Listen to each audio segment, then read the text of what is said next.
How is it going? We have a lot to do today. So I'm going to get the music on so that it's not completely just me going blah. So hopefully that is working. I shall check if the thing is and then we shall start with ACS. I shall make sure all the things are working. Working excellent, thank you. I apologize in advance. It has been things. So yes, it has been a day. So I apologize. You'll be on later in about an hour. Okay, sounds good. Well, yes, we will be doing the ACS for about that long. So awesome. Hello, how's it going? All right. Okay. Getting the things together. I have a lot of tabs open, so hopefully this works out the way that I want it to.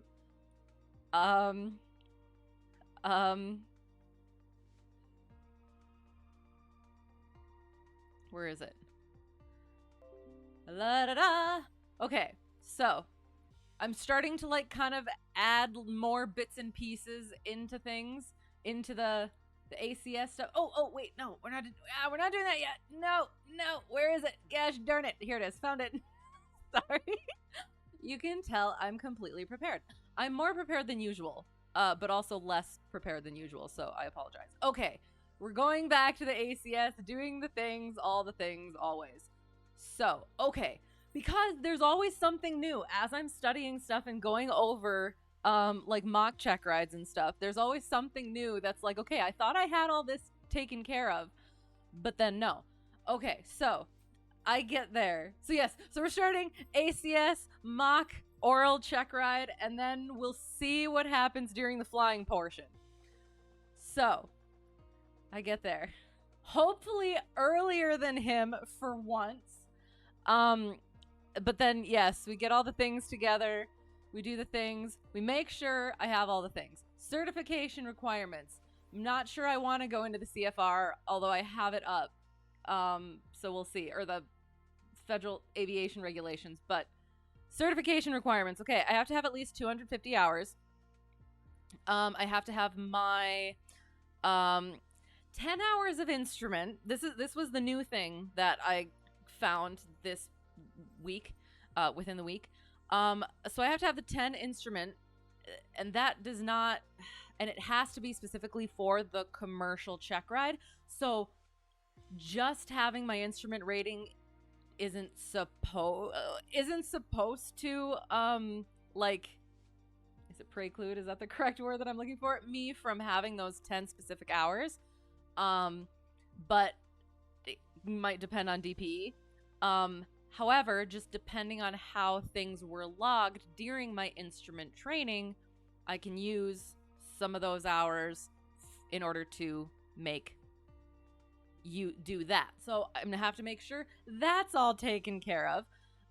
Have my 10 hours in complex or technically advanced aircraft, and or have my 2 instructed night and daytime 2-hour, at least 100-mile cross countries. And then my long 250 nautical mile distance, but at least 300 nautical miles with 3 takeoffs or with 3 landings. Yeah. Solo. And then my 5 hours of nighttime solo, 5 hours of night takeoffs and land. Solo, nighttime, towered takeoffs and landings. 10 of them. Which, again, still have to work on. I have been going incredibly stir crazy because I have not been able to get I haven't been able to get instruction recently. Because weather and runway quality at the moment. So, still working on getting that in. I'm looking forward to when I can be like, yes, I have it done. We're done with that. We don't have to worry about it anymore. Alas, it is not today. Recent flight experience, I have to have been instructed with at least 3 hours in the past 2 months. Sending out Morse code to rescue from this hellhole. 11 can't come soon enough. You hate working with miserable people who think they're better than everyone else. I understand completely. I will try and be as strange and amusing as possible, even though I am word vomiting all over the place. I hope that it goes well for you. I feel for you, and I understand. Okay. Record keeping. I'll have all of my stuff tabbed out so that he can just look and be like, yes, excellent, amazing. Privileges and limitations. And this is actually another thing. Oh, I should have had these up. I have 2 separate flow charts for, like, are you being compensated? Yes or no? Are you providing the plane? Yes or no? And it, like, flows it down into what you need for these things. And there are 2 different outcomes in one of them, and it's bothering the heck out of me, and I haven't been able to talk to an instructor about it yet, one of my instructors about it yet. So I need to figure that out because it's boggling my mind. But yes, if you are providing the plane, or if you are, and this is another one of the things, so like, number one instructor and I talked about this a while ago, and I only just started kind of understanding it because of going through this. So one of the things, like, if you work at an FBO and then somebody comes and rents a plane, you could not be that pilot, or you, like, the FBO could not provide you as well as the aircraft. You could not do that. So one of the things that my number one instructor told me once was, like, the plane that I fly out of my home airport, that would probably not work either. Like, I would not be able to fly that plane for hire because I have that, like, that connection sort of. But I'll have to make sure, like, because I'm not technically working there. I'm just I'm not working there. Honestly, I would like to. I've just been too nervous to ask. And because I don't have the experience. Like, so yeah, so I rent there frequently. So, like, how does that work? Like, there's all these, like, little, not gray area things, but, like, different sort of scenarios that, I don't know, they're just kind of blah. So you can get paid to fly. There's 119, a whole list of things where you don't need to have different certificates. Ferry flights, instruction, banner towing, agricultural spraying, stuff like that. If you're doing within 25 nautical miles sightseeing flights from point A to point A, where you just go out, see the things, come back, you don't need anything except a letter of authorization from the FSDO. In a bunch of other scenarios, you need Part 135, Part 121, Part 125, Part 129. Although I think either 125 or 129 deals with like international or foreign flights. So yeah. So the things, they're in the FARs. I'm gonna keep on working on them. Medical certificates. I currently have 3rd class. I don't need a 2nd class for the Checkride. I will need it to actually get paid. 2nd class is valid for 1 year across the board, any age. And then after that 1 year, you have 4 more years of 3rd class privileges.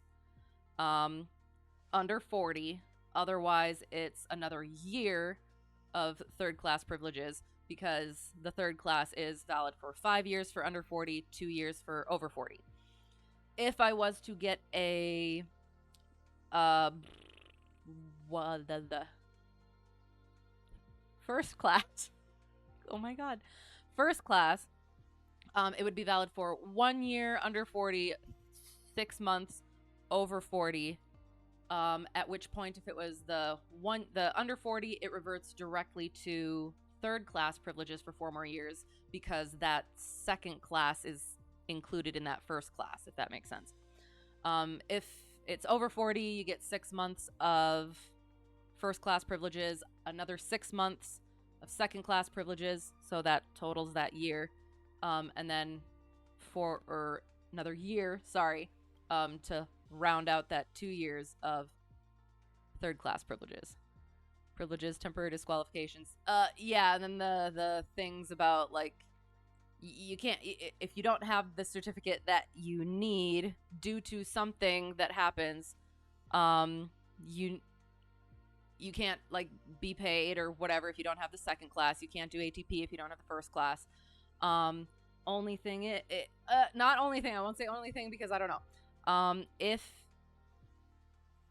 You only need third class for instruction, and if you do not have your medical, if you lose your medical or forget to renew it, your third class medical, so you don't have a medical, you can instruct as long as the other person is able to act as PIC and is rated and current in the aircraft that you're flying, I believe.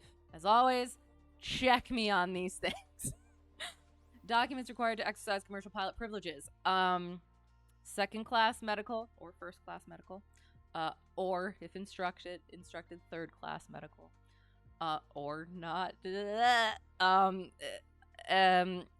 just medical, your medical, your commercial certificate and photo identification. This is mildly complicated. It feels really complicated, but if I was to actually, like, flow chart it out, it would probably be a lot easier than me just blotting it. But yes, I'm sorry. It kind of makes sense. It makes sense a little bit, but also, And it is. It's like, it's super specific scenarios, and to be honest, it's actually interesting because the reason I understand some of these things is because I have had experience, or I know people who have had experiences with these situations, so then it does make sense. So I do. I apologize for not being super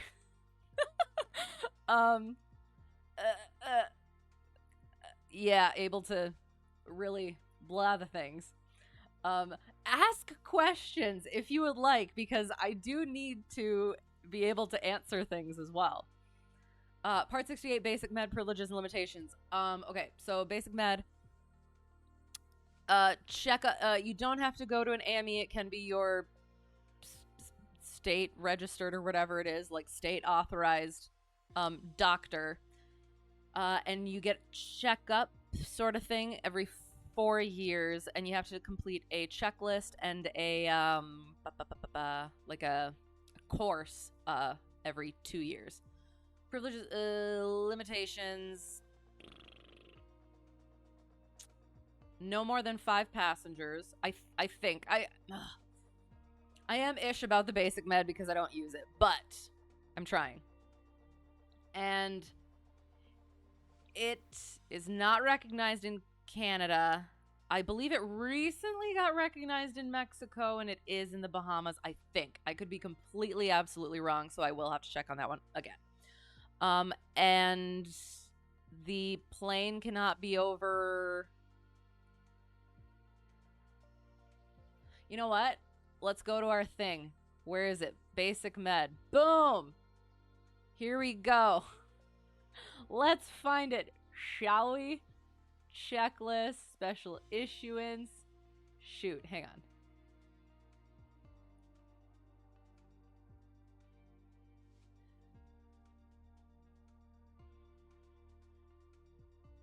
You know what? I bet it's under something else.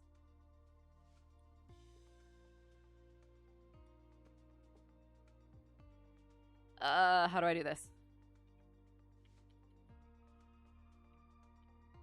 Aha!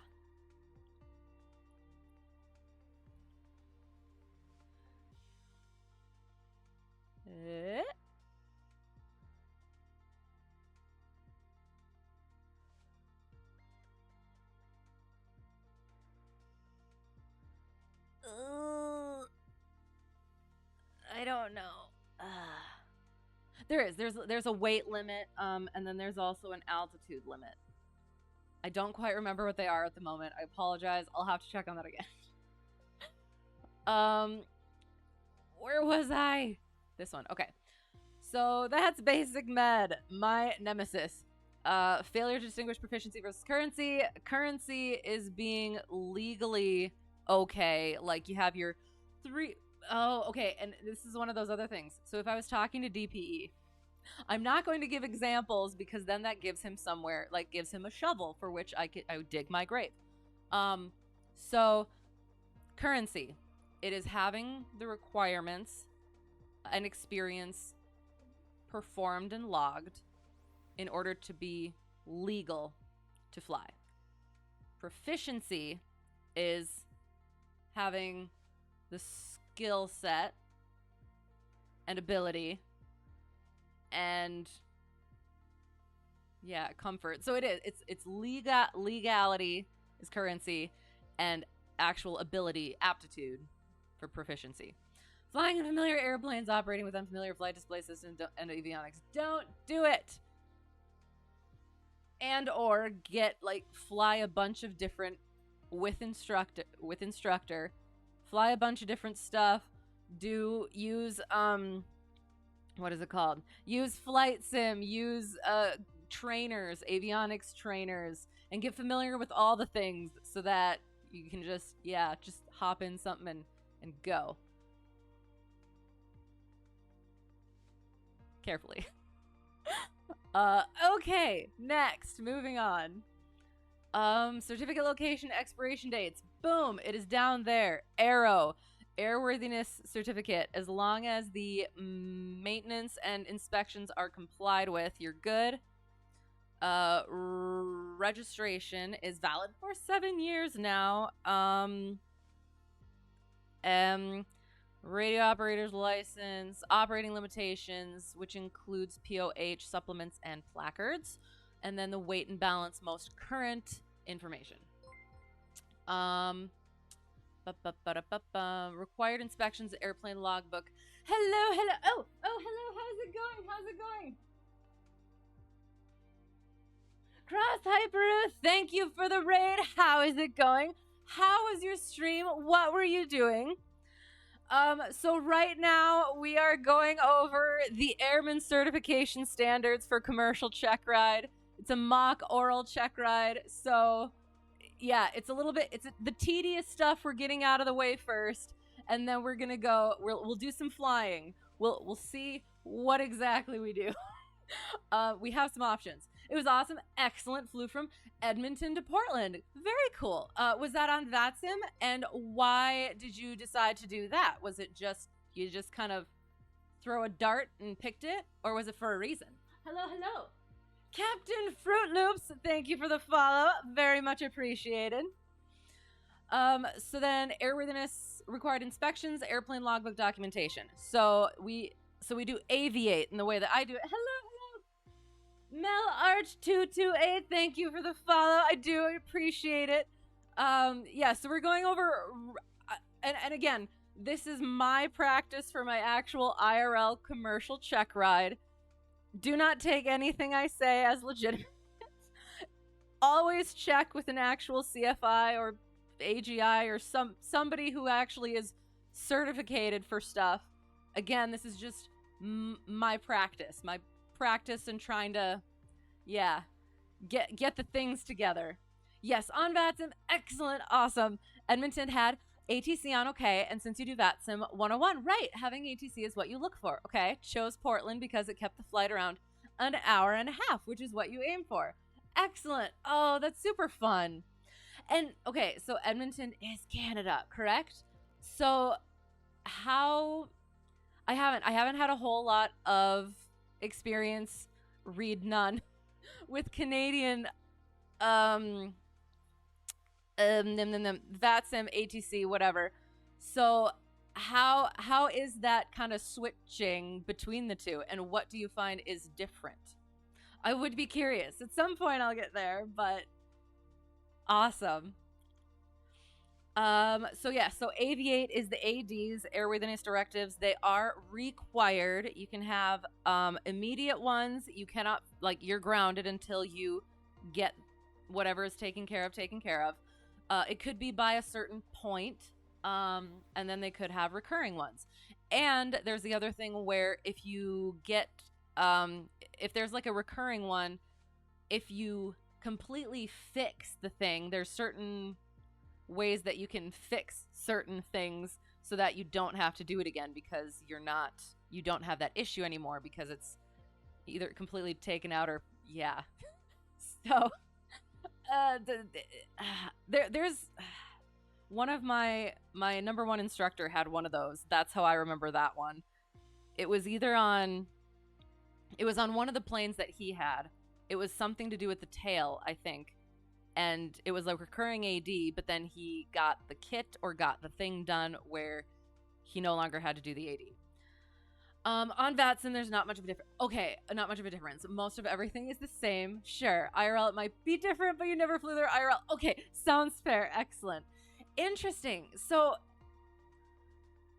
I would be curious then, how do Canadians do the Canadian VATSIM? Or, like, how much of that is...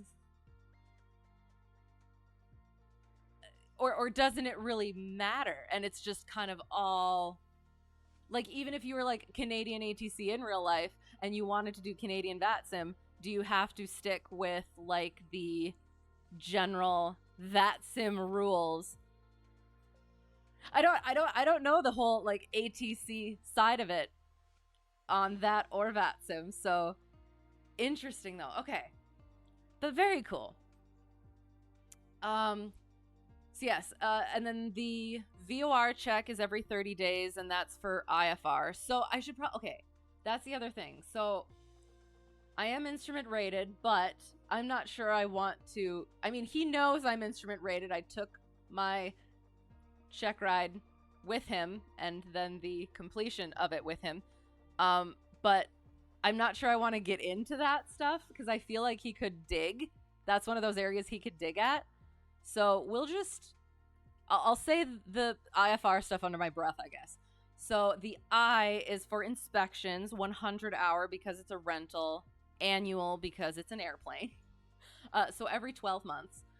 The 100 hour can be overflown by 10 hours if you're taking it to somewhere where it can actually get the 100 hour done. But then those hours count towards the next 100 hours. Annual, we'll get to that if it's out of annual. Altimeter and pitot-static is IFR. Transponder is every 2 years. ELT is inspected every 1 year. Don't have to, but most people do. Okay, you know there are people in all countries that work all sorts of airspace, and that's what I figured too. I feel like it'd be interesting to like try to work different airspaces just to like get that feel of everything, because I know there are like different, not even regulatory things, but just different phraseology with it that can throw people off and also tick people off if they're really set on the phraseology for where they're at. But okay, very cool. That's awesome. Well, I'm glad that it went well. And was it IFR or was it VFR? What do you usually do?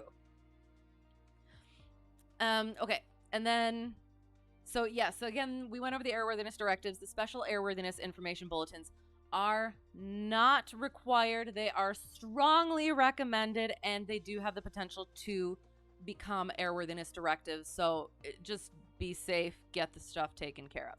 Purpose and procedure for obtaining a special flight permit if the plane is otherwise airworthy but might be over its 100 hour, beyond the 10 hours, or out of annual and it needs to go somewhere. FSDO, go to the FSDO, get your special flight permit, fly it, get it all set again. Okay. Pilot performed preventative maintenance. I have the thing this time. Where is it? Hang on. So in the FAR, in part 43, maintenance, preventative maintenance, rebuilding, and alteration, we have Oops. Oops.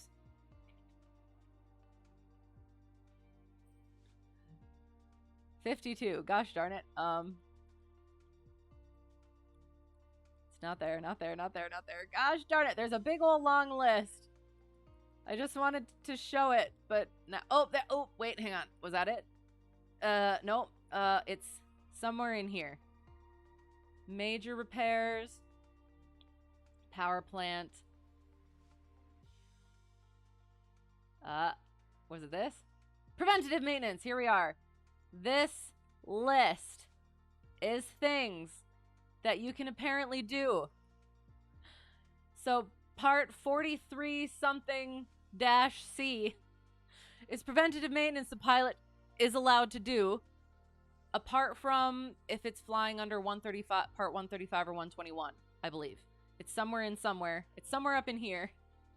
I'm not going to look for it.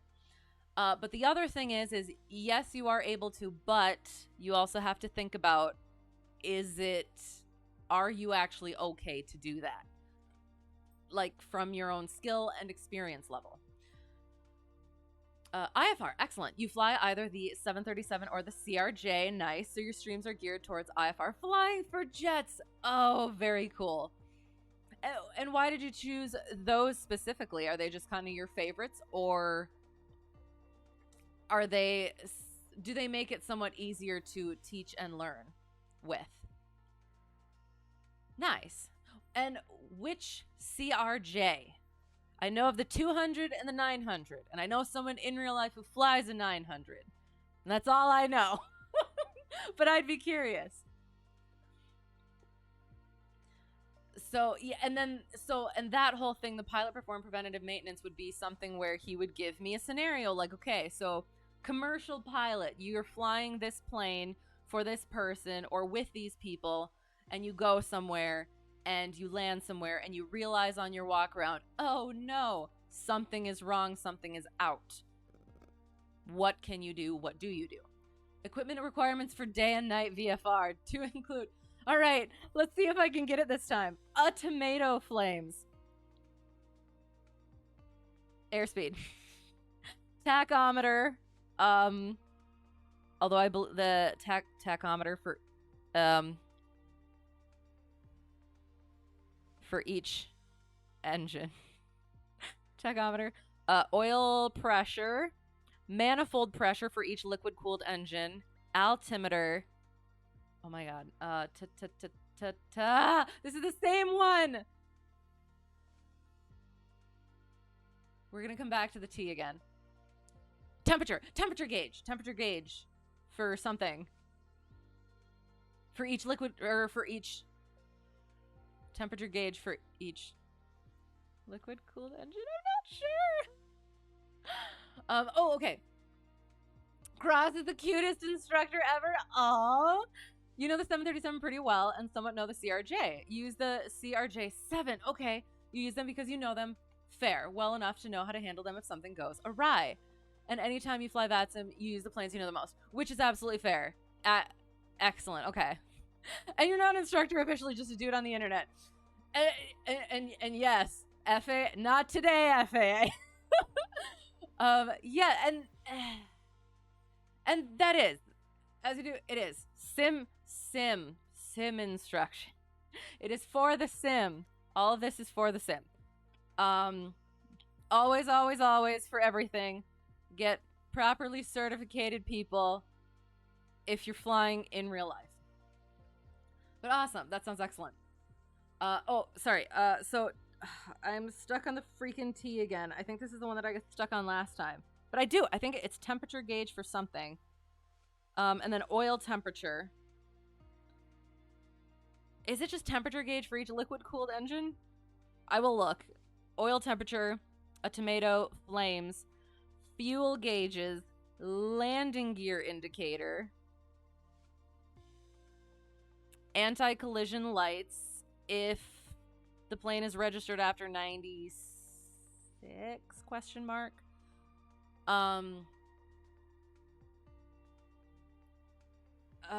Flames, magnetic compass, ELT, and safety belts. Aha, there we go. Okay. And I'm pretty sure the T And we'll do flaps. So that was day VFR. Night VFR is flaps. So fuses, an entirely spare set, or 3 or 50% of each type. I'll have to look at that again. But I have circuit breakers, so that also counts. Landing light if the plane is used for hire, but also for safety, and instruction counts for being for hire. Anti-collision lights if after 1971, but also just for safety. Position lights and source of electricity, which counts the alternator. All right, so I will check what that T is for the love, or is it temperature for each air-cooled engine? I can't remember. Hang on. I will check. IRL, you hold a PBL for SEL. Right, nothing crazy. But also awesome. And I don't know if we've talked about this. Why did you go for it? Are you considering going elsewhere, or is it just for fun? And I would like to have your story. You think landing light at night is required even if not for hire? Think daytime only for hire. No, landing light. Again, that's one of those things where it's technically for hire. Like at night it is for hire, but for safety as well. And then daytime it's not required at all. But again, safety. There's so many things that are, I mean, again, unless things have changed, I'm pretty sure not. But yeah, what have I done?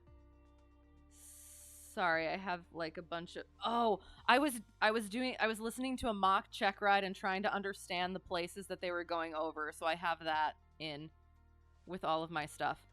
Okay, so documents, I'll find my tomato flames. Yes, so okay. For each altitude engine. Okay, okay.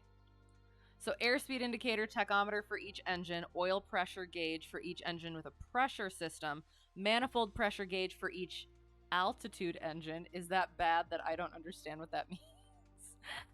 What does that mean? And then temperature gauge for each liquid-cooled engine, oil temperature gauge for each air-cooled engine.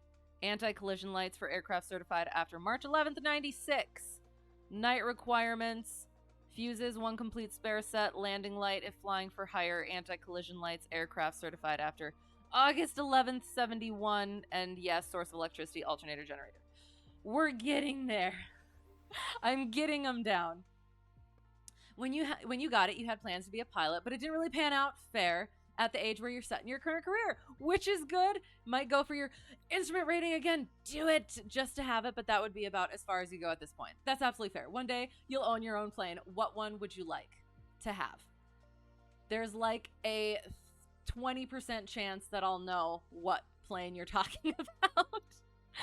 I don't know types of planes that well, but awesome. Like it is. And I will tout the instrument rating. Absolutely do it. It is it's a lot of fun. It's a lot of work, but it honestly does make you a better pilot just in general. So, and a safer one as well, because you never know what'll happen bopping around up there. Do you get to fly in real life? Fairly regularly? Or how often? And then, okay, so flying with inoperative equipment, if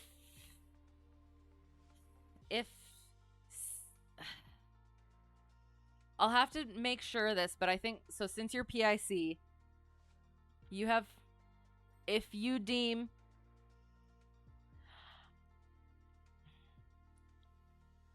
that it is, if it's not in the lists and it's not in the MEL, KOEL, I have to go over those. I'm still unsure about those.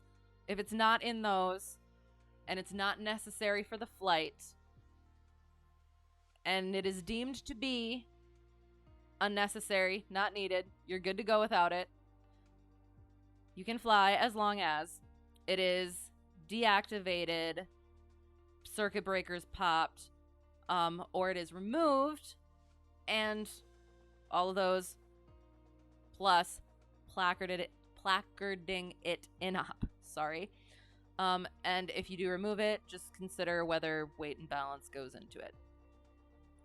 Required discrepancy records or placards. I don't know what discrepancy means. The discrepancy records are, so I'll have to figure that out as well. Probably a Cherokee. Ooh, excellent. But you love to have a tiger. What is the tiger? I will have to look it up. It sounds fun.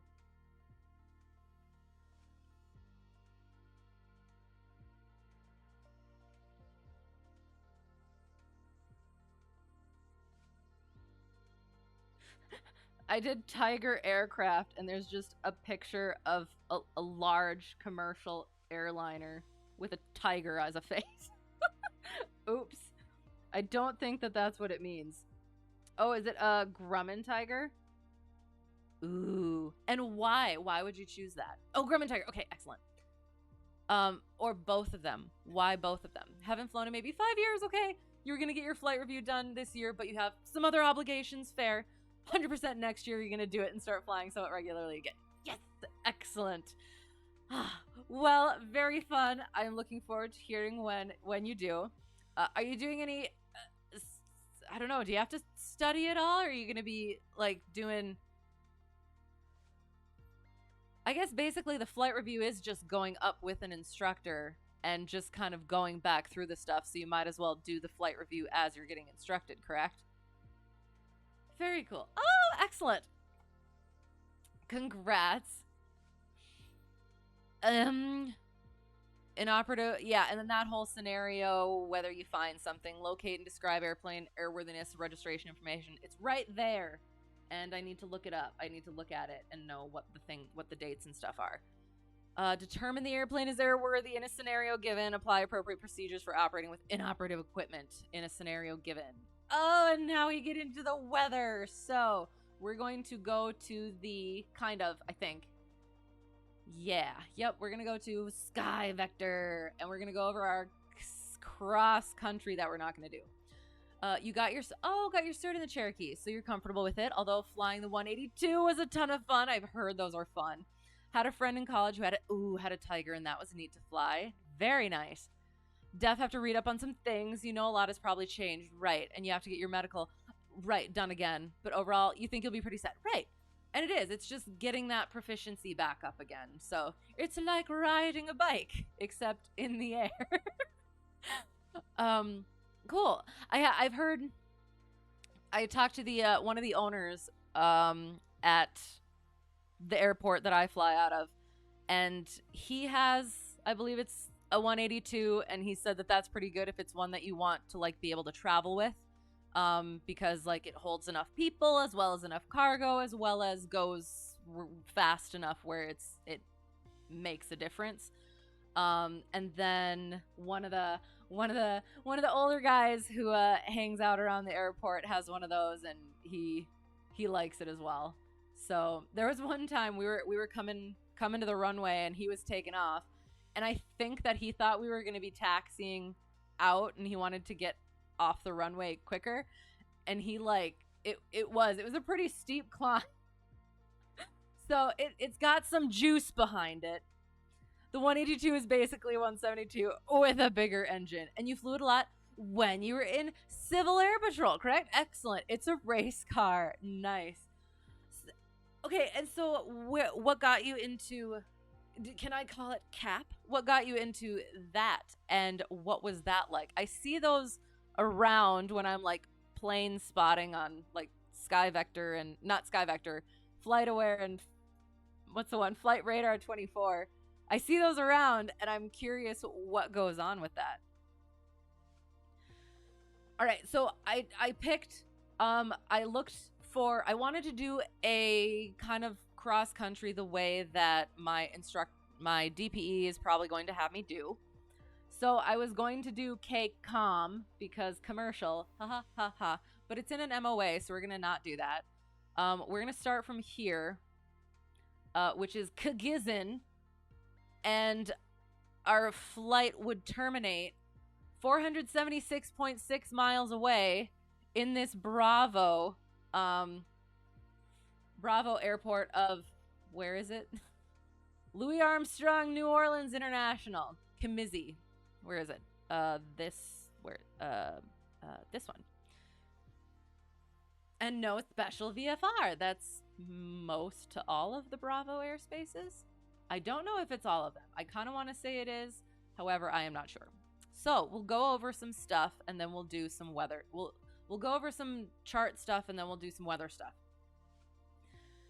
Yeah, you called it Cap. Okay, you knew a few people who were in, and the cost of flying Cap was really cheap. Excellent. So it was a great way to get a lot of hours. If you fly missions, ooh, it's free flying too. Nice. I mean, that's a fairly good, very good reasons to get into it. Definitely. 182 back in 2017. Oh God, that hurts. It was $55 an hour dry. And you worked at the FBO on the field, so you got like $1 off a gallon for fuel. Oh, that's nice. That's nice. So I think I kind of shot myself in the foot with mine, because when I started at my airport, it was $90 an hour wet. This was last year, 2 years ago coming on. 2 years ago, it was $90 wet. And then fuel kind of hiked it up a little bit. And then once I started getting my instrument rating, they had to get it instrument rated. So then I think that bumped it up some more. So now it's like, yeah, it's like 120 something bucks now. And I don't think it's coming down, because I think it's partially the instrument ratedness of it. Not that I would ever really go fly it in instrument conditions. So that was a shucky darn moment, but I wish it got back to that. There's a 150 or 152 at my commercial instructor's airport that's like 80 something that I might have to go get some experience in. But in 2009, the Cherokee was hoy. No. See, I don't even want to. That's too much. That's too much. $200 an hour wet, but you flew. You flew in New York, so they add cost to everything just because, right? And that was one of the things when I first started looking at this stuff. There's a reason why I picked my home airport, but I also discussed so I called that airport and asked them, hey, how do I get started? And they're like, okay, call this dude, this instructor. And I called him, ended up being #1 instructor. And I talked to him about like pricing and everything. And he said these other places around where they're actual like flight schools are a lot more for fancier stuff. Like heated and closed hangars and multiple aircraft that if one's down, you can use the other one. But yeah, so that's basically why I chose mine, is because it's not fancy, and the price reflects that, but it is. I love it. I've loved it.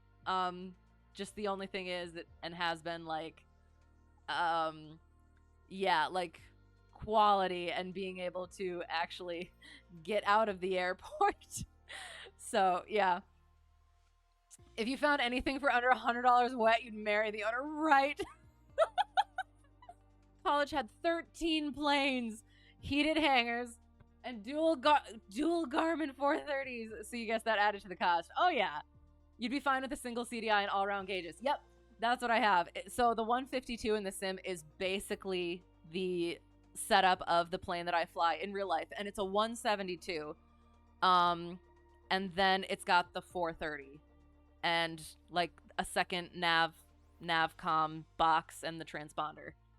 And I think that's it. Yeah. So it's been fun learning on it, but I do want to get used to like the glass cockpit stuff.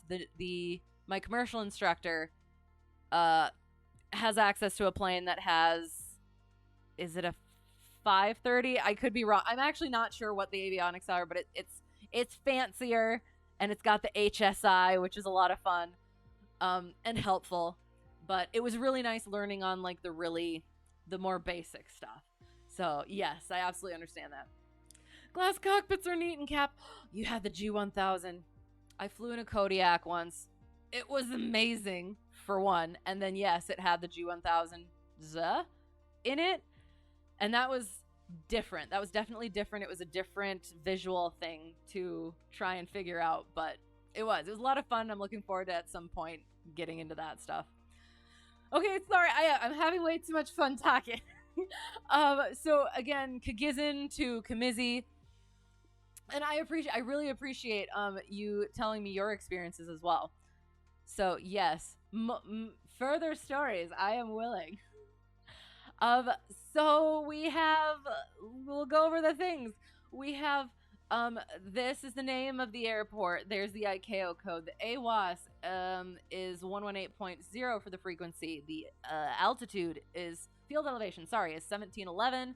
Lights are pilot controlled because the star 6500 is the length of the longest runway. 122.9 is CTAF. Right pattern for runway 18. That's a visual checkpoint or a reporting VFR checkpoint. It's called Cisco.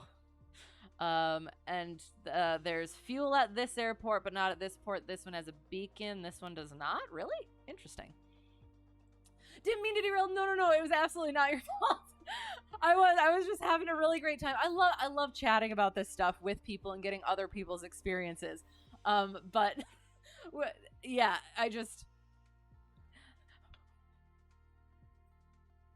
we got a lot to get to, so I have to like stop myself and be like, all right.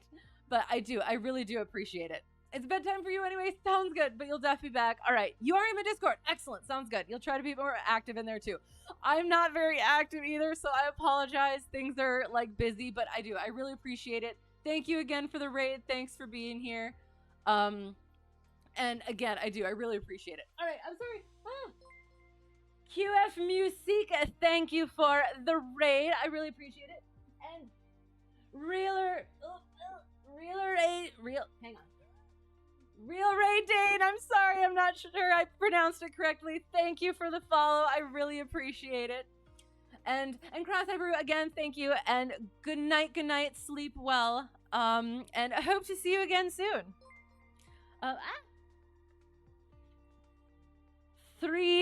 7. Thank you for the follow. I'm sorry for not pronouncing it correctly. How was your stream? What were you guys doing?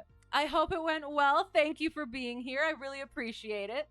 We're going over, again, I'm doing IRL commercial check ride practice. That does not mean I know what I'm doing. So if you're going to go out and actually fly, check with actual certificated instructors. So we're going over sectional, the charts right now. So yes, if you have questions on any of the things, ask it and I will pretend you are being the DPE and asking it for me. But there's always a chance that I don't actually know what I'm talking about. So don't take anything I say seriously. All right. What things? So we'll go over airspace because that's like the main thing. What I was thinking is we were going to go 9,500 for our altitude because we're going east and that is the VFR altitude. And I think that was because of winds or something. Let me check and this was earlier, so I will have to check to make sure. I have to get rid of all this. Gosh darn it.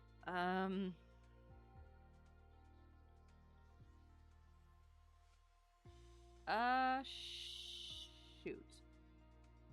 Hang on, I have to make sure that I don't lose this.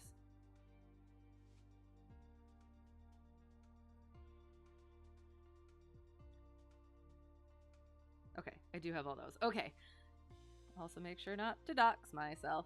KGZN to KMSY. Oh, wait, actually, first we had a fuel stop at 5 Romeo 8. Yes. And KMSY. Okay. So.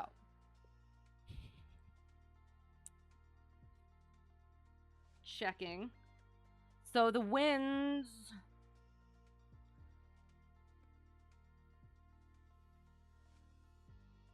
At 9,500, we have a 14 knot tailwind, 4 hours and 3 minutes and 34.8 gallons. 7,500 is a 10 knot tailwind, 4 hours, 11 minutes, 35.5 gallons.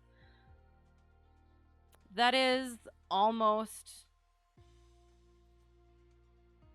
it's not, honestly, okay, so it's not too much of a difference. One of the things is that I was thinking of, so there's the oxygen thing. Bear with me. So I've always heard, I remember back in private training that 8,000, like above 8,000, you'll potentially start feeling things. You'll start feeling that potential lack of oxygen or less oxygen.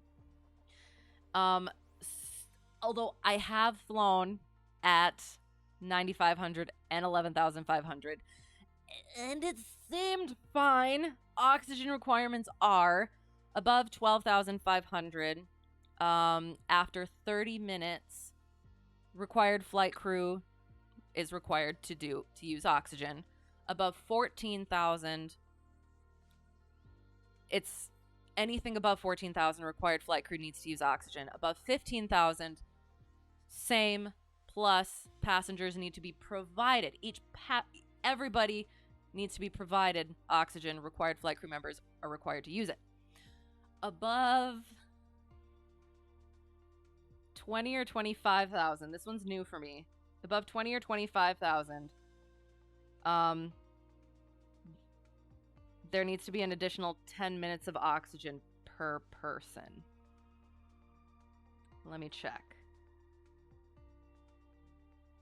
Above 25,000, all requirements below, plus an additional 10 minutes of oxygen for each person on board, which I figured out is for planning purposes. So it's not like, oh, I'm deciding to go above 25,000. Where's my extra 10 minutes of oxygen? That was enlightening. Okay.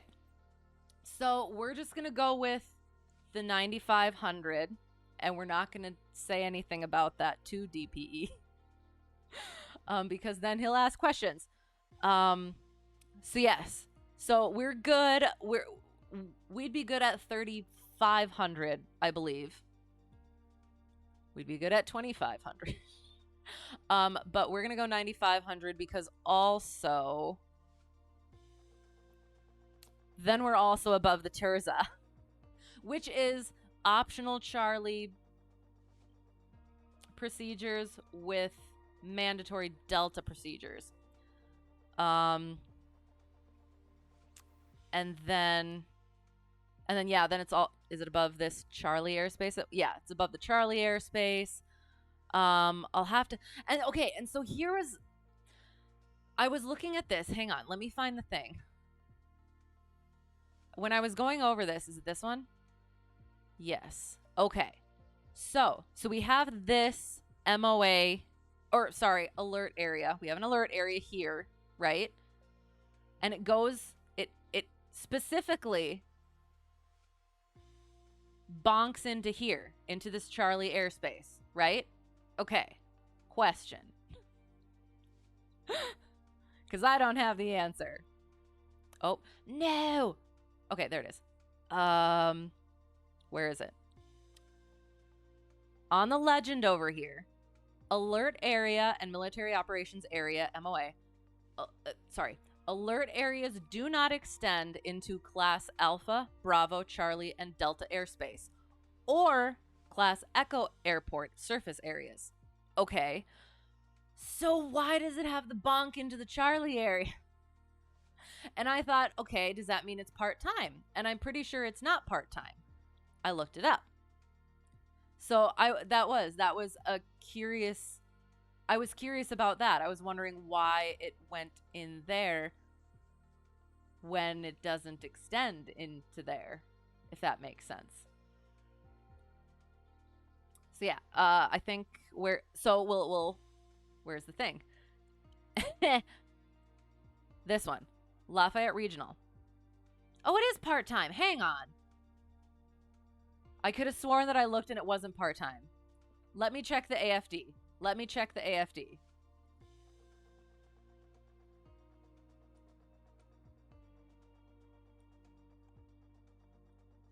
Or charge supplement. Okay. I could have sworn.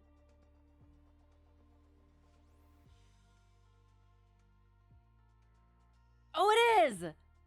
I must have dreamt it or something. So, and wait, no, because, okay, sorry. So the airspace is Class Charlie. It's approach control is 11:30 to 0430 Zulu. Other times it is Class Echo. So does that mean all of the Charlie is Class Echo, or does it? It is. It's Class Echo, right? I assume. So the Charlie itself turns into Echo. But then does that mean... Oh, okay. I'm getting way too in the weeds in this. But I just want to... So if this reverts to Class Echo, then that means that this bit right here is just a little ring of Gulf airspace.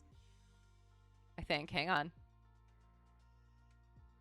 So it goes Echo, and then Gulf, and then Echo again. And then more Echo on this shelf. And we're not going to get into that anymore. My brain is starting to hurt. Okay. Moving on. What other things? So we have... Oh, I'm going to get rid of that. Sorry, hang on. There. So we have our shelves. So this is a wiggly one. Okay, so we have this bloop there, which is 7,000 to the surface. And then here is 1,000 to 7,000. Sorry, is the surface just... Hang on. Surface to 7,000. 1,000 to 7,000. 2,000 to 7,000. And then it's got little bits there. That one's 600 to 7,000. And we're going to leave that one go. Okay. Oops. And the other thing is we'll get into that, like, deeper into the performance stuff potentially next. We'll see about next week. Maybe the week after. We'll see. So we were going to have to fuel up. So I picked a spot over here about halfway-ish through. Mach 2.8 or Mach 2.8. Both. Although more likely the second one because we'll be flying the 152. So hello. How is it going? Yeah, so I did. I chose like that area because it was kind of like right along our way of flight while also keeping us out of the MOA, which we don't need to keep out of the MOA, but if you can, I kind of would like to. So it's going well. I hope it goes better if it is only just going. You'll have to check in on the flight later. Sounds good. We're going to be figuring out what to do. Have a couple different options. We'll probably try to do some commercial maneuver flows of the ones that I'm still a little ish about. But then I also might have to do some right seat CFI practice before my next lesson. So, yeah, because that's apparently going to be a thing.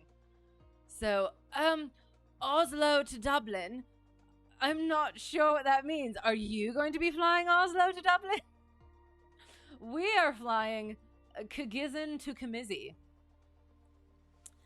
Well, actually, we're not. We're just going to fly out of KGZN. Gregory M. Simmons Memorial. But, yes. But yeah, so, yeah. It's been weird. I haven't been able to fly IRL recently. Been going stir crazy and internally banging my head against the internal walls. But working on it. Getting there. And so, yeah, so then we had our fuel stop. And then I did some points. And so basically, what I think I remember from private was that basically we're going to take off. We're going to start heading toward our point, question mark, demonstrate that we know how to do the things. So we get there, and I picked this one because it's close, as well as it's like, yeah, so just making sure like that curve of the 183 is on that side, and we're like right next to it. And then we just keep going on our heading, and we make it to like here-ish. And yeah, I think so. Basically having this off the side, make sure that's good. And then a little further, make sure we're right in between these two lakes. Excellent, amazing. And then at that point, honestly, but even before that, he'll be like, all right, we're going somewhere else. Divert. Do you have enough fuel? Hopefully. And then, yes.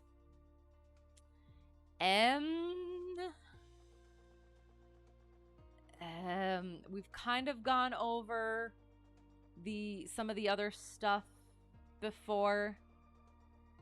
So now I think, oh God, we're going to go into the weather briefing. So I found up in here in the tools, you can see that, right? Okay, in the tools, you can get standard briefing. And so I picked out the things that we actually use. So I will go into I will do the actual for-flight briefing and just kind of go over that. Oh no, it's retrieving a new briefing.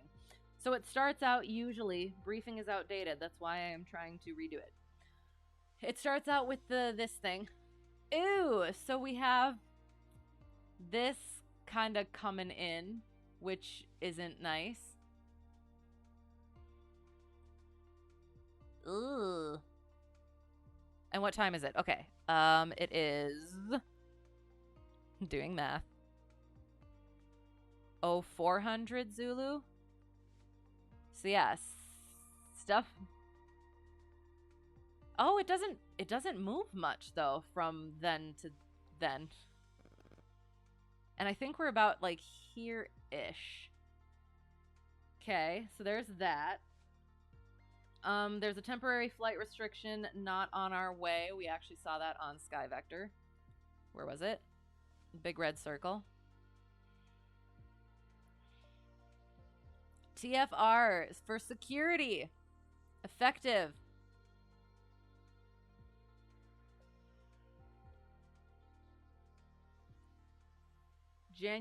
It is January 1st to June 30th. Okay.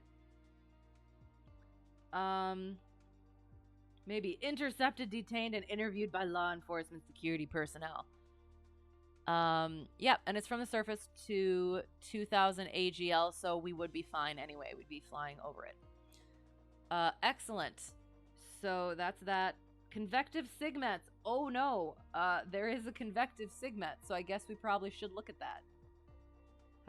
How does this work? Haha. It's this-ish one, kinda? Well, hang on. For when?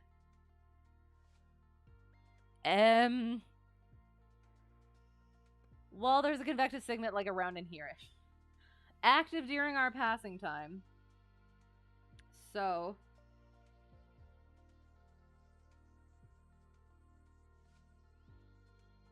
Actually, it might not be.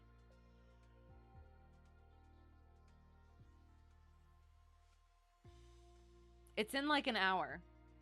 So we would hopefully be out of its path. And that's where you make the what's the word? The mistake. Hopefully we'd be out of the way, and then DPE goes, tell me about that. No, I would not like to do that. We'll just say, nope, not going. IFR air mets. It is active. Ceiling below 1,000, visibility below 3 statute miles, bloom and fog. It looked better earlier. We'll get into that. We'll get into that. And icing, which is active, but not where we are. And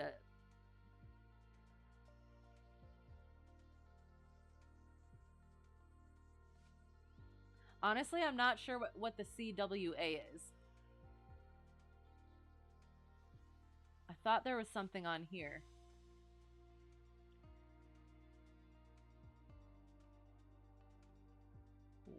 Widespread IFR conditions with embedded LIFR conditions?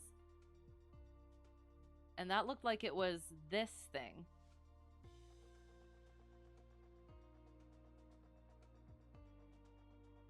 I'm not sure what that means, so we're going to move on.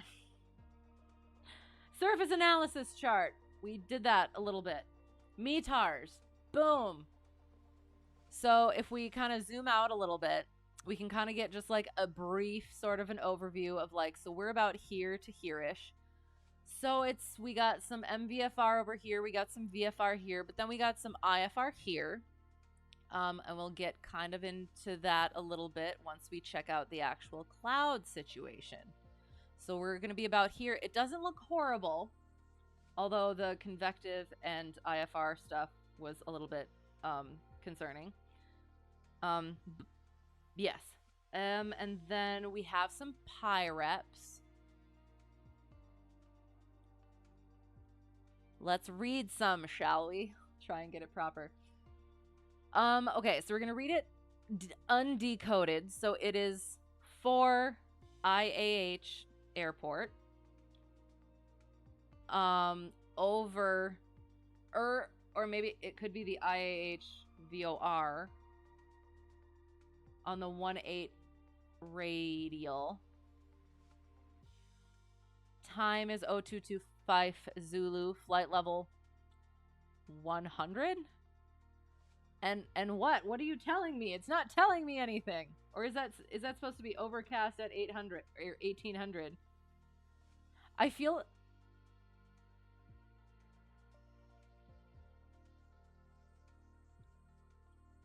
I'm so confused by this one. Okay, we're gonna try a different one. Okay. IAH over. What is that? Is this supposed to be like a VOR or something? And then it's like, I don't know. Time 0238 Zulu, flight level 600. Type. Is that an I'm not sure. EC45. Sky. The bases are at 600 feet overcast. Good to know. Yeah, excellent. But, so, again, it's like our route of flight is like here, but it's good to have like kind of an overview of what is around because that's what's actually happening. And then these are a little bit further away, and they're at 40,000 and 40,000, so we'll just ignore those. Amazing. PIREPs. Done. Excellent. Okay. So I kept this in here. This was back in March of last year, which is when we did this last.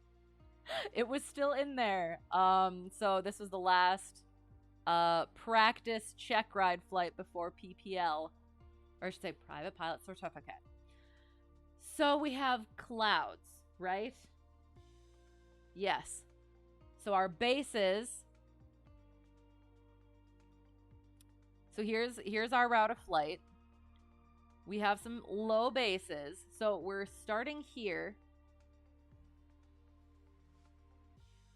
And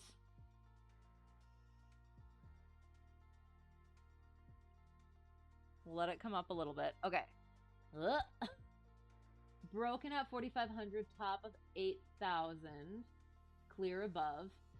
4,500, top 8,000, clear above. And that would be the thing. That's something that I have to start kind of figuring out as a pilot, being able to,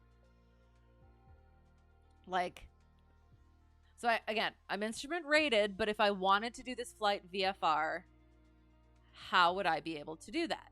Would I like kind of fly out here for a little bit, climb above, and then go on my way?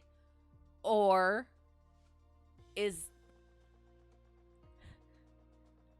it would be one of those things where you have to actually get to the airport and see like what is the actual situation.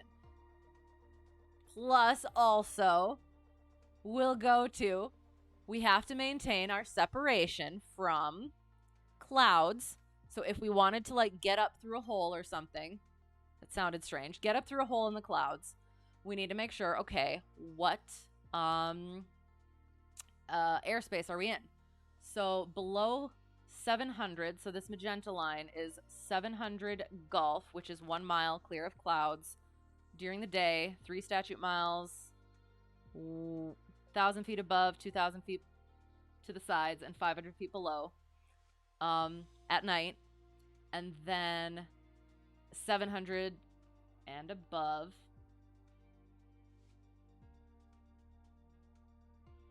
I'm trying to remember if that's inclusive or not of the 700. I'll have to check again. Above then is Echo airspace, which is the 3125 day and night. Up to 10,000. So we'll put a pin in that since we're only going up to 9,500. So we would need to make sure that we had 3 statute miles of visibility as we're trying to get through the clouds. If we're trying to get through the clouds, we need to make sure that we are 2,000 feet to the sides of the clouds and or 500 feet below. And then once we get above at our 9,500, we need to make sure we're at least 1,000 feet above, if that makes sense. So putting all of those things into perspective, yeah. So we'll get back to the clouds. So yeah, so that's something that I gotta like figure out and work on. So yeah, so potentially if we can safely and legally get through some of the broken bits, like right here it's scattered, so that might give us like a little bit more of a chance over there. But then otherwise, yeah, it's like 9,500, and it looks like tops are like 8,500 and 7,000 along our way here, and then it goes sky clear. We'll check this little purpley spot here. Tops 2,200, yeah, so that looks decent-ish. And then over here, it looks pretty clear for now. So it would, well, actually, then we have to, figure out how long is it going to take us to fly it? 4 hours, 21 minutes. So in 2 hours, so boop, boop, we'll check what the clouds are doing at around our halfway point.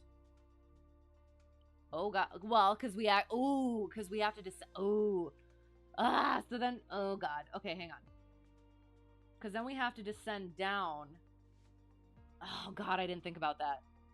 We have to descend down. Oh, that's not going to work, is it?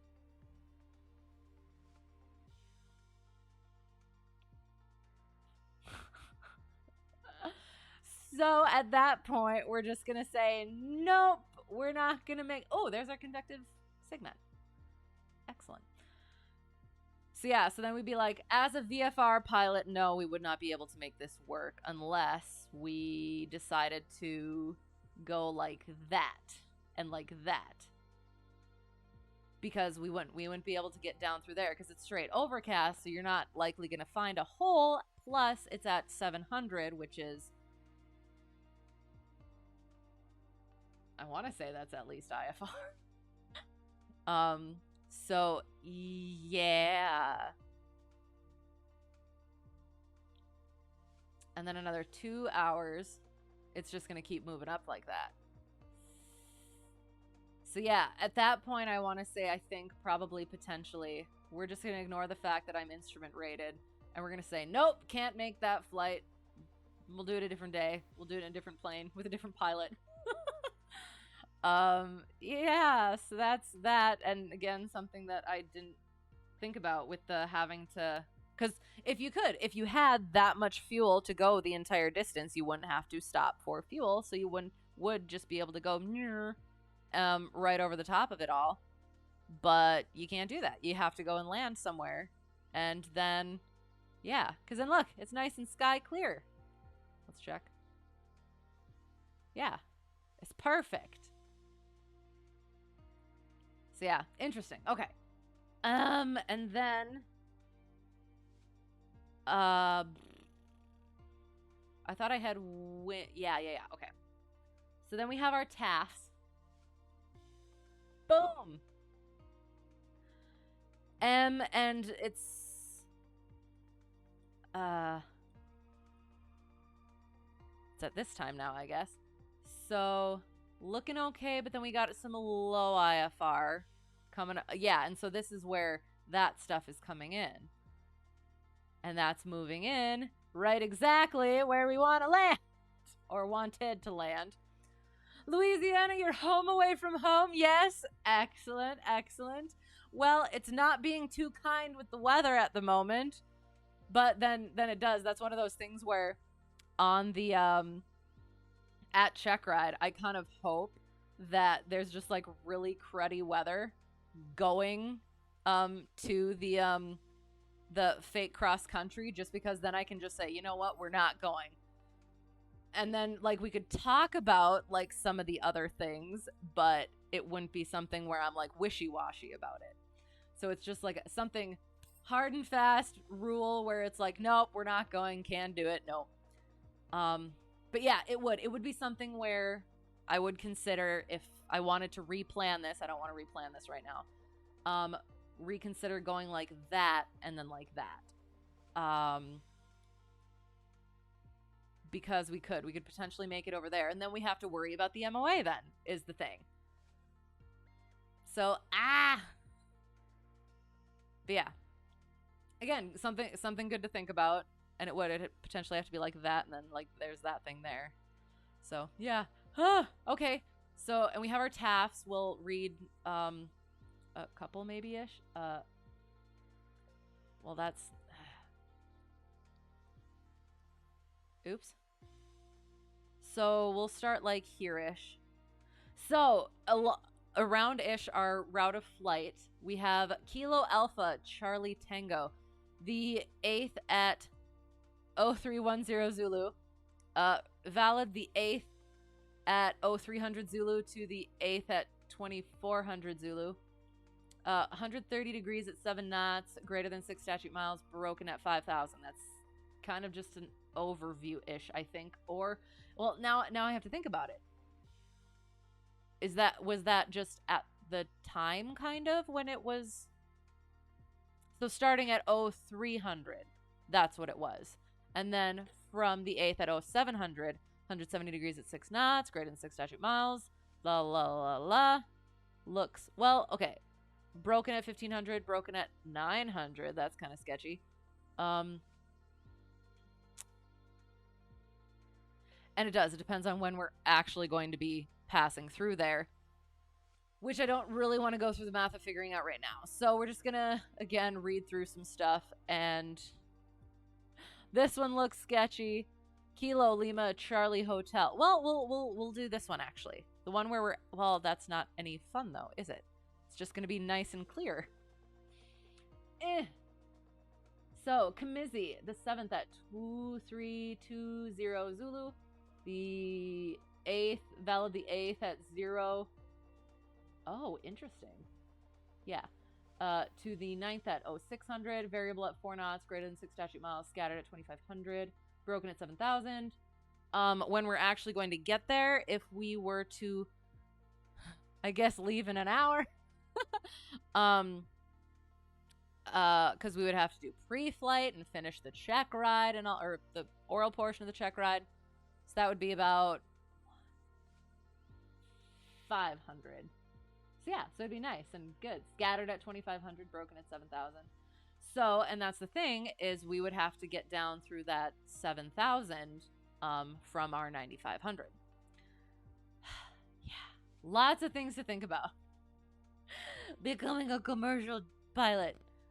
Yeah, so there's the TAFs. Excellent. Amazing. Next, wind chart. I think we have a tailwind. We'll start with the surface winds. Nope, we're starting with flight level 9,500. We'll go with 9,000. So yeah, so we have tailwind-ish. Slight crosswind here. The barbs being 10 for the long one, 5 for the short one. And hang on, because I wanted to... Where was the one bit?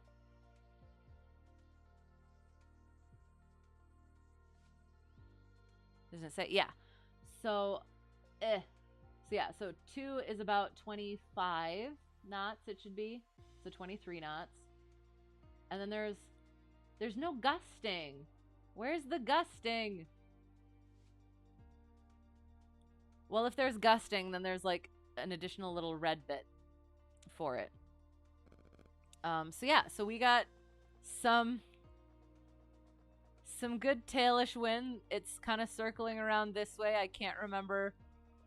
Okay, so the wind is going this way, which is clockwise, which means it's anti-cyclonic, I believe, because counterclockwise is cyclonic.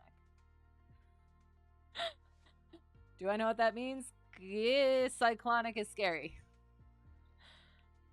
Okay, so yeah, so that's that, and then we'll also look at the surface winds, I guess-ish, kind of.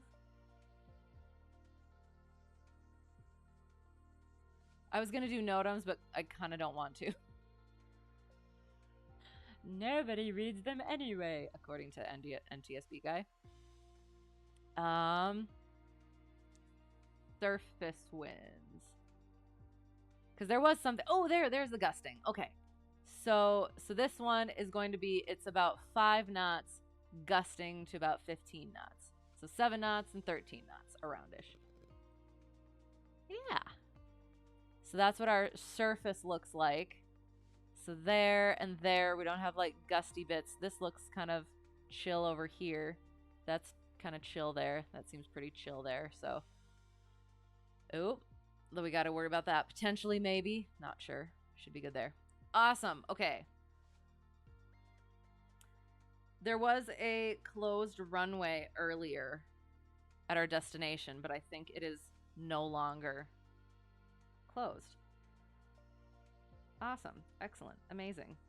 I think we're going to get in the plane. Shoot. Well, hang on. Oops, not that one. So that was somewhat flight planning-ish. It is. It's kind of difficult to do. It's been a while since I've done the AviationWeather.gov stuff. So I apologize. Circumstances that would make diversion prudent, and that would go into like the scenario given.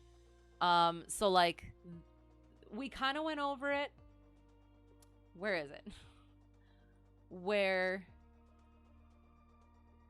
we were looking at is it the TAFs question? No, clouds. We were going over the clouds. And since those clouds were kind of like that, we were kind of considering, maybe we should like re-go like that. And if something happens, if we're unable to get down through the clouds, we're just not going to worry again that I'm instrument rated. We're just going to pretend that we're going to go straight VFR, and we're going to be like, okay, it looks clear over here. We have enough fuel, hopefully. Not hopefully, we would know. And we're going to go over here and refuel and go down there, or we have to sit and wait.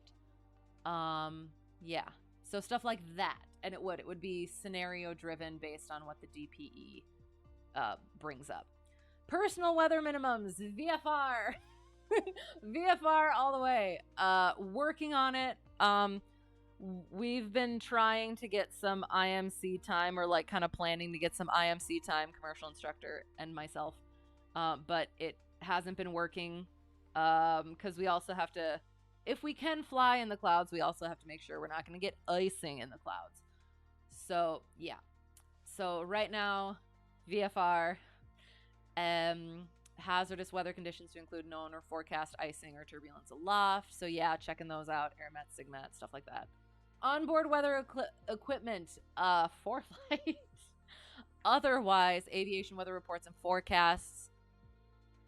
Went over like METARs, TAFs. There's the AWAS, ASOS, ATIS, in-flight weather resources called the FSS, 1-800 Brief or 1-800weatherbrief.com. Or like you can get, say, wind check and stuff like that from ATC and stuff like that. So yeah, use the things. Yeah, we kind of went over some stuff, so we'll... Oh, hello! Eric FX, thank you for the follow. I appreciate you being here, putting up with the tedium of the Checkride prep. Yeah, we're going to get in the plane in a little bit. We're just going to quick. We went over some of these things. We chose a very high altitude, so we didn't have to worry about the terrain and obstacles. We've gone over obstacles. We've gone over some of the MEF and obstacles on the sectional, stuff like that. We'll go over glide distance at some point. VFR cruising altitudes went over that. Effective wind kind of went over that, question mark. We will do this stuff, the performance, more of the performance requirements and stuff like that another time. VFR flight plan. Yeah, we'll go over that again. Mitigate risks, pave, pilot, aircraft, environment, and external pressures, and 8 limits of ATC services. And improper fuel planning. So yes, as the pilot, am I good to fly? Am I ill? Am I on medication? Am I stressed? Have I had alcohol recently? Am I fatigued? Or am I plagued by some emotion? Have I eaten recently, or have I eaten something bad? Or exercise, has that tired me out? So that's that E in the I am safe. And I guess the alcohol is 8 hours bottle to throttle, so cannot have had a drink within the past 8 hours. And cannot be over 0.04 blood alcohol content, and just generally, the effects can last longer, so just do not be under any sort of effects of alcohol, drugs, anything like that. So there's the certain regulations, but then there's also, are you actually good to go? Yes, improper fuel planning, always go back to on my private check ride when I had the for-flight navlog done, and I brought it into the plane and everything, and he said something about having printed it out or whatever, and I didn't print it out. And then he said, so how do you account for like changes? And then I like just refresh. And then he's like, well, then how do you know that what you planned is actually going to work for how the conditions are now? So that's why when you do your planning, make sure you have that data. And then once you actually get into the plane, have that data to compare to how the conditions are at the time to make sure that your stuff is going to be good overall. And always give yourself a buffer and a way out. Excellent. Amazing. Did kind of the thing, create a navigation plan and simulate filing a VFR flight plan. Points at the button on ForeFlight. And recalculate fuel reserves. We will do that at some point. Went over that stuff, kind of ish. We will go over that stuff at some point. We'll see about this stuff at some point. And we'll go over that stuff at some point. We're gonna get in the plane. Okay. Doing the thing. And again, let me make sure I have all the things ready to go. All right. So yes, we're probably going to, we'll start out going on the hello Hawk Driver 101. Thank you for the follow. Well, the thing, did I say it? Oh my god. I'd say I'm sorry, but it amuses you, so you're welcome. So we're taking off from KGZN, I think? Yes. Because we're pretending that is where Checkride is. Now I'm trying to remember what the thing and the thing were so that I can actually tell you what I meant by the thing and the thing. So yeah, we will attempt. I'll make sure all the things are working. I'll make sure all of this stuff is working the way I would like it to be working. And then yes, we will do some things.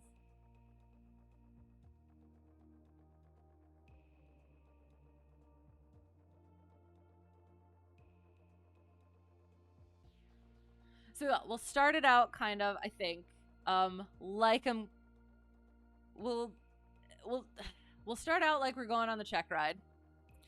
We will go through some of that sounds like it's working, so we're good. We'll go through some of the flows of the maneuvers that I'm still a little bit ish about. And then I have a couple of things. So again, okay. So I have my home airport, the airplane that I fly usually. Where's my mouse? Where is my mouse? There it is. Okay. My cursor. See that it's in my head now and I can't get the thing out? No, I can't. I don't mind though. I don't mind. It amuses me. Oh, that's right. Okay. That's good. It's not good, but we're gonna get to it. I'm gonna fix this quick. Hang on. I feel like I'm. Okay. All right. Goot and goot and down. Okay. All right. Here we go. Kind of. Actually, why does it feel very windy or sound very windy? Feel like it sounds very windy. This. The ducky. Ooh, I don't like it. We might be. Ooh, I don't like it at all. Are we in the convective segment? I'm just kidding. Maybe not. Maybe I am. Maybe I'm not. Okay, so hello.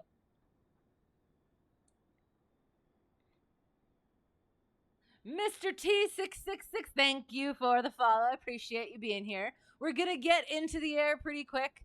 I'm just checking. So we're overcast at 1700. I am probably going to make it clear skies. But for now, we'll see what happens as we do pre-flight. So, again, he has seen me do a check ride. I mean, he has. He's performed the check ride with me. Or I have performed the check ride under supervision of him. He's seen me do a pre-flight before. However, we're just going to do all the things. We don't want to, I feel like my earring's twisted. It was, I think. That's awkward. Okay. So we come out of the FBO after I passed the oral portion of Checkride with flying colors, hopefully, or at least didn't mess myself up, psych myself out too badly. We come out and control lock out. Oh yeah, and then my state restored includes not having the yokes on. Excellent. Okay, so control lock comes out, and now I've blanked.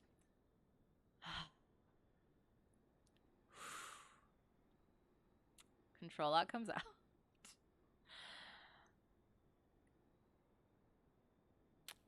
Switch goes on. Pitot, nav, don't have a strobe, beacon, taxi, landing lights, flaps go down. Excellent. Light, light, light, light, light, light. Amazing. Oh, all this is on. Can I turn it off? Oh, there we go. Perfect. Turn off. There we go. Excellent. Oh, and then there. Okay. Don't want to be wasting my battery. Did the thing. Ooh. Sorry, that was a very strange noise and I did it right into the microphone. I'm sorry. Fuel quantity is questionable. So we will be filling up. And that's one of the things. I have to fly there. So I'm wondering, should I fill up before we go? Or like right when I get there? I don't know. We'll see. Grasp the pitot tube. Oh, speaking of pitot tubes. Probably should have taken the cover. Ooh, that's sketchy looking. Yeah, we're gonna do clear skies. Take the pitot tube cover off. I am so good at speaking this evening. I hope you all are enjoying it. Grasp the pitot tube, feel that heat, control space, and oh, that's awkward. Turn it off. Off, all the things are good. So we're gonna pretend that I did fill up before. Yeah. And battery goes off. We get outside the plane. Oh shoot, I have to unchalk as well. We'll see if I remember it. Static port, vents. Stall horn, pitot tube, drain hole, fuel vent, did I say? Tire, brake fluid, flap, aileron, antennas, fuel cap, elevator, trim tab, rudder, flap, aileron, more antennas, tire, drain a little bit of fuel from each wing. If I didn't say the tire already, do the tire. Vents. So I was going through. At some point I want to do ground instruction. So I was just kind of casually going through this question bank of AGI questions, and one of them was something about when you check the vents, you want to make sure that they are open, A, closed, B, and something else. And I was like, I'm not sure. Because we've had vents, like, because I'm assuming vents being like the vents into the cockpit. So I'm assuming it's probably supposed to be closed unless it's the third option that I don't remember. So yeah, there's still much left to learn. Drain a little bit of fuel from each wing. I think I said that. Do not run into the fuel.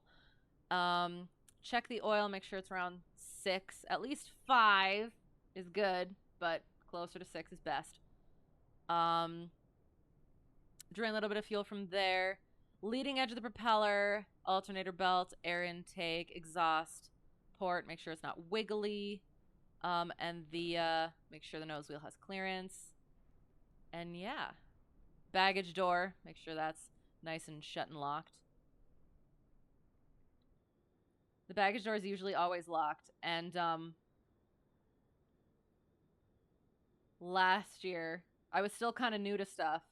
I came back from flying with a sub-instructor, and it was open. The baggage door was open. I don't know if anything fell out. I don't know if there was... yeah, at the time I wasn't checking things like that because I didn't know that other people would unlock the things. But now I know. I will always remember. I think that's it. Checking mentally. Okay. So then we did the, what's it called? Preflight. We unchalk it. We hop in with DPE. And actually, when I say that, I actually get that, like, reaction of, oh God, I'm doing a check ride again. It's so nerve-wracking. Okay. So, we're in. I pull out the checklist. He's sitting next to me, waiting for me to do something stupid. All right. So, fuel's on both. Hang on, let me think. I think so. All right. Fuel's on both. Circuit breakers. Blah, blah, blah, blah, blah. Brakes, pedal test. Blah, blah. Passenger brief. Seatbelts on at all times. Exits out the door to the left and right. For now, make sure they are shut and locked. So much fun. No talking during takeoff and landing. And yeah, all the things. He'll probably be like, you don't have to do that. I've heard you do it already a few times, quite a few times. And I'll be like, all right, sounds good. But just in case. Okay, so then C-track, back and lock, chicken. Avionics are off, autopilot's irrelevant, carb heat is in, beacon goes, that's nav, beacon goes on, prime it, bloop, bloop, and a bloop. Beacon goes on, mixture goes in, throttle is slight, but less slight than I think it is. Brakes, clear left, clear right, clear ahead, clear back. Clear prop. Oh, shoot. Hang on. That tickles me every time. It's just so amusing. And then we do the thing. This thing for, gosh darn it. I will hopefully be more eloquent with DPE. However, keep it around like 1,000. Can you technically put, oh shoot, you know what I haven't been doing? Okay, I keep forgetting that I actually can check the oil in this.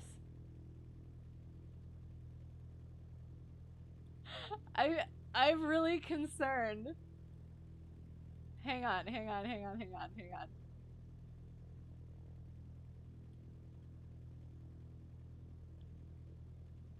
Oil pressure's good. So we're gonna say it's good. I'm still not used to having the iPad to be able to check the oil, so I will need to start doing that. Okay. So turned it on, avionics go on, boop, boop, on. We'll put this stuff on, I guess. Might as well. Lights, nav, we'll do taxi light. We'll lean it out. We'll put the flaps up. We will do the METAR quick. Although, again, we'll do the METAR and then we'll put it on clear skies. I'm sorry. We have maneuvers to do. So, KGZN, Kilo, Golf, Zulu, November. The 8th at 0400 Zulu. It is about half an hour until a new one. Automated, 360 at 10 knots. I don't even know what runways these are.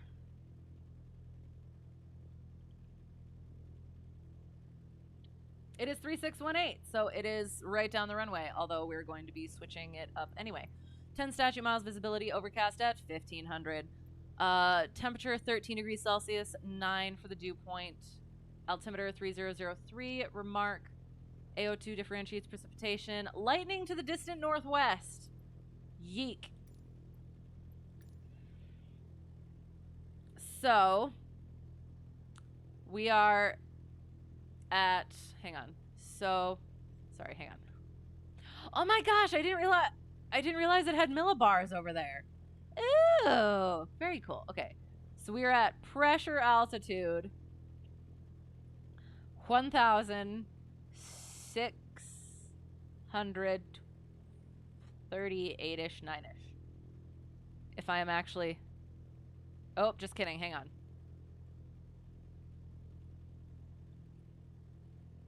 1,620. But our actual field elevation is 3003, correct?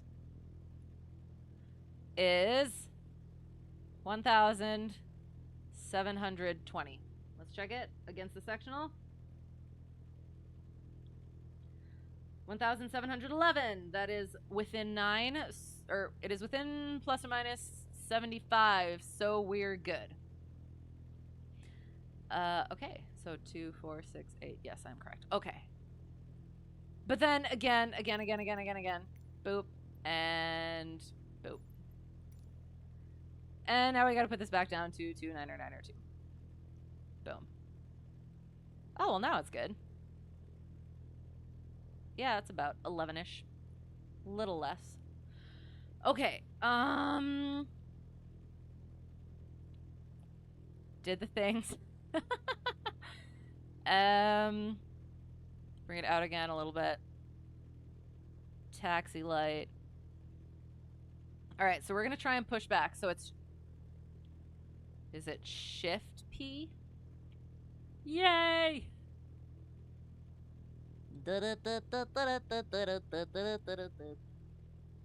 Pushback. The phantom pushback. It's like super slow. I assume you can you put, I assume you should be able to, in here, push back without the engine running. Because that's kind of usually how you do it. We're going to hope that that's enough space. Famous last words. And we're going to go. We'll do our, I'm trying to think if there's anything else I was supposed to do. I don't think so. All right. So then we check the windsock. It looked like it was kind of the other way. So we're going to taxi down that way, I think.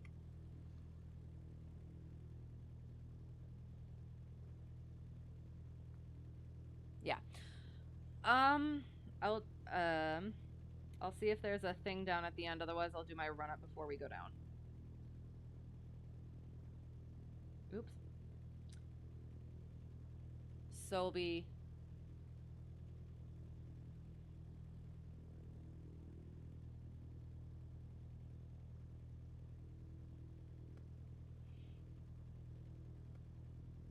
Yes. Okay. So there are run-up areas, or there should be run-up areas down at the end. Question mark.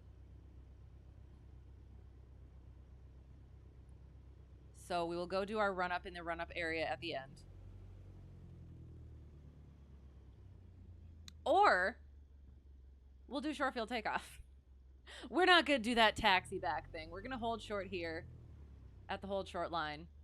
And then we shall do our run-up, and then... Sorry, there's a bug. And then we shall do a short field takeoff. Do a couple of maneuvers. And then I'm going to have to try and sit in the right seat and teach some things. Again, I am only learning, so take nothing I say seriously. And I'm going to be terrible because I've never actually even tried.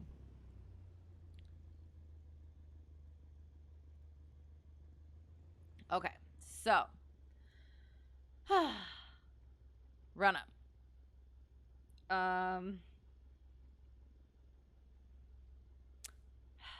Fuels on both, trim for takeoff, flight controls, free and correct, coming back, free and correct,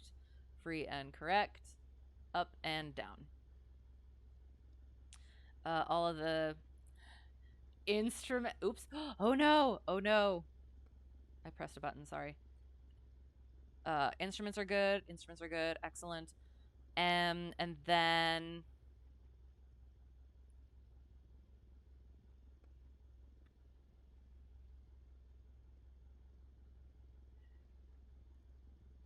primer's in and locked. Mixture is best in power. We're going to bring it in a little bit. And then we zoop, go up to 1700. I'm going to check that in a little bit, so I can absorb the things. Oop. Watch that drop. And back. Watch that drop. And back. Watch that drop. And back. Check the amps. Vacuum is not on this plane. Oil temperature is working on it. It's in the green, so oil pressure is good. Why is my fuel quantity not showing?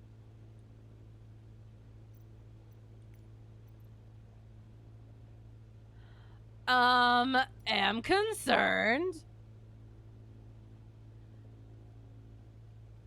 What? What have I done? I have broken it. What did I do?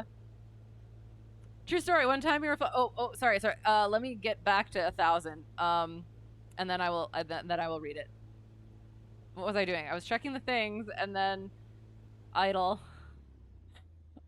So technically we would not be able to go fly, but we're in the sim, so we're gonna do it. I have no idea what I'm supposed to do. Is it something on the iPad? True story. One time you were flying, one time and the AWAS gave you the wrong altimeter setting. Okay, so by what? Like, okay. So you took off. You had it correct. And then what, like you were checking what the altimeter was going to be, and then it gave you the wrong one then? So what was it doing? What information was it giving you? Was it old or was it like broken? Oh, and was it VFR? Which makes it better at least, but ooh, that would be that. Ooh, I don't like that. I don't know what to do. We're gonna check our iPad to see if there's something that I did wrong.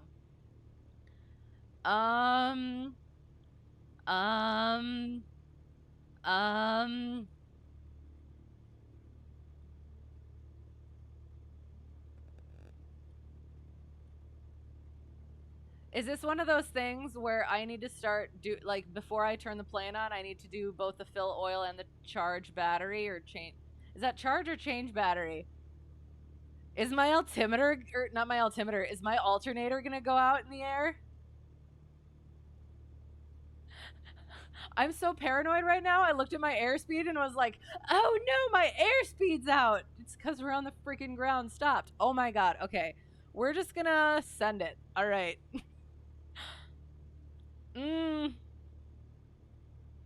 I'm super concerned. So let's go do some CFI training. Where are we? Gregory M. Simmons. We're gonna see what happens. Cisco traffic. Cessna Hotel Tree 1 Delta 1 departing 1-8. Straight out. Cisco. I'm like, okay. I was looking at my oil pressure too, and I'm like, oh, it's so low, but it's also because I have the throttle down. Oh my, I'm so paranoid now. I feel like I was supposed to, I was supposed to do like the oil and stuff from the iPad, and I just keep forgetting because I haven't had to do that yet, but we're gonna see what happens. Look at Ducky. Ducky's ready to go. Ducky's ready to go, so we're ready to go. All right, short field takeoff. I could probably be a little bit further back. Okay.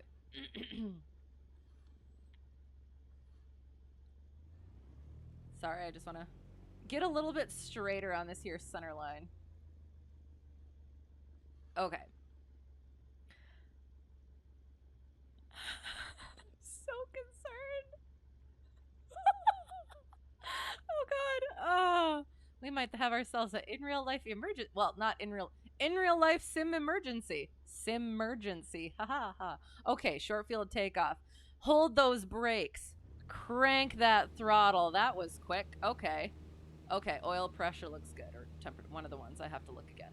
Looks good. We're going. Airspeed's coming alive. Amazing. Not everything is going poorly. Look at Ducky. He's so ready. 55. Rotate. Amazing. Pitch for that VX. Best angle of climb. I'm not sure what it is. We're going to go with 65. And then we're over the obstacle. Pitch for 70-ish. I don't know. For VY, whatever that is in this plane. Okay.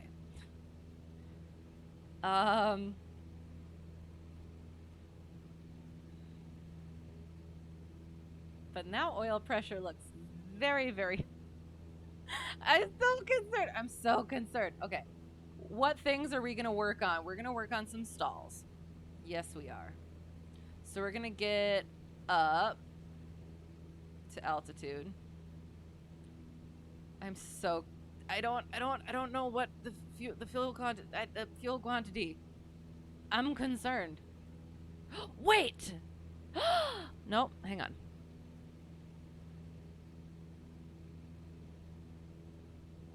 Apparently I need to, like... What is this?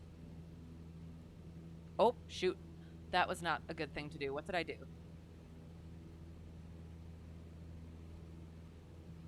I'm so concerned. We're still good over there. Okay. Okay, sorry. I'm beside myself.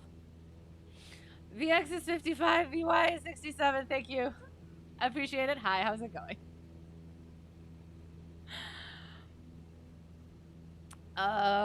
Yes, I know I'm doing potentially all the poor things. But we are going to make them work. Okay. So we were at 1711. And I should have looked at the in the ACS. I think the accelerated stall has to be 3,000 AGL. So we have to get up to, we'll go to at least 5,000 question mark. So maybe we'll Chandelle our way up. I think we shall. I think we Chandelle. Sorry. It might have been old. Okay, you found out when ATC yelled at you to check your altimeter. Your altimeter indicated 3,500. You can't remember if you were higher or lower that day, but they said check altimeter and set it to whatever it was.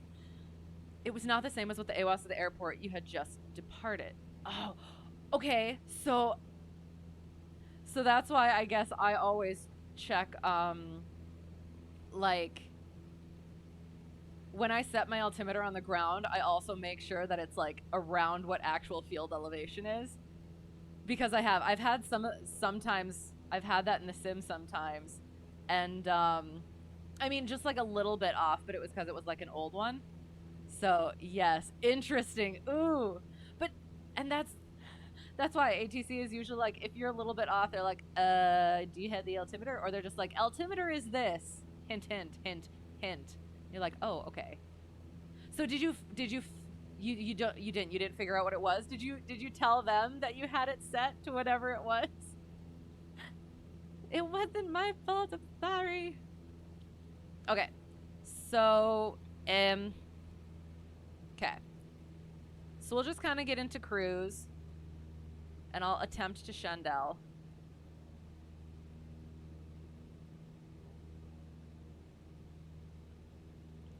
And so again, so we're in cruise, start on a heading, 30 degrees of bank, and pitch as we full throttle too. We gradual pitch, gradual pitch, gradual pitch. Keep it pitching up, keep it pitching up, keep it pitching up, pitch up, and then we start rolling that out while we keep that pitch, keep that airspeed coming down.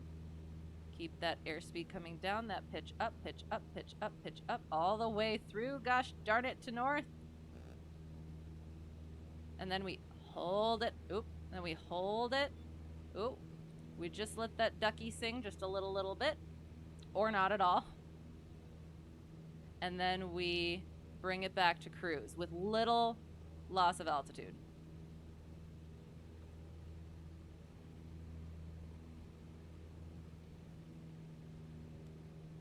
You did not want to argue with ATC. No, of course not. No arguing with ATC.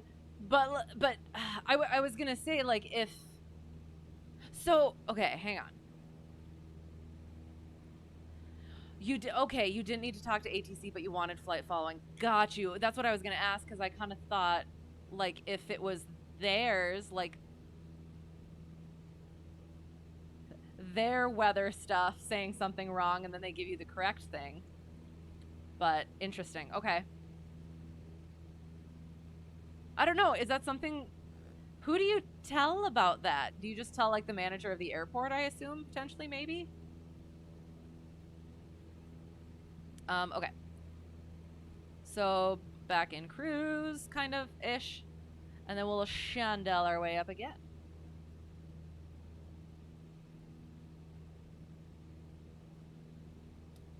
So turn and whoop. And we'll try to look out the window a bit more. I still keep that up, and then we start bringing it, nope, not that much. Start bringing it out, keep that airspeed dropping off little by little. Keep that pitch up, Make sure we're stepping on that ball. I probably brought that bank out a little too fast. Keep going, pitching up, gosh darn it. Oops, nope. Need to be much more ginger with my controls. Oops. And then there-ish. Hold it off. And then we bring it back to cruise with negligible altitude loss.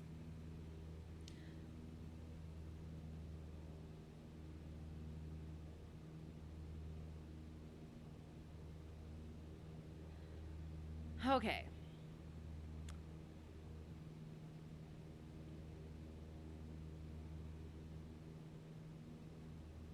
I'll try to get it trimmed out. My other nemesis, the trim button.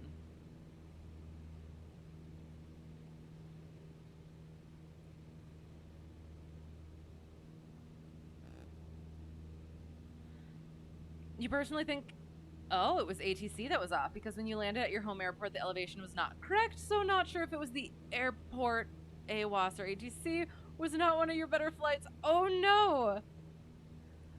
Well, then, so where does... Okay, so you took off from an airport.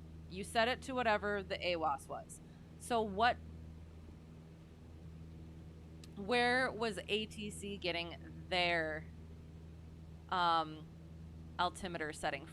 Was it supposed to be from there? Or was it from, like, a different airport?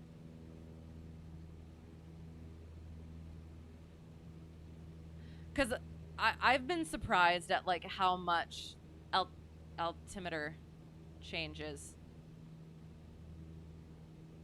Even just from, like, a short span.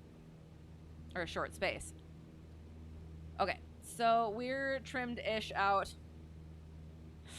Ugh.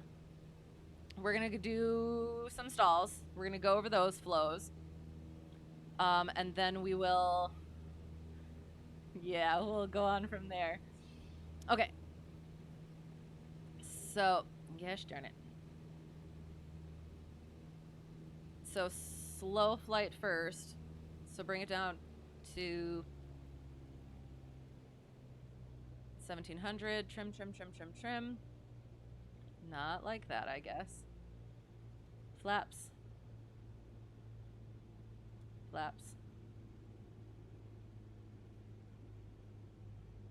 And actually we're gonna do just the 20 degrees. Okay.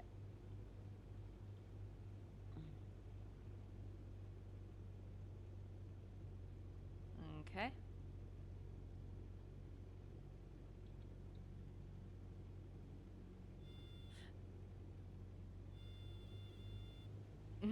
Hello, thank you, Ducky.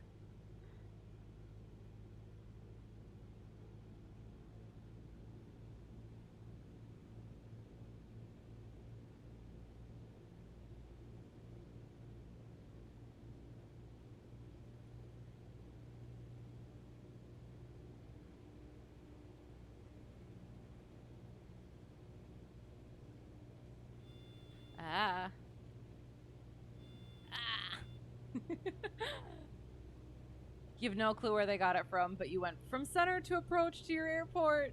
Weird. I haven't really thought about, like, where they actually take their info from.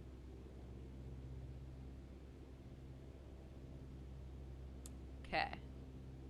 Maybe-ish.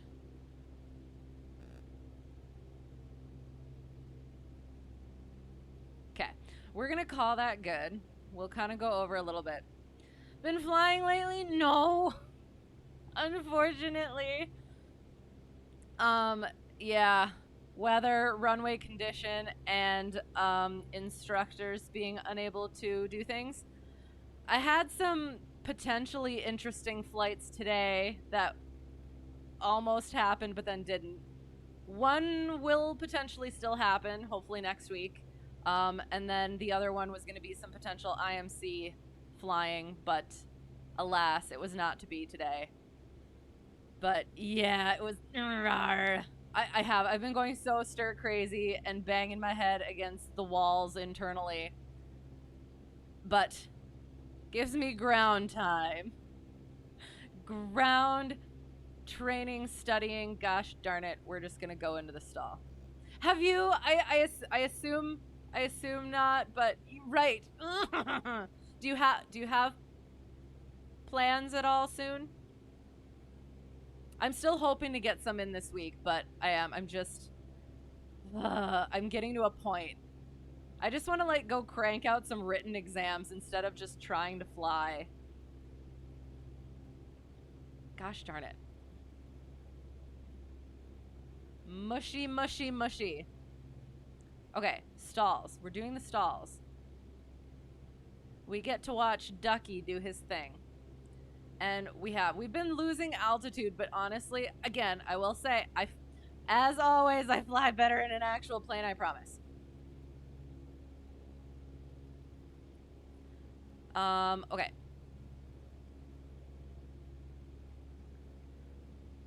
So, doing the thing. Oh, you know what? We could also put in frickin' carb heat. God dang it.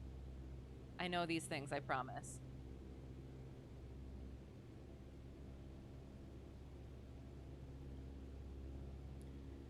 Yeah, I've been trying to get night flying in with #1 instructor before he goes off to training again.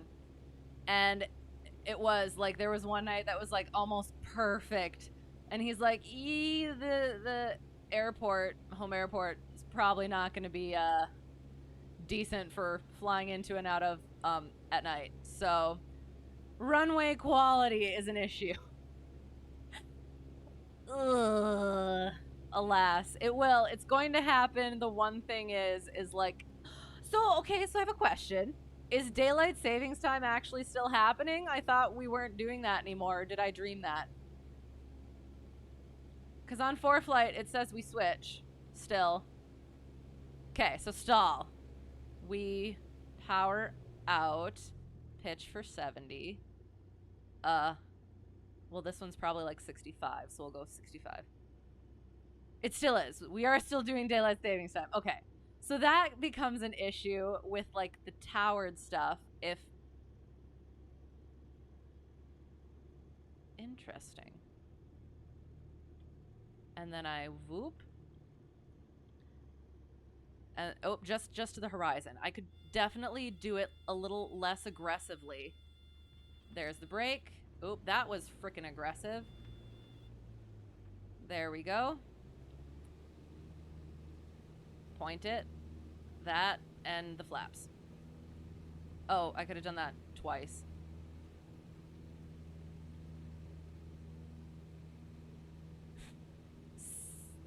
That was a questionable stall.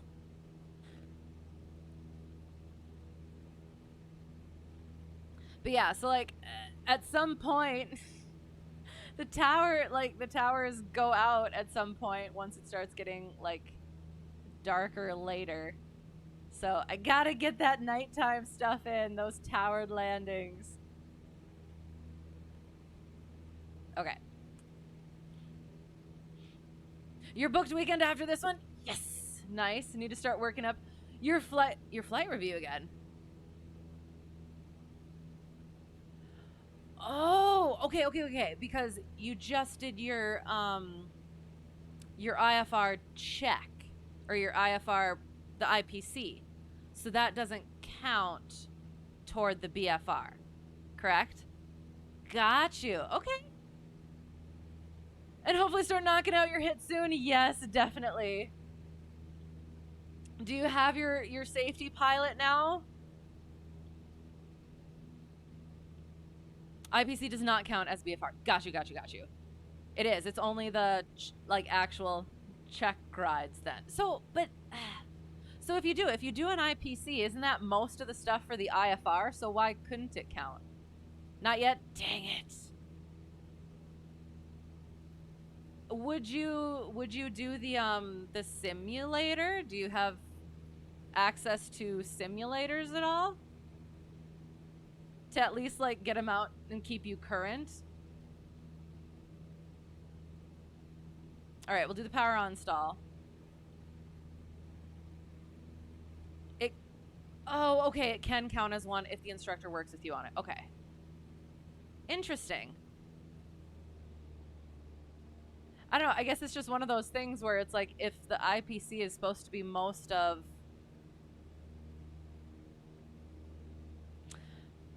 You know what? I do remember that the ACS does have like what the different things are, and there are the certain things that don't. But okay. Kind of different required ops. Okay. Would get pretty long. Okay, sure. Could do a sim if you had access, but you don't. Oh, okay. Got you. Fair. Yeah, I got some sim time at one the flight school-ish that I went to for my instrument stuff. I wasn't too keen on the training for it. And going over my logbook, I'm really not cool with like the logging of it. It's infuriating. But yeah, if it was something like getting down to the wire and stuff, it'd be something to be like, okay, I'm current. But again, that proficiency versus currency. To like weasel your way into the in with the people who run it and be like, hey, you should get a sim. Could work. It could work.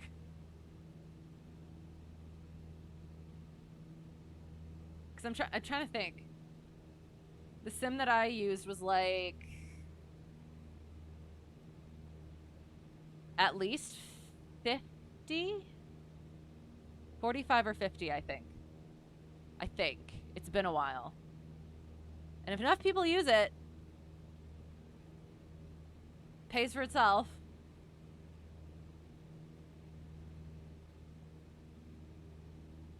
And if especially there's like if especially there are issues like people not being able to quite get out and fly when, well, I guess that's probably not a good thing either. Again, I only mean this as like staying current, but then also getting the proficiency. Again, separating the currency from the proficiency. If that makes sense. Okay, power on stall. Bringing it down. Keep that altitude. Keep that altitude with pitch.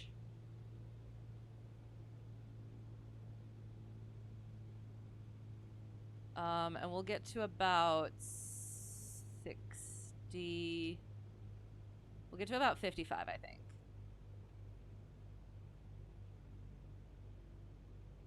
Power up and pitch.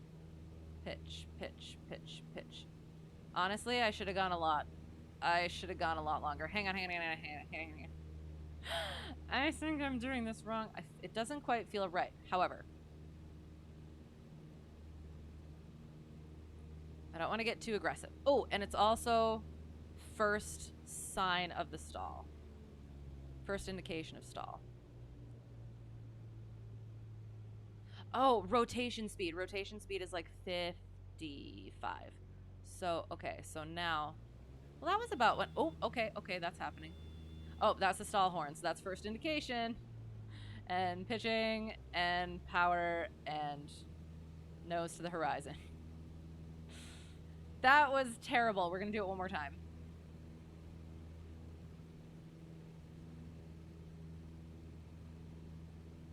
Okay. So we're bringing it down. Powering down.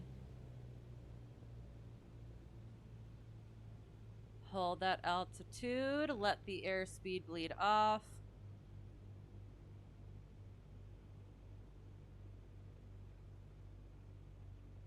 Rotation speed, power up.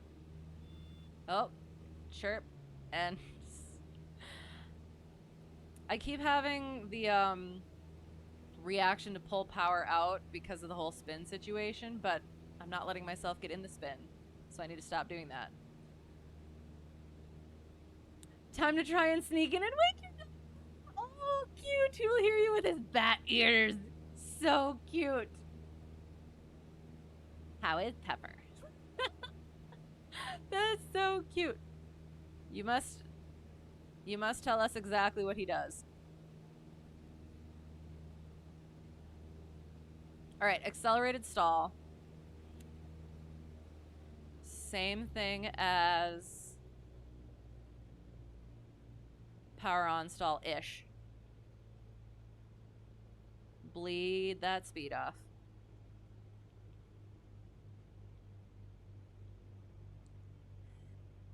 And then full out and bank and pull. And that is first indication, so recover. Okay. Heh. Still gotta practice those IRL. However, we have the flows-ish down. The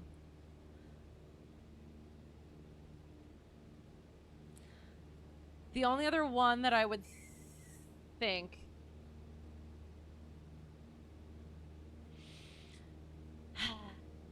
I have the mixture out more than I would like to.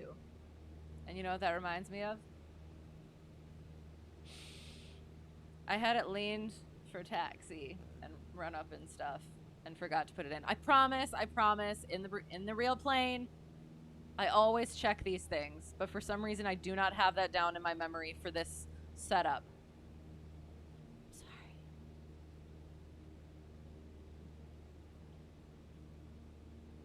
Okay.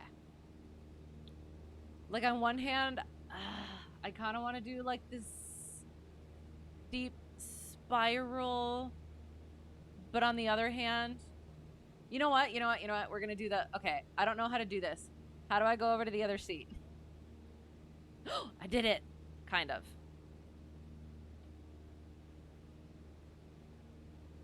Okay. All right.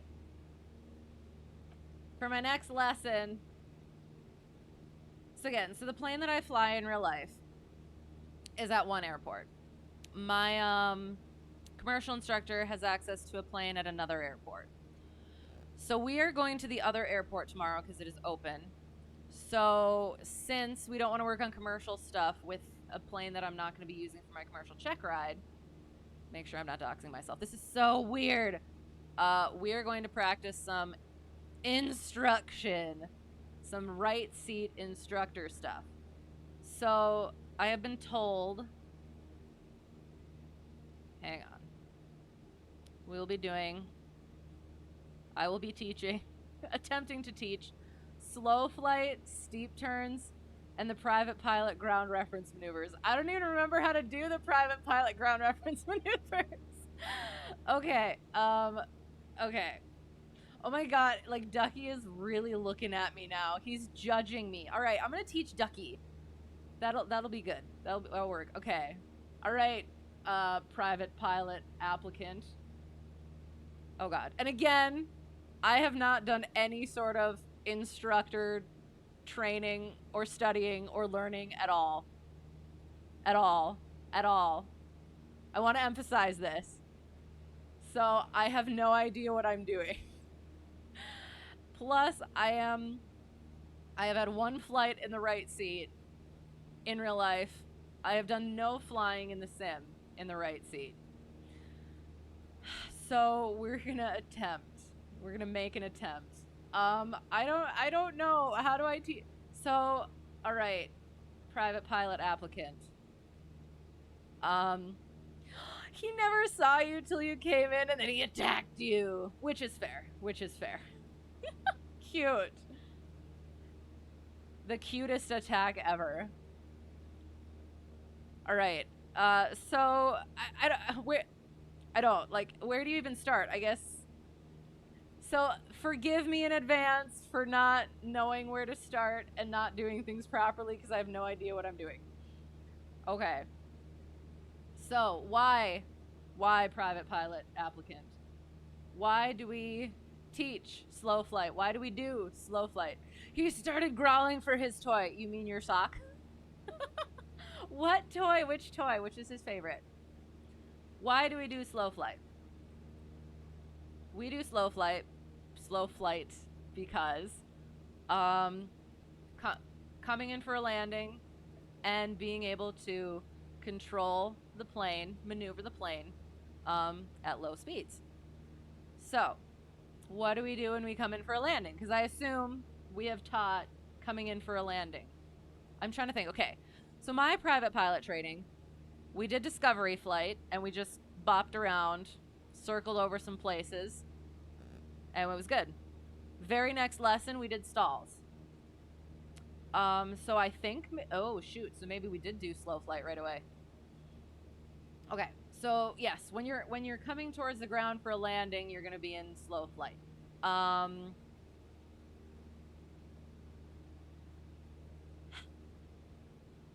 Yeah. So having that ability, so we're gonna bring the power back first, and we're gonna keep that pitch. We're gonna hold our altitude with our pitch, so we'll keep on trimming. We're gonna keep bringing. And you know what else you do, private pilot applicants? We bring the carb heat. What do we do with the land when we come in for land? We bring carb heat out because the engine is at lower lower things. Oh, it depends on his mood. Sometimes he just loves to attack your hand. So he was growling for the claw. Cute. Oh, I love it. Okay. And then when I don't know. And then when we are within the white arc, we can start bringing flaps in to help give us more lift. And we're going to try and remain on our proper freaking heading. I wouldn't say that to private pilot applicant. And we're going to watch our speed. We're going to pitch for speed, power for altitude. And then there's that whole thing about behind the power curve, which I'll have to, we're going to not do that. I'm going to have to study more so that I have it properly in my head and able to word vomit it and explain it properly. So the one thing is I think, okay.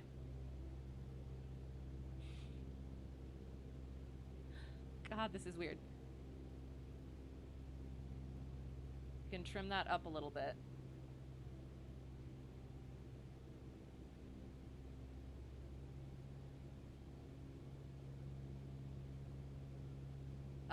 And then Pepper agreed on bringing the flaps in.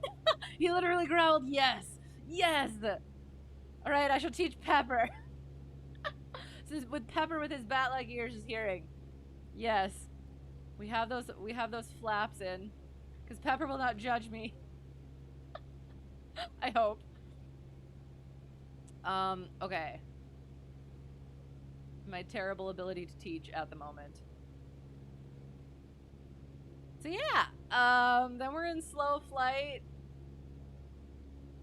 And then we, okay, again, and I never feel like I can properly do slow flight in this plane. I don't think that I understand how it works in this plane quite.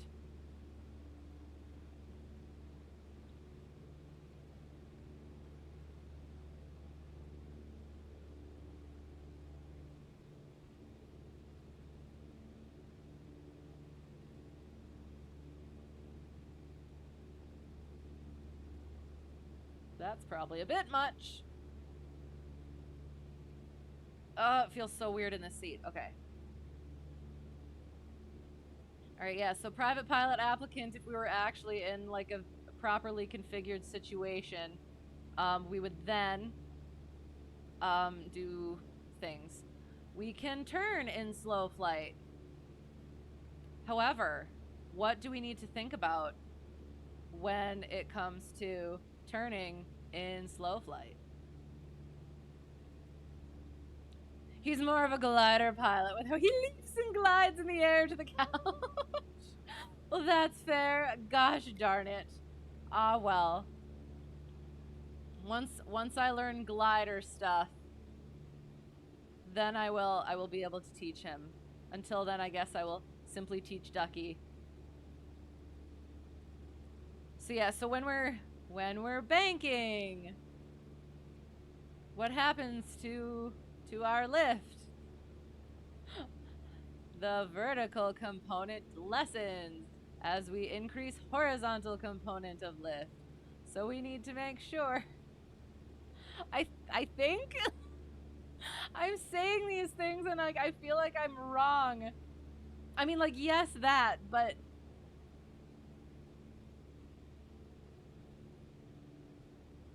because if I try and just hold, hang on. If I'm banking,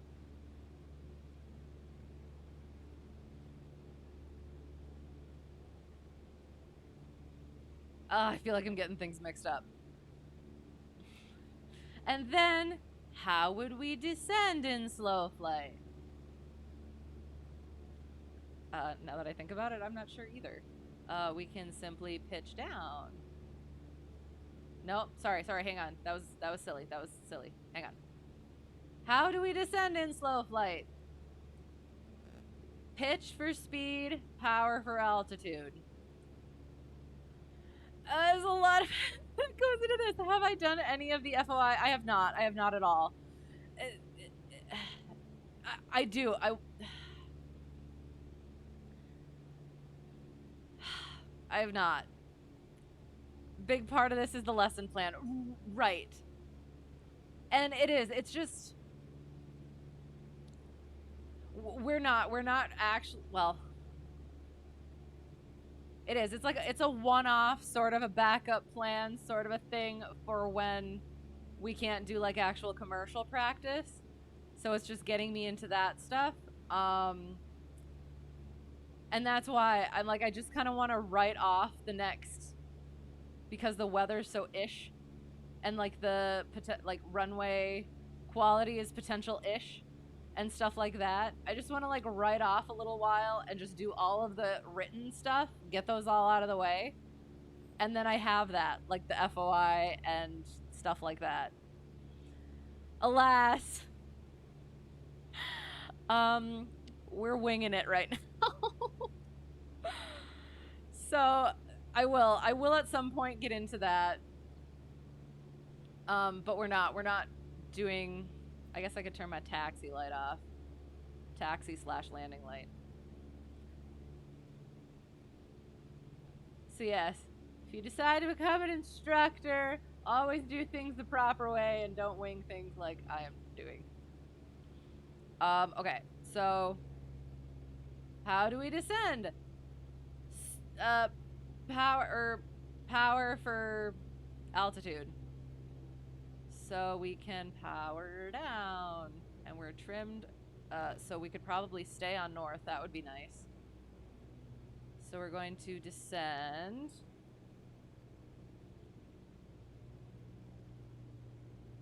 I'm trying to descend.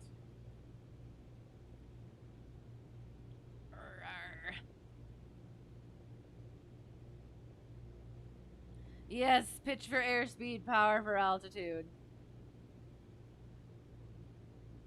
Right, why? Because backside of the power curve. Which again, I have to like look up again to make sure that I fully, completely understand the like theory and stuff behind it, because the drag and stuff. What's that? God dang it. Okay.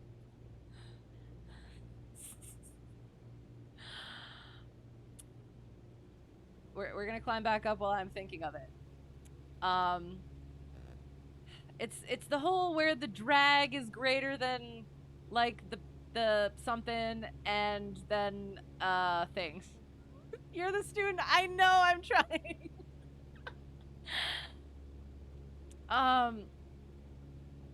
We're gonna climb back up to 5,000 with power.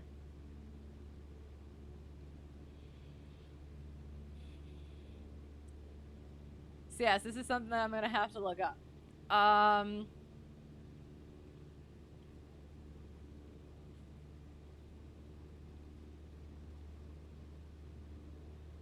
It's the backside of the power curve, which means that drag is, it's like drag is greater than something, or it's the graph. And yes, when's your next highway tour? And it is tomorrow. Yes, excellent. Tomorrow night, check out Charlie Foxtrot. Excellent stuff. When you're going slow, I don't feel much drag on my hand. Okay. Oh, wait, hang on.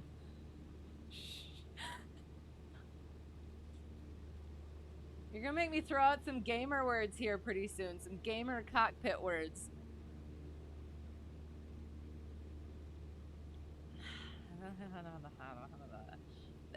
Because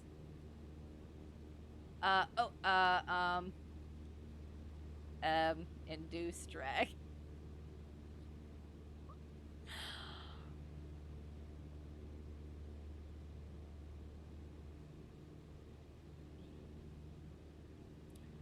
What? Is that supposed to be what? What's that? Okay. Teaching is hard, especially when you don't quite know the things yourself. Okay, so induced drag is what happens. It's a consequence of lift, of the creation of lift. So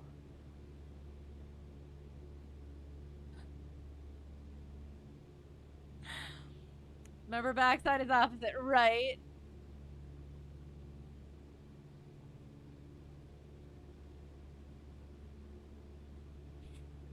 Well, so it's just backwards then, usually, so you always have induced drag. It is greater at slower speeds because more... Cause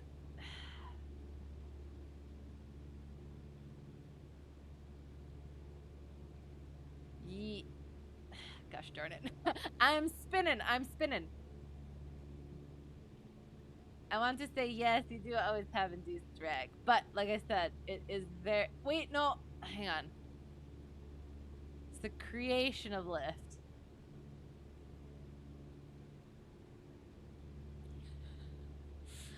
Flying at its speed means that you're... Wait. Is this telling me exactly what it is? Are you tired of watching me struggle through the answer?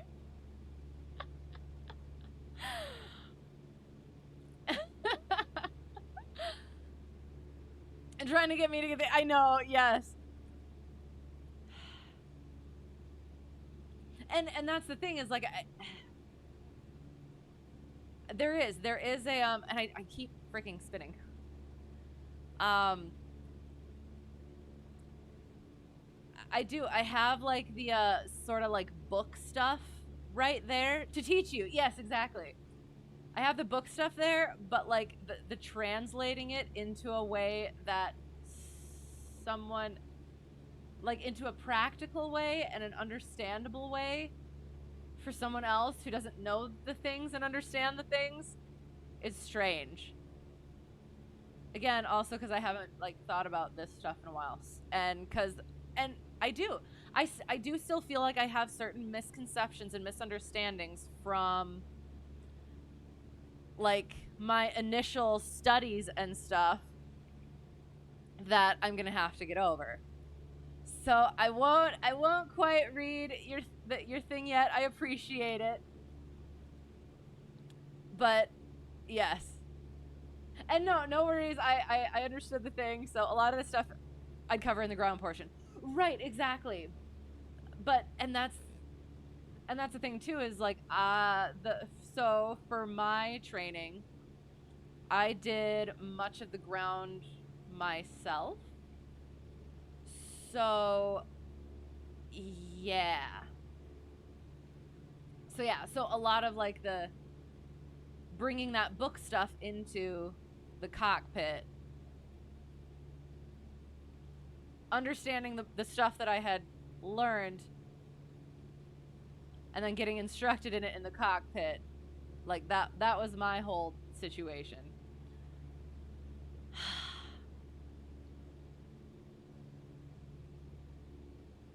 Wait, so where were we at in the questioning? And in the air, I can set up the maneuver and ask questions and point out what's going on. Right, as it's happening, as review of the book of learning. Right, exactly. And it was funny because one of the things I was working on doing my written exam while also doing the flying. And we did do the slow flight, so I was familiar with that. And then I was doing the written questions, and one of them was, can you use flaps at low speeds? And it didn't click at the time, the whole, like, yes, you obviously can. I was like, no, you definitely couldn't do that because then it slows you down more or something. It was like a weird, very baby pilot knowledge reasoning. And I was like, oh, how could I possibly have gotten that wrong? You can use flaps all the time. Or not all the time, but yeah, that sort of thing. Yeah, you can use, or I think I answered like you can only use up to 10 degrees of flaps or something. And then the answer was you can use all the flaps. And it was like, wow. And then I thought back and I was like, oh, we did slow flight. We put flaps in, of course. And that's when that like book knowledge clicked. So you remember learning this when you were studying, or sorry, when you were flying with your CFI but never understood it. And there's different levels of understanding as well. So like I know the whole, like what I'm supposed to do for it because of what it is, but do I always have induced strike? It is from the, okay, and I guess that would be my question. I don't think I've ever really thought about this. It's from the creation of lift, correct? So, I mean, is it, okay, hang on. So, okay, so the induced strike. So when you're okay, well, we're just gonna go from the starting, like, okay, so you're on the runway and you're doing the thing, right? You're going. And then you do the thing and we boop and then the thing goes like that, right? The lift thing goes, how do we create lift? with aerodynamically effective wings and thrust and that stuff. With the propellers in the with the propeller in the wings.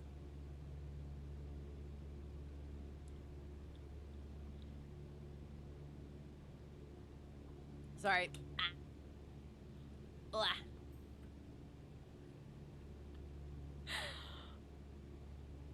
I'm gonna we're gonna descend a little bit because we're getting a little bit high. Do I create more lift when I'm going slow or fast?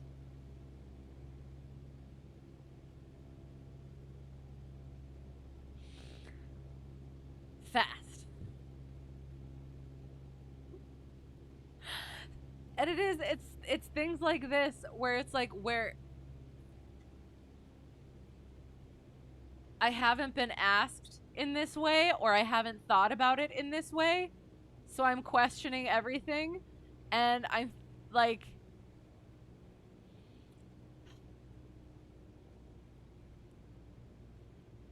because yeah. Okay, so how am I creating enough lift when I'm going slow?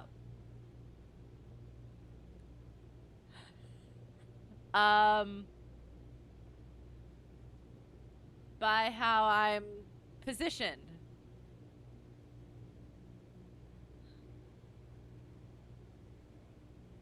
Okay. Do you always have to do shit? Because flaps and stuff. So.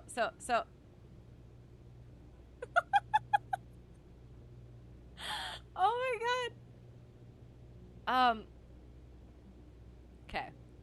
So when you're going fast, right? That's like that's creating the lift. But then also when you're like this, and then there's like the air and angle of attack. And now you're gonna ask what that is. like yeah, there's the thing and then the thing, so then the air is going like that, and then it's, yeah. Ah! Angle of attack! So that is, the angle of the chord line, which is the leading edge of the aileron, to the, trailing edge of the aileron, which when there's flaps, it's that point right there instead of up there.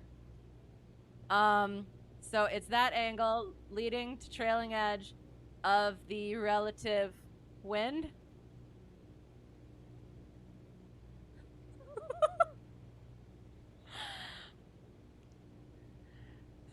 See, and again, like I'm answering these questions, but I feel like in such a way that a student who doesn't know the things is not going to understand the things. I'm just answering the questions like a private pilot or like a commercial pilot. Okay, so what do we have to do to maintain level flight as we slow down? We increase our angle of attack. So we bring our ailerons up. Sorry, hang on. Our wings, we pitch our wings up and or bring our flaps in at slower speeds. At slow enough speeds within the white arc. Awesome. And what does that do to our drag? Okay. I'm spinning. I'm gonna power up again, I guess. It increases it because we're creating that lift.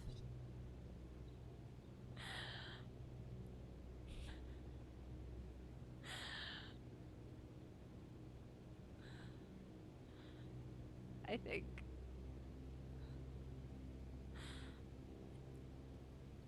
And again, when specifically when using the words creation of lift, that is just when lift is happening, which is if we're in the air and like flying, there's lift that is happening, and thus that is created, question mark, but it's the same overall lift for level. What do you mean? It's the same overall lift for level flight, right? Oh, okay.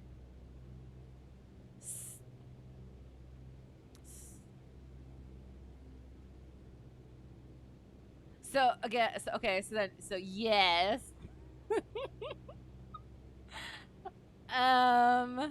Same overall lift for level flight.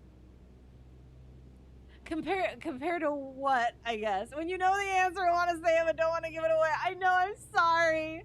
I'm sure this is like painful, but this is what I need. This is like that actual, and this is why, whether or not I actually end up instructing, I am looking forward to actually getting the rating or the certificate, because oh my god, this is gonna really help me fully understand the things. Haha, the things.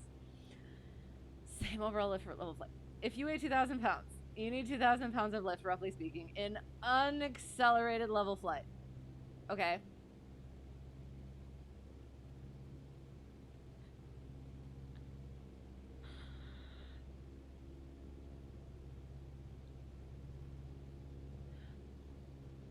And again, this might, you know what? I'll be honest here. Like, this might be like a misunderstanding on my part of like what, again, this might, I don't know how to, like, again, creation of lift is and means. So I think that might be part of my issue. At fast speeds, the velocity takes care of a big part of that. Okay. At slow speeds, we substitute that with angle of attack. Okay, right. Don't worry if you were on camera. I think these questions you'd have the same reaction. Well, and again, like it is. It's again going back to the whole like getting the certificate, just to understand the things better. There's a lot of stuff that gets shoved onto the mental shelves and not really properly organized. And like I have like the book understanding and knowledge and words or whatever in mind, but not necessarily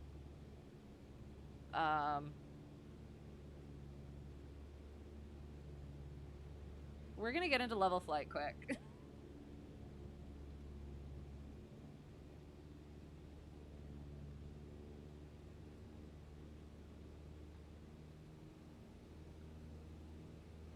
That was kind of spooky.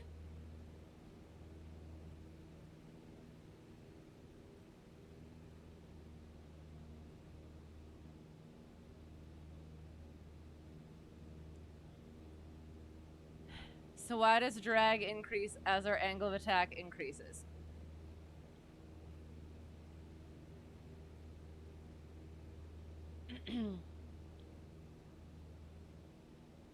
So, okay, so then, and again, I'm going to go back to, and maybe I'm completely, again, misunderstanding in a different way. So you said the velocity takes care of a big part of the necessary lift. So, again, creation of lift.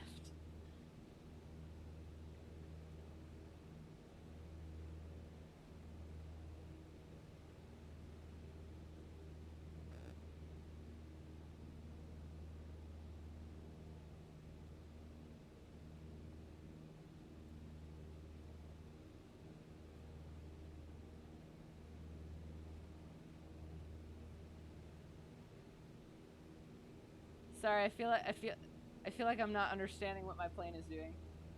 Okay, I think it's doing stuff. Okay.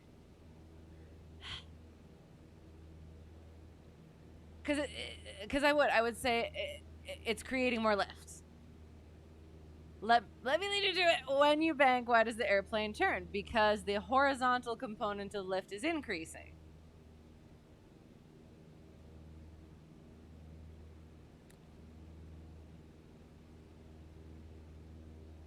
Ah!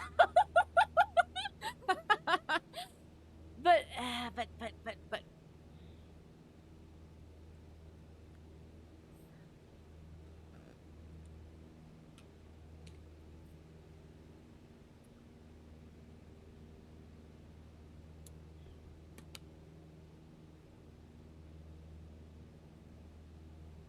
oh, that's right. Okay, I had it early. So what's happening to that horizontal component of lift at high angles of attack? It's going backwards. That one, that bit. So the drag is going that way. And so it's dragging-ish that way a little bit. And what's that called? Is that the induced drag?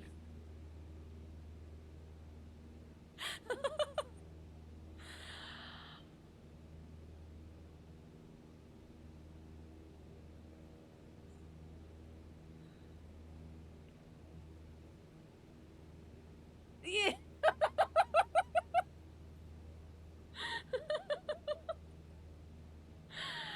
Oh my god. Again, I appreciate your patience. Oh my god. And it is. It's like I know these things in certain instances, but like the tying them all together and coming at them from different angles is still a little bit of a tangly road. So, yeah. Oh my god. So, okay, and I guess we'll go back to the initial part of the question. Like the original. So backside of the power curve.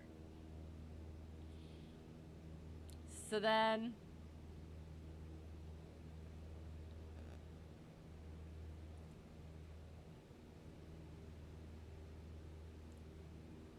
backside of the power curve is when because it's lift and drag. So lift and drag are here, and then it's like here, and then it's like here. right? So lift and drag, lift over drag is here. And am I doing this correctly? Like there and then like there. Yeah, okay, that looks right. So we got our little lift and drag here, correct?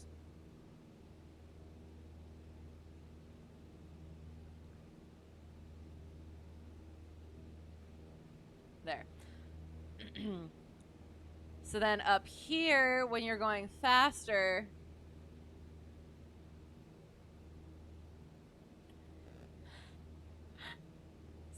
something I can say from the right seat might be, set us up for cruise flight. What do we need to do with our pitch? As we slow down, right, what's happening with drag as you do that? So what do we need to do to compensate for that? Right. Not cruise, slow flight. Right. Okay, sounds good. And you know what I do? I remember doing stuff like that. And then yeah, doing the whole. Well, and I mean, you can start out with like well, hang on. Yeah. For slow flight specifically.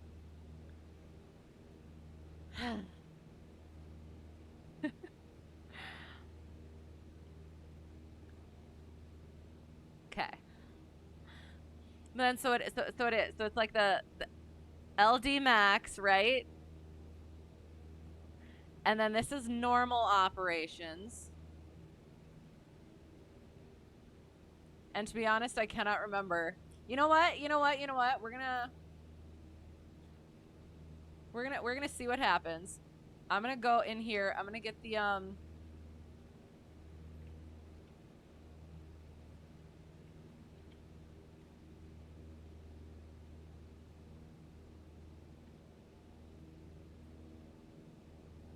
so that I can understand the things. I can't see what we're flying right now, so oops. No. We're gonna look at this thing. And then we're gonna go like so. Where is it? And this is honestly for my own understanding. Okay. So, we've got power curve. We're gonna understand the things. So we're gonna start with this one. Nope, we're gonna start with the green one. So, okay, so yeah, so again, the slower the speed, the higher the induced drag. And then it gradually goes off as velocity takes care of some of that lift. And then we have parasite drag, which is very low because, like, yeah, nothing, and then you feel it. And then as it gets faster, that increases. Okay, excellent. Add them together. You get the power required.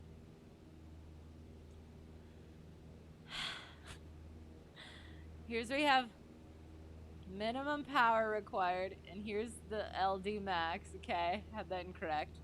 What is parasite drag? Drag created by the shape and form and stuff of the aircraft itself and any bits sticking out. It's a very technical explanation. I'm sorry. Oh, so it is. It's just. So again, so like this follows this.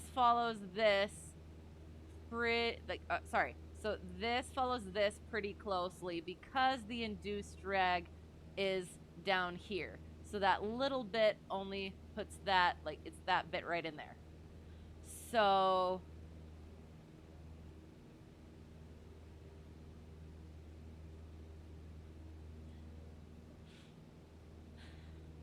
correct. Okay. Yeah, I got one right.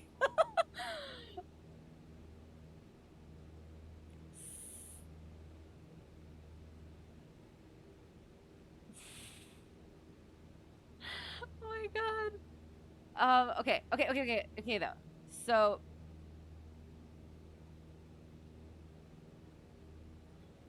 yeah, it's that little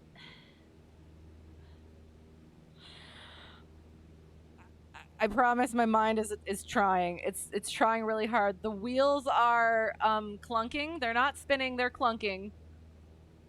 But practice greases them so they will run smoother eventually. So again, so adding them together, the power required is higher for lower airspeed because of both of those. I'm glad it's amusing to you.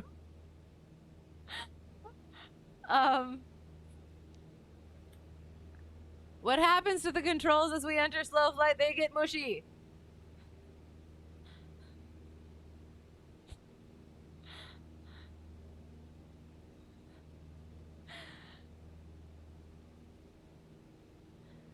Why? Because the air is the air is getting less. Can I say that? Like it's I don't know, it's getting less tight around the controls, and so that they don't affect the actual airflow as much because the airflow isn't as tight around the controls. Surfaces. Maybe. I question everything.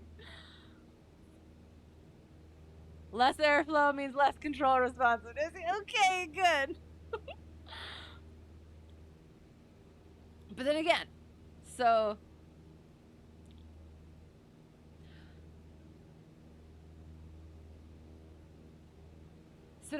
like the reverse command, again, the reverse command, that's it.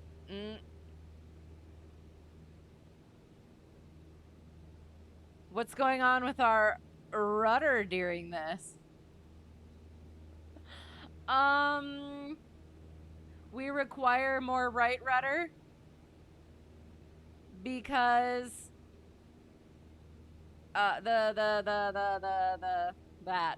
the left turning tendency.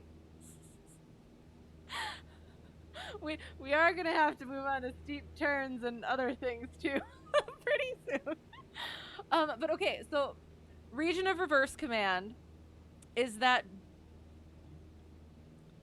just you require more power for lower speed. But does that also encompasses the whole pitch for speed, power for altitude? Literally said the answer mushy when you said it.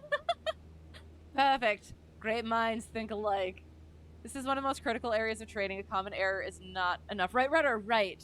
More right rudder. Why is it so much left turning tendency here? Here in the slow flight in here.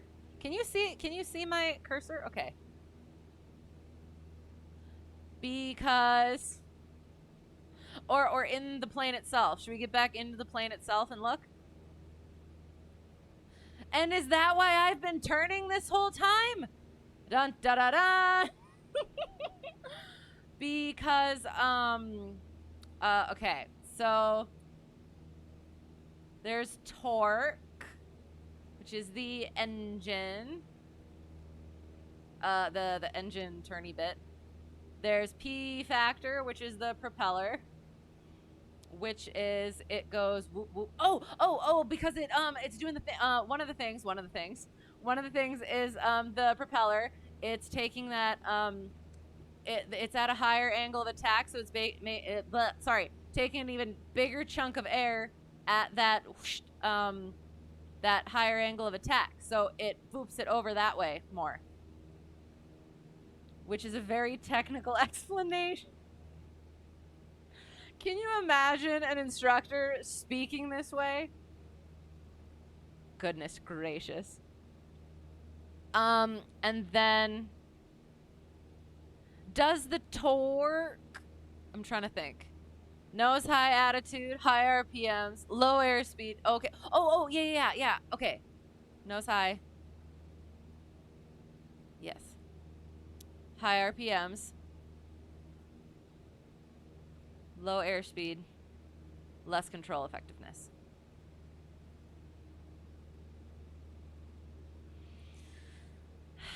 Okay, I have to ask the question. Why with the high RPMs is there less control effectiveness? I don't like that. Why is it doing that? Why is it...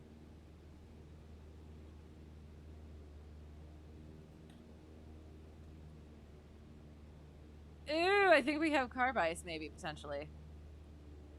We're just gonna keep the carb heat on for a little bit. So what happens if we increase our AOA just a little more during slow flight? Stall! Potentially.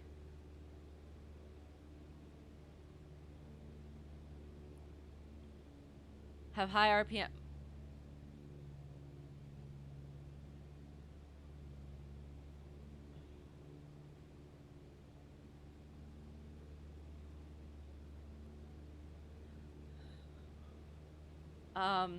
Oh, I didn't even turn the thing on. Hang on.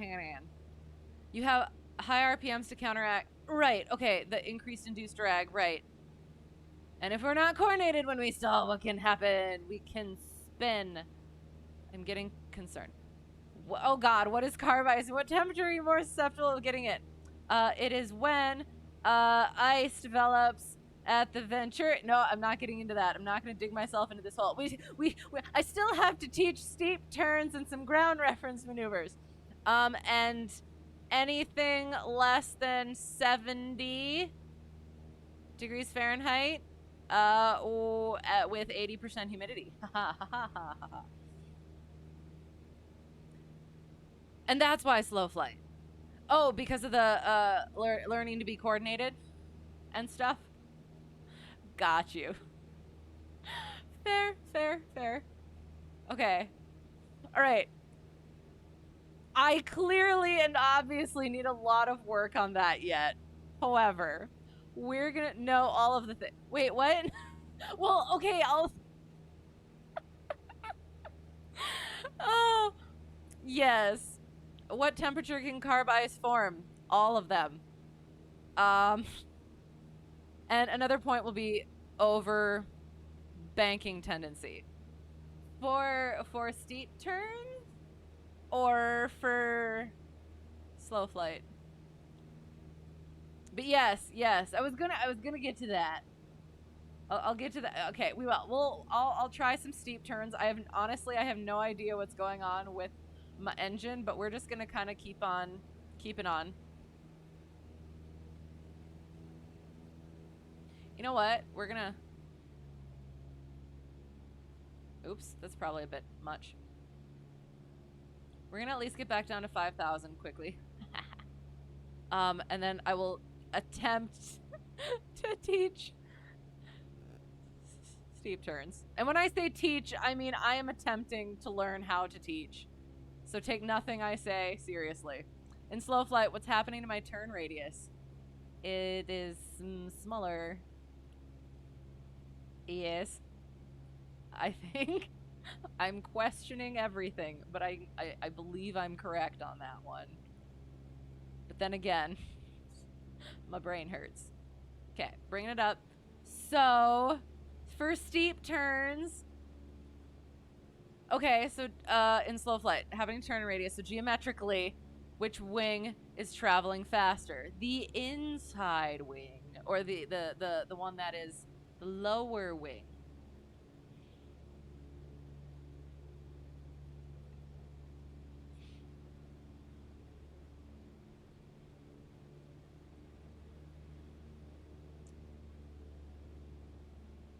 I don't care if we're at a proper altitude. We're just gonna leave it. Oh god. So, hang on. So geometrically. Oh. Sorry. Hang on.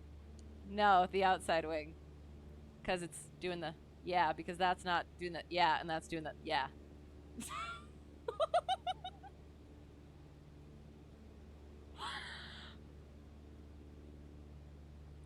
do you see how this again? I have done no study. I haven't thought about this stuff in like actual teachy terms and actual understanding terms, except to do the thing and pass the check ride, and this is why. I need to do this. Okay, what happens to lift if it is going faster? It is going faster. Oh, and so it is creating more lift. And so as it's going that faster, it's going to lift more and it's going to overbank more. And so you're like, after you get to that certain point, it's going to want to go bloop, keep going that way. Yay. Oh my God. It is. It's so much different trying to like, yeah, really get into this stuff. So I appreciate it. Same as in a steep turn, but at a much slower airspeed. Right. Okay. That's absolutely fair. So I like that connection between the steep turn and the slow flight. I appreciate that. And I appreciate all of this. Oh my God. Thank you so much. As always, for the help. And yeah. Patience. Oh God. And I apologize. Okay, so we're gonna try ourselves a steep turn. So we're gonna get to about 2300. Cause that gets us to below maneuvering speed. What is maneuvering speed? I'm glad you asked. And would have asked. I know you would have. So maneuvering speed is the speed at which the plane would stall rather than brake. So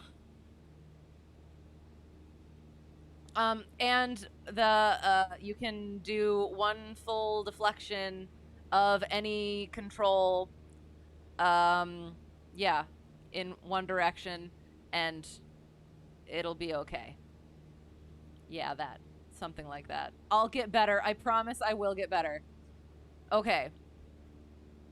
So. It'll break above maneuvers. Damage could be caused to the aircraft. Oh, with control deflection. Okay. Well, okay. So now that you say that,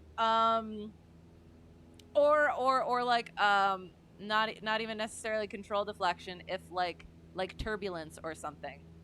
So that's why we also go below maneuvering speed if there is no actual turbulence speed, if that makes sense.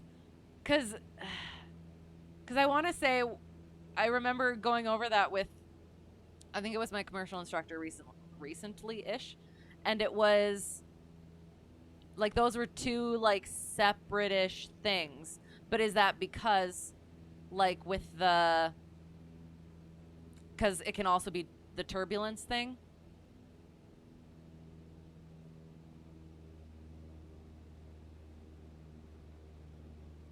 And that's why there's like I'll use the written tests as an example. Like as I'm going over those and like doing like going over the questions and stuff, first going over them, it's like, okay, and especially like doing the private stuff with like the differences between like the echo airspace and the Gulf airspace and the night and the day, like those little differences I didn't catch right away. So when going over stuff like this, the information goes in, but those certain little pieces, those really necessary pieces that get you to, I don't know how to explain what I'm saying, but like there's like really necessary pieces that kind of like fly under the radar when you're trying to like get all the information in. So like so yeah, I'm still getting in those. Turbulence is related as well. Okay, sounds good. You're gonna PM me. Okay, sounds good. Yeah, and again. I am learning. take nothing here into the real world unless you ask an CFI or other such certificated instructor of aviation.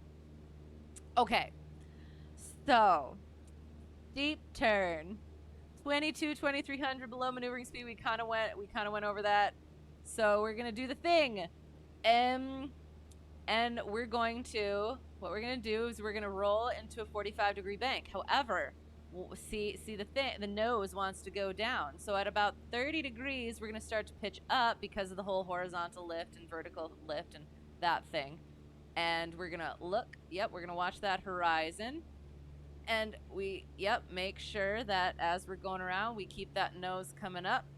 Feel our oops, that's a little far. Hang on. It's weird doing it from the right seat. Oh, I actually didn't think about think about that. There. That was really terrible.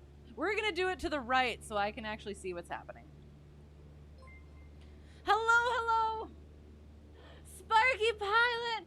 Thank you for the raid! How is it going? How was your stream? How are things? No pressure, all the pressure. So, okay, I'll fill you in quick right away. We're practicing CFI stuff. I am not quite doing my CFI training. I'm gonna do like a lesson with commercial pilot. So I have to fly from the right seat. Hello, thank you. Ewolds, thank you for the follow. So, fun stream, good, excellent, just pilots rating pilots, yes. But I do it like, full disclosure, I am attempting to learn to teach. And so it's pretty rough. It's a struggle. I have to understand the things as well as try to explain the things, and it's just, yeah. What's the common error in the steep turn? Not enough pitch up. Oh, cool. Yes, it sounds cool, but then you get into it, and I'm like, oh, I haven't done any sort of, you'll come be my student pilot. You don't want to learn from me, at least not right now. I don't know any of the things. Reset XPDR, thank you for the follow. I appreciate it very much. Waiting for the I'm better in real life than the sim. I'm absolutely better in real life. Well, not teaching. The teaching is just rough all the way through. But flying the actual plane, I am better in real life. However, we are in the right seat. I've only had one IRL flight in the right seat. So, that's a thing too. Yes. So, common error in the steep turn. The stall duck believes in you as long as he doesn't say anything about it, because then that's not a good thing. Then we're stalling. The biggest cause of the initial pitch error. Because we're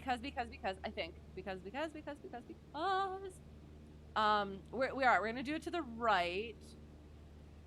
Because, okay, so as we were talking about before, as we turn, that horizontal component of lift is increasing, that vertical component of lift is decreasing, so the nose wants to pitch down.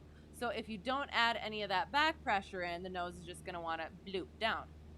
So you compensate and correct for it with that increased pitch. It is a creative AOA indicator. I love the AOA indicator. I love it so much. He's so cute. Virtual SWA, thank you for the follow. I appreciate it. So CF00 Charlie Foxtrot is meta teacher, sim instructor, sim. And yes, also, very inquisitive student pilot who knows more than I do. Yes. What happens if we just increase pitch in the steep turn? Our airspeed bleeds off, which in turn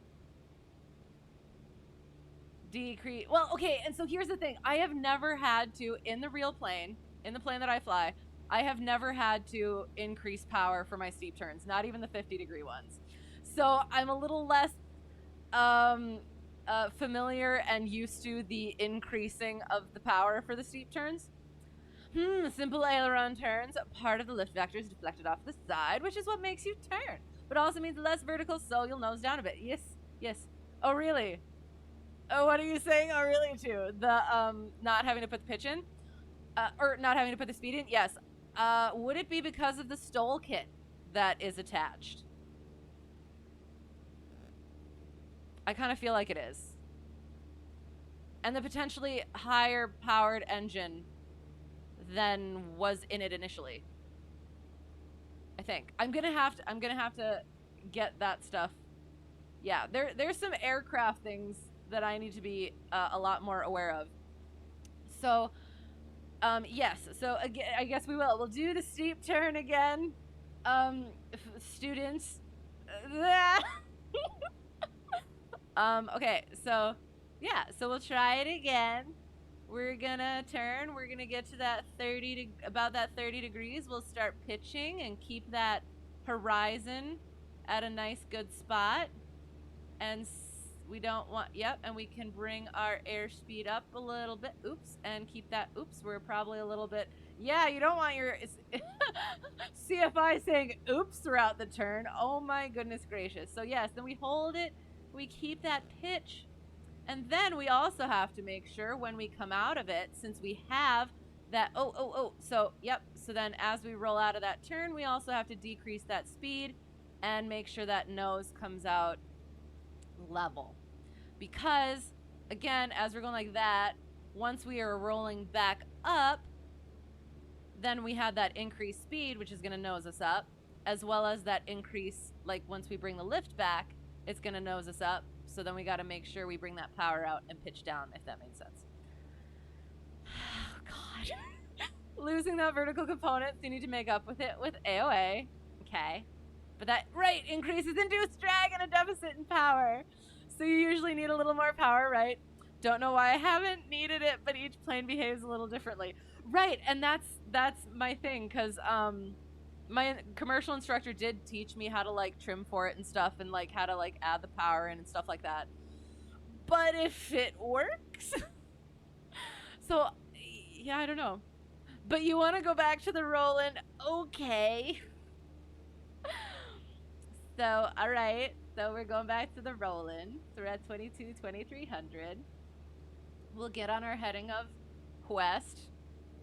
Roll in again, okay. Oh, should we also rudder? We should probably also add in some rudder, shouldn't we? Especially for this one. So, so yeah, so we have to add in that rudder, and we roll in. Oh, and we, yeah, do the thing.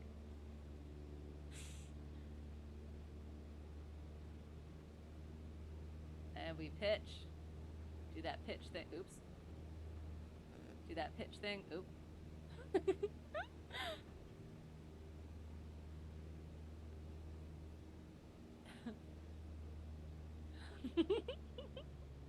I like the ahs. That amuses me. Ah, what happens if we don't use the rudder in the roll-in? I'm glad you asked.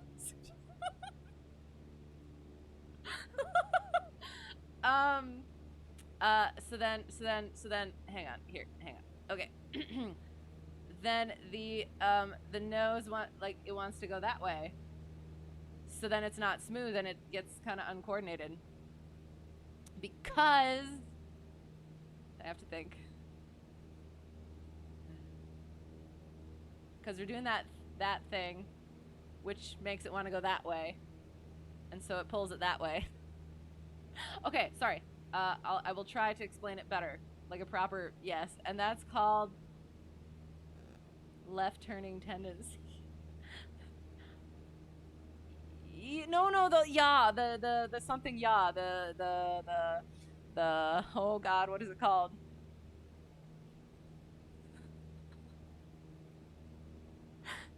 You remember those clanking gears that I was talking about? They're squeaking and screeking and trying to get there. There's a word. The word that it's called is stuck between one of them. Or two of them. Adverse, yeah. That one. That one.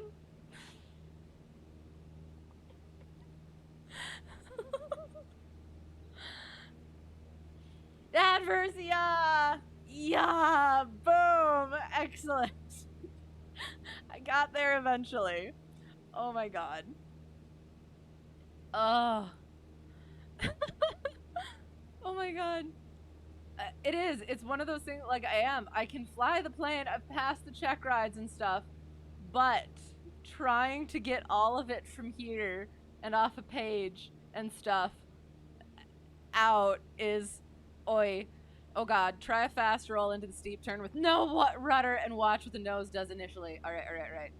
Let me...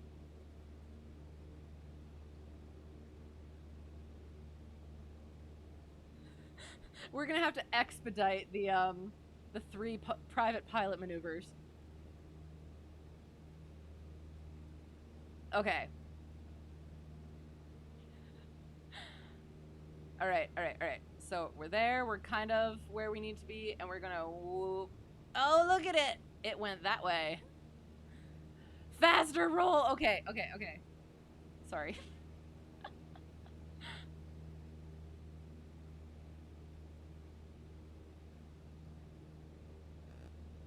I'm trying to get out. You know what? It doesn't really matter if I'm on like a heading.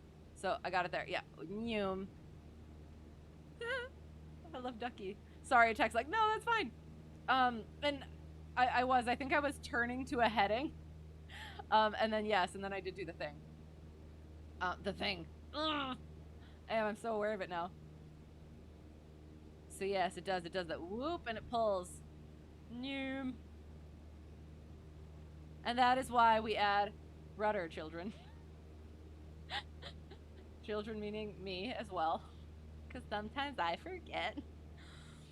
On behalf of the Southwest Virtual Airlines, we all appreciate the detailed flight instruction. Not sure this would be appropriate in an airliner, though. Potentially not. I mean, you could do what you want once. Hello, how's it going? And again, I am trying to learn myself.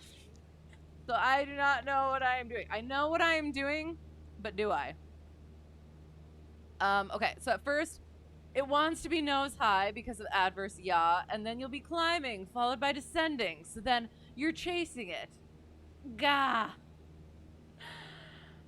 And it's I remember being back at that point, but being able to like put myself into that student seat again and try to like, with the stuff I know now, how would I explain it to myself, or yeah, like somebody else who's in that spot right now. So lead with the rudder. I must remember that. Well, and that's something we need to do in general with turns and stuff. So that would be one of the first potential lessons. All right. Okay, we're going to go quick. Shoot. Is it 1,500 feet? 1,500 feet is private pilot maneuvers? Oh, wait. You know what? 1,500 feet plus 1,711 is 3,200 feet.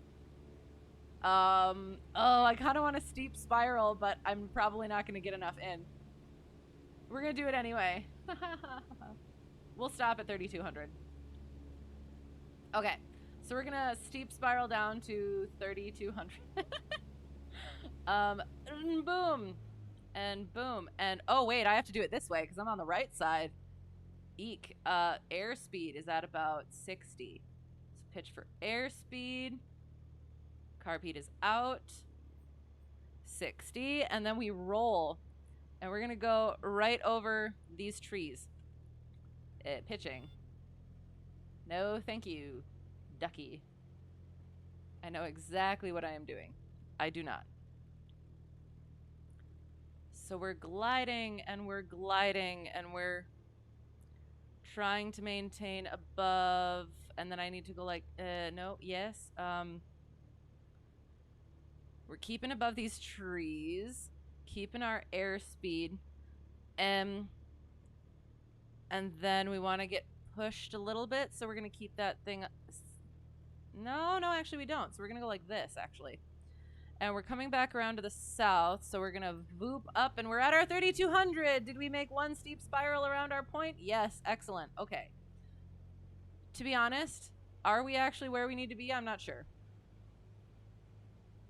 I would honestly have to look in the... Ah, shoot. I could probably bring my throttle in. We're going to go find... you know what? We're going to use this right here, maybe, potentially. Possibly.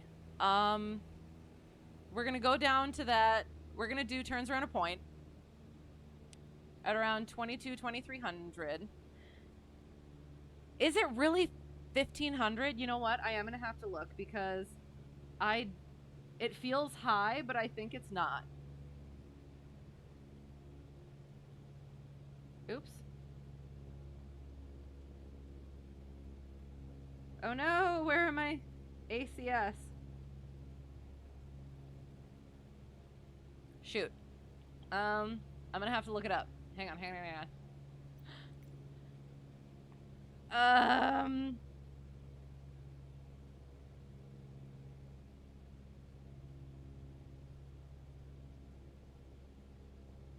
Why do I not have my Airman certification standards for private pilot? Is it because I had the, Apologies, I must do this correctly.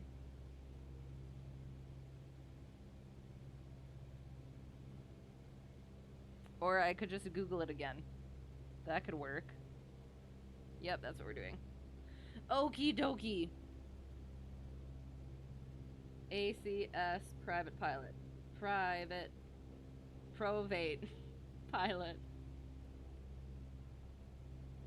Okay.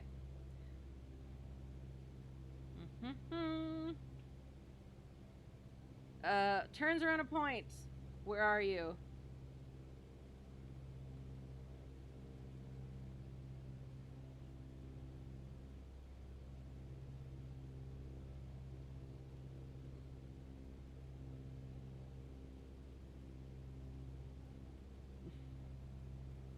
Where are the turns around a point? Constant airspeed climbs, descents.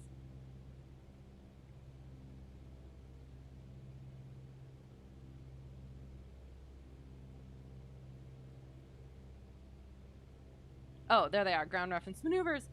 Turns around a point. 1,000 feet AGL. All right, we're going to go down a little bit.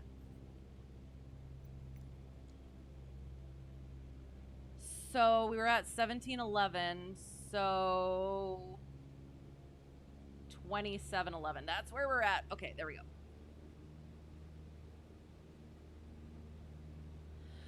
And we're going to find a nice... We're going to do that.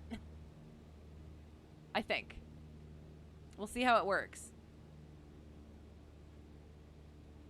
So technically we're supposed to go into the wind. I think. Hang on.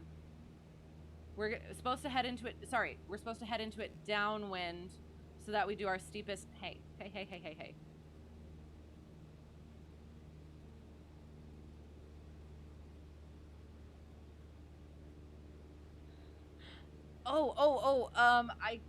Okay.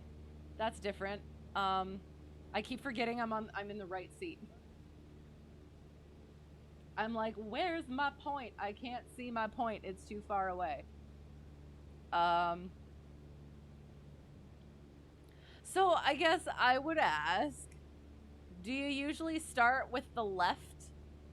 So that the student understands the left first? Or, ooh, that could be a good rectangular course.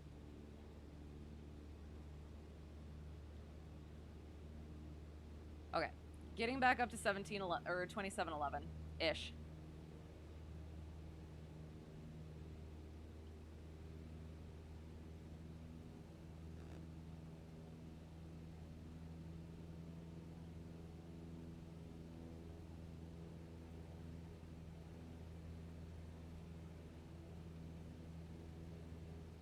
Because I feel like I should probably do it right on the right side. Just so that I can see what I'm doing. Okay.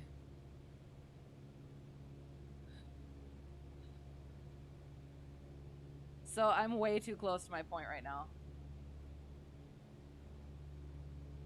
I don't even think that's a good point. Oh, I should probably stay away from those. Good lord.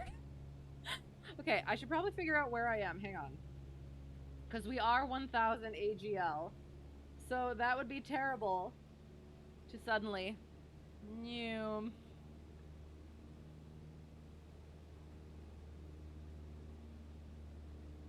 Alright.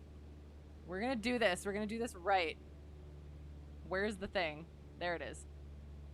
Alright, magenta line. Okay. Oh yes, I decided to pick a spot that's right over... right over obstacles. Let's not do that. Okay. So we have some things to choose from.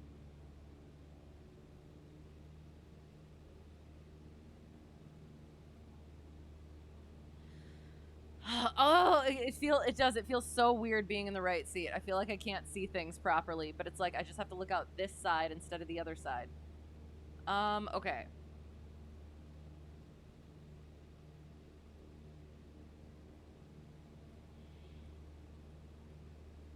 So we're gonna pick an intersection and use the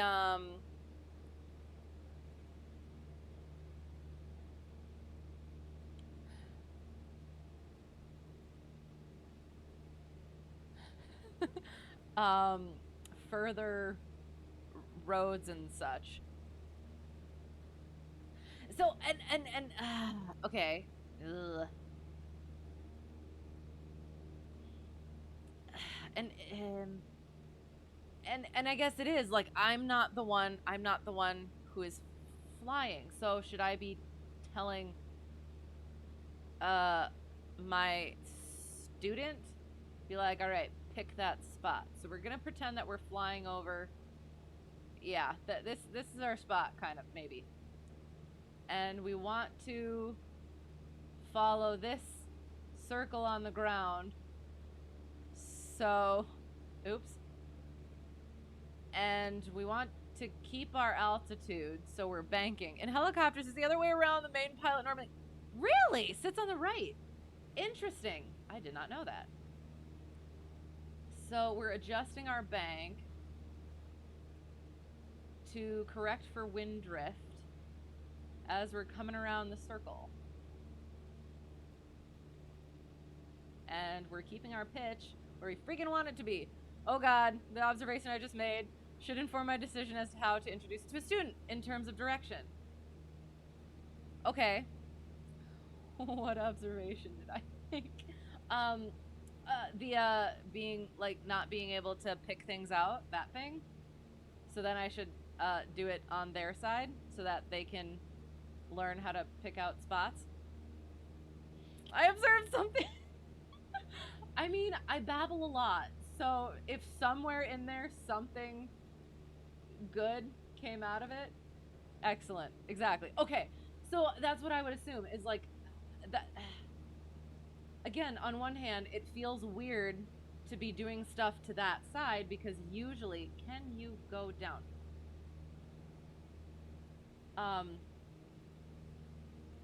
Like usually I would, to make it easier, I'd go out the other side. But since it's for the student, trying to teach the student, trying to help the student do the things and get used to the things, it's better to do it so that it's more comfortable for the student and easier for the student to see and understand. So yes, we are turning around. Shoot, was it that point? Yeah, I think it was that point. Oh my god. So yes, so we are turning around the point. We are utilizing our bank to correct for drift so that we make a ground track that is equidistant as much as possible around that point, keeping our altitude. So when we are going upish wind,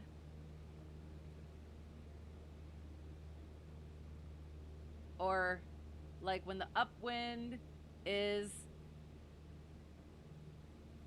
How do you... Sorry, I'm trying to remember how that was said. Like, when you're into the wind, when you're, like, so when you are upwind of the thing, when you're upwind of your point, there, I'll say it like that. When you're upwind of your point, you want to have less bank because you don't want to get pushed. Yeah, you don't want it to push you into the point.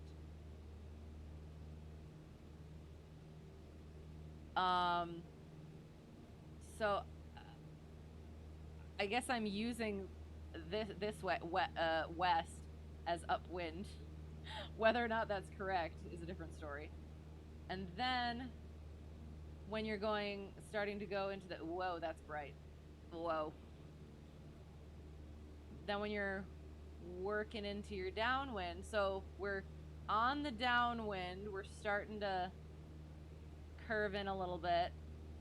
Then once we're actually downwind, hang on.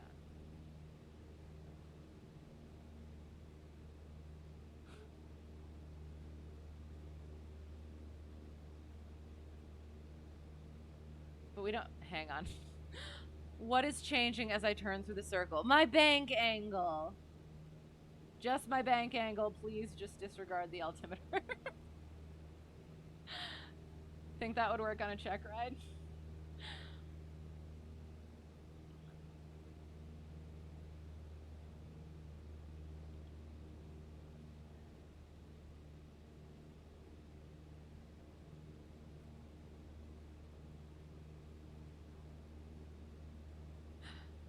I'm having a moment of, I remember doing this and I feel like I could just like do it, but I don't quite remember how to explain it.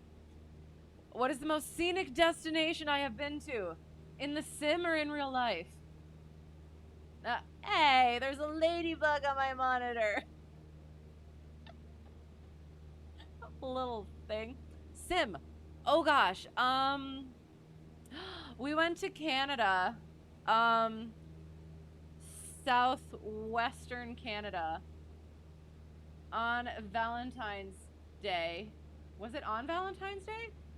And that was super pretty. The clouds were super pink, so it was very fitting. I may have lost my spot. I was trying to think of things. Other than that, I don't do too much. I do a lot of practice in like flat areas, which is pretty in and of itself. However, I've been in the mountains. That was fun. That was terrifying in a 152, but it was fun. It was, yeah, it was pretty. But yeah, I don't know. How about you? What is the wind doing to me during the circle? It's pushing me around like a meanie. So, and that's the thing. So, okay. So again, I'm trying to remember back. Let me find, okay. So you start on the downwind. And then you, what is the wind doing? Oh, my ground speed. Oh, so then, yeah, so then when I'm going like this, then that's why, yes, okay, so then that's why I bank a bit more as I'm like in the sort of downwindish of the point, because otherwise, yeah, so then I'm trying to go like that way, like a little bit faster. And then when I'm going upish wind, so I'm always banking, but when I'm like, yeah, doing the, yeah. I apologize. I know what I mean, but that's not enough anymore. When I have the highest ground speed, do I want highest or lowest bank angle?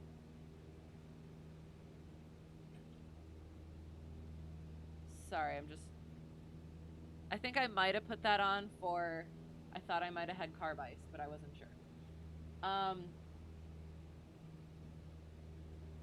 I might have lost my spot again. I'm sorry. Highest ground speed. Do I want highest or lowest bank angle?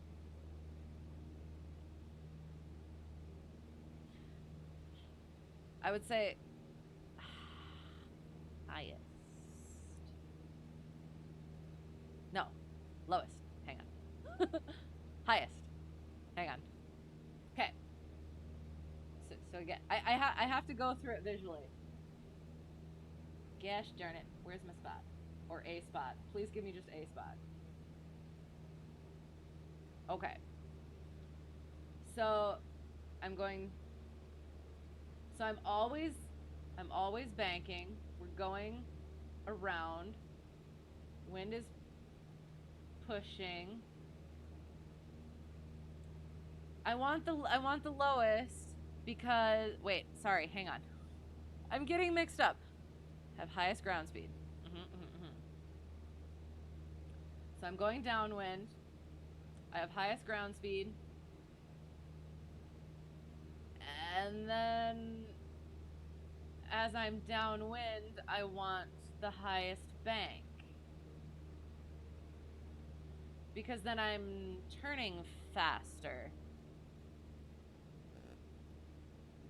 Yeah, highest. Think about what happens if I only do small bank on downwind to base. Right, turns my pattern into a big old paperclip. I like that. Right, but I guess I'm a little bit weird on. So again,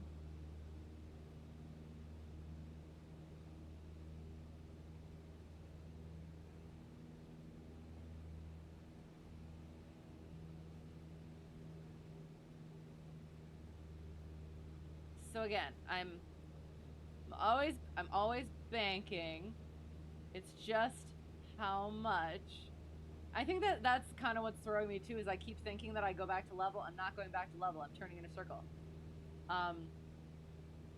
So yeah, so then once I'm like uppish wind, I start. Oh, yeah, that's okay. So that's why, because when I'm uppish wind, then I start banking more, and then when I'm full downwind, I bank the most-ish. And then as I'm rolling, or as I'm coming to straight downwind from it, I'm rolling out kind of. And then once I'm like on the upwind leg of the circle, I'm at the lowest bank again. Correct? Question mark?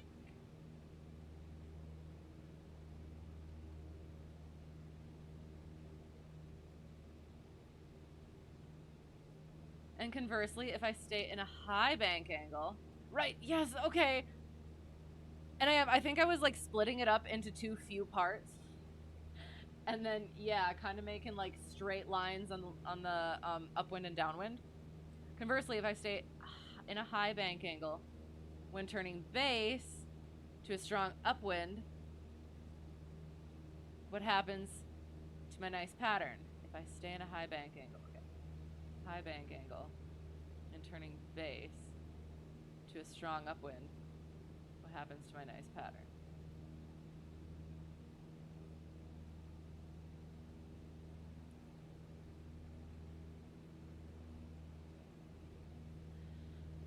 I'm somewhat confused. Now that I think about it, I'm somewhat confused. I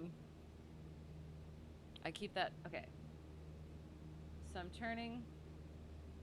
Where? Hang on. I'm pretty sure that the wind is actually from the west. So if we're like here-ish. Okay. So we're like here-ish. We're on the downish wind. No. Yeah. No. Yeah. No, base. Hang on. when on downwind. Oh, sorry. Conversely, if I stay high bank angle when turning base. Oh, when turning base. Sorry, to a strong upwind. What happens to my nice pattern? It goes that way. So like if I don't keep a high whatever into the wind sort of, it's it's gonna go that way. But if it's like enough, sorry, if it's just enough of a high banking in a strong upwind, it'll be nice and straight. If that's what you're getting at, unless you're just getting the other way, where it's like if you keep the high bank angle, you're gonna cut off the base, sort of, and have a very short final. Max bank angle when downwind. Yes. Then start rolling out to the least into the upwind, right? And then increasing again to the downwind. Right. Yes, I was a little bit mixed up with where I was supposed to like be having those. So, okay. I have not thought about these things. Like at this point, it's just you just do it. You know what I mean? And like on one hand, I'm like, yay! I can remember back to when I couldn't just do it. I had to actually like think through it and do it. But now it's like I have to go back to that point where I remember being that person who had to do it that way so that I can help somebody else get to this point where you just do the things. So, yeah, so like you want to turn around a point and look at something on the ground, you just do the thing. Plus, I'm so used to the 8s on pylons right now that I want to like keep it right there. So, yes, so that's a little bit different. All right, we're going to try to find ourselves. We're just going to do the S turns. Where are we? We're going to turn back towards the airport. And see if we can find a straight road or something running north to south so that we can attempt some S turns. We are going, hello, totally 78. Thank you for the follow. I appreciate you being here and putting up with me and my struggles in this learning process. Yes. It is. It's like I go back to my private pilot training and how much I had to learn there. And it's like, I've come a long way, but then I still keep going back to those moments where I'm like, I'm back there where I'm still working to actually get these things properly down. So, yes. Always learning. No problem. Super educational and enjoyable. Thank you. I appreciate it. And again, if you ever fly in real life, always talk to an actual instructor. Yes. I am not yet. I'm gonna get there eventually. Will definitely be a lot better than this before that day. But yes, I appreciate it, and it's been a lot of fun. And it is fun. The one thing that could convince me to actually become an instructor once I actually get the certificate is being able to share that with other people. So, such a great story. Thank you. I appreciate it. I wonder sometimes, but the one thing that for me it's like I'm bringing the learning process. So it's the struggles, the embarrassment, all of that comes with it, the questions, the misunderstandings. That's kind of what I want to bring out. Like it's mostly normal, maybe a little bit more for me, but yeah, and just kind of that's I don't know, that's kind of what I want to bring to it. So yes, I hope it is. I hope it's enjoyable. We are looking for a straight road, kind of.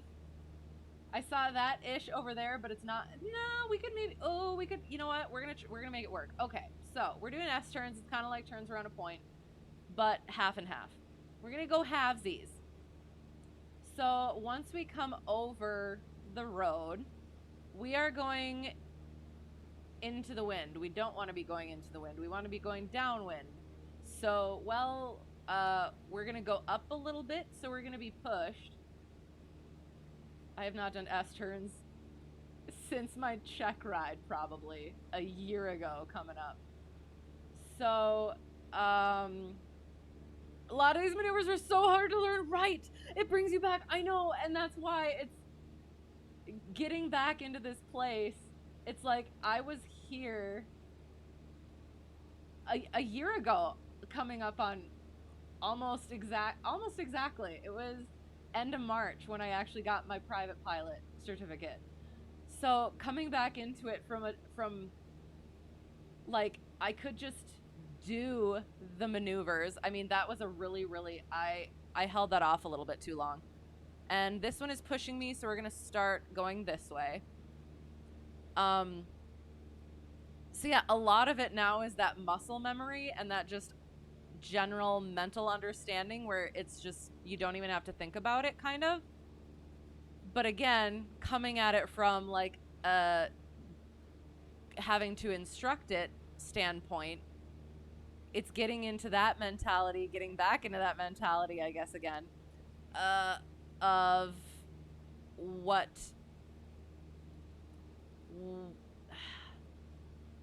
what did I need as a student to make it click better?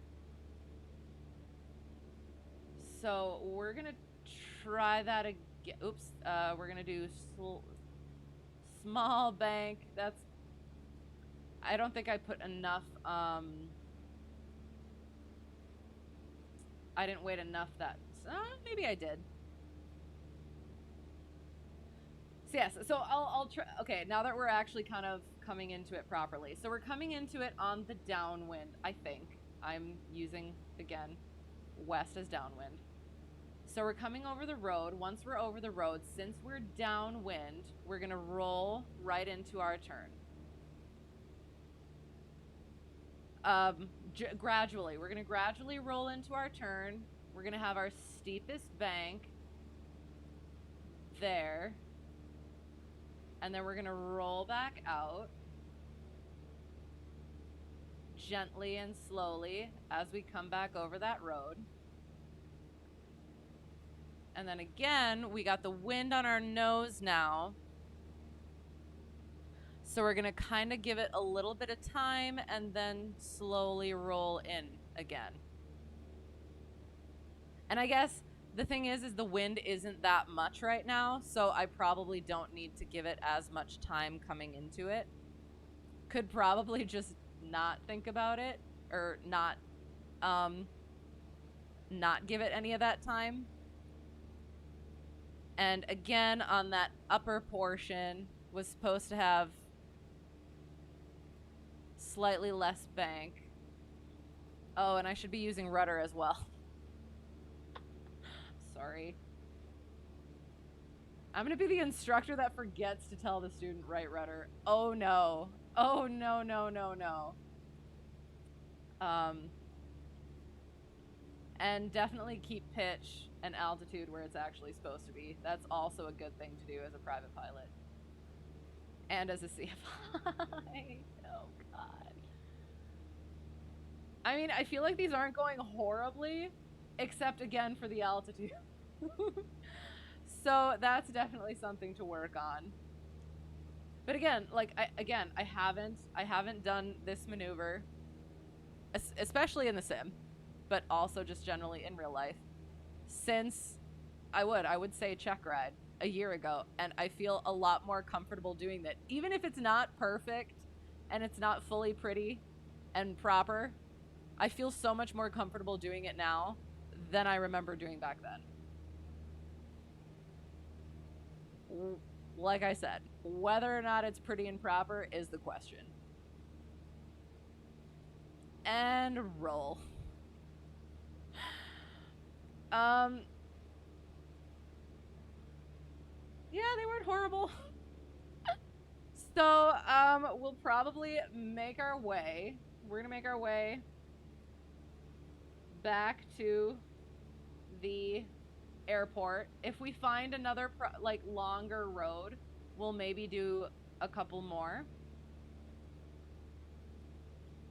But for now, We'll just make our way back and probably attempt to power off 180, as usual.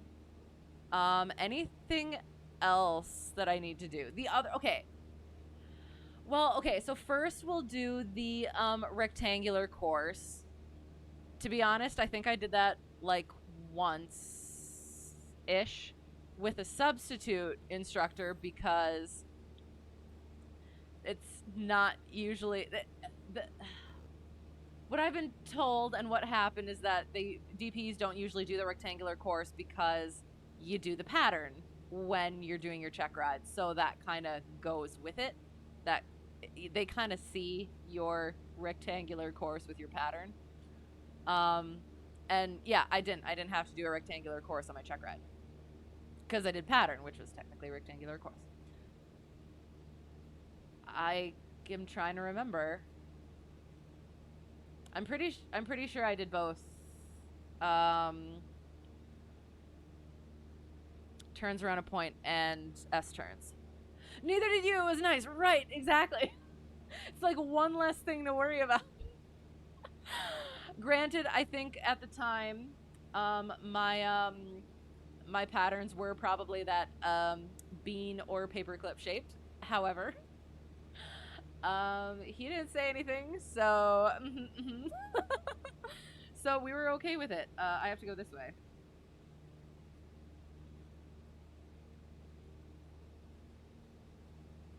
Oh.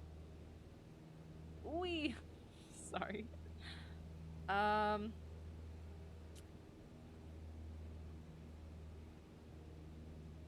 What are we teaching during a rectangular pattern? The effect of wind on straight line crosswind correction. Or just, yeah, general wind correction. In a straight line, kind of. But also...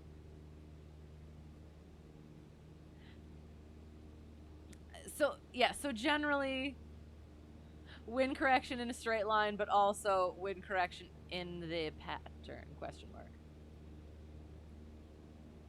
Again, I didn't go over this much.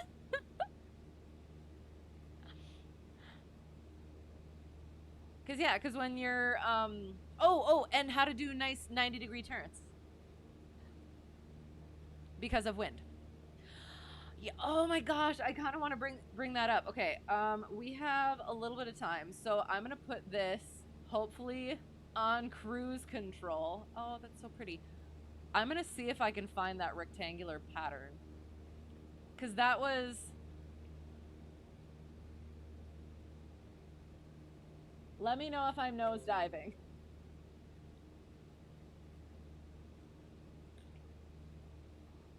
Because this was so confusing for me when I first started out. Oh, that's really small. Oh, that's terrible. Hang on. Is this one better? No? Sorry, I'm trying to find, like, a proper...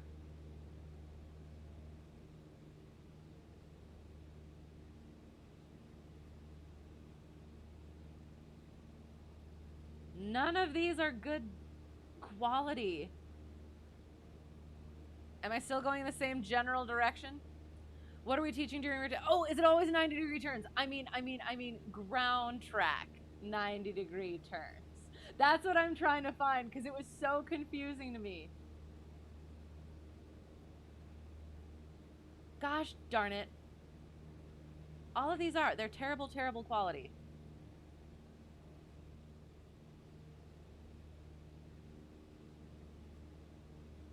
Is that a... how's this one? Okay, I think this one isn't nice and colorful. I hope I'm still going in the same general direction. Yes, nailed it. And I do. Okay. This one. Okay. We're gonna make sure we're still going in the right direction. Kind of not. So we're gonna turn back this way, and then I'm gonna pop it up on the screen.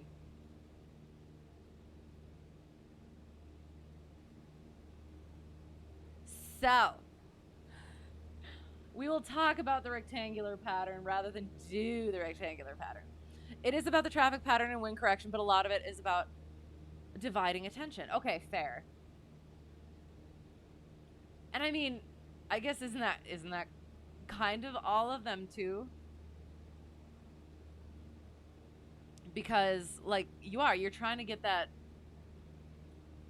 perfect, those perfect S's and circles and square or rectangles and stuff, but not at the cost of not aviating properly. Okay, but boom. So we're hopefully somewhat still on a general direction of where we need to go. So, well, but this one also, it's not quite kind of what I want, but okay. Kind of all of them, but this is one of the first ones. Okay, fair. All right, got you. All right, so the wind is going this way, so pretend we're landing this way, because that's what we would do, is we would land this way. So we're in the downwind. We are downwind. We're facing downwind. We're going downwind. We're going with the wind. It is downwind. I'm really good at explaining things. I'm sorry. So yes, so the wind is going like this, right? So we don't have to do anything with our configuration, with our wings. So the wind is going this way. So if we were to just turn without like you said, the 90-degree turn, if you only turn 90 degrees, you're gonna get blown out. Your plane is going to be facing this way, but your track is going to be this way, because like a boat in a river, if the boat is going like this and it turns against the stream, even if it's facing towards the bank, it's going to get pushed. It's going to get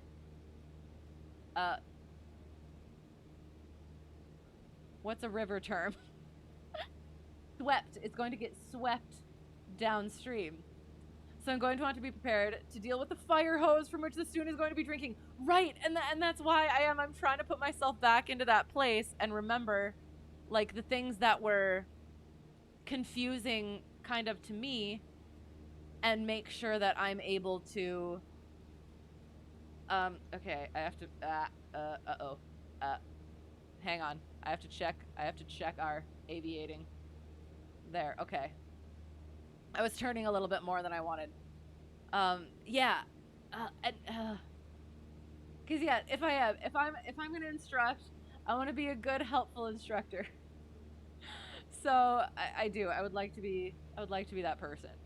So yes. So when you're doing your turn, so that was that 90-degree turn.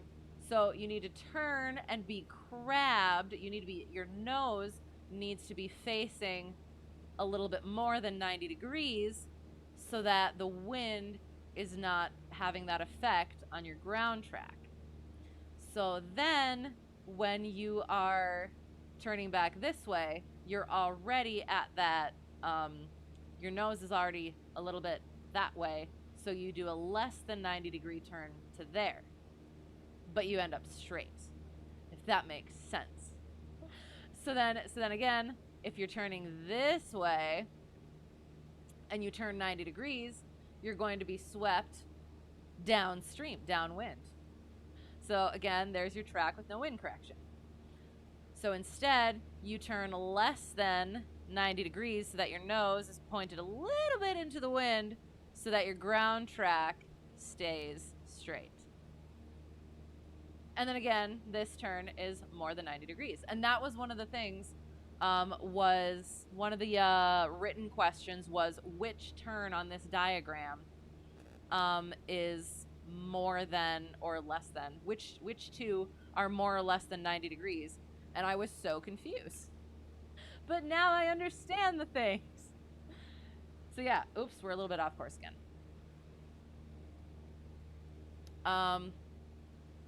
But we're pretty close to where we need to be.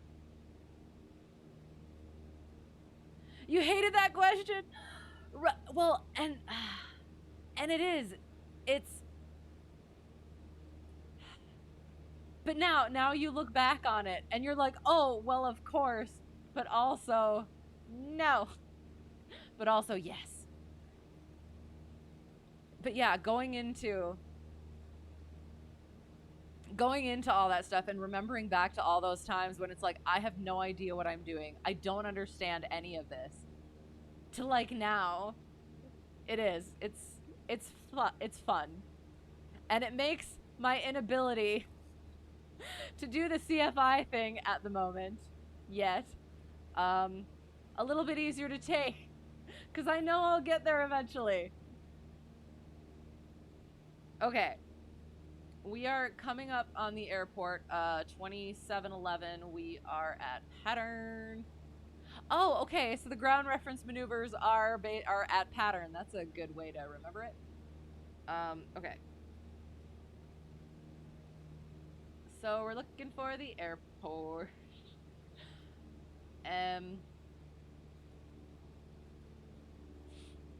Hoping for the best. Oh, and I guess I'm in the right seat, so I can't quite do a hello, how is it going? How is it going?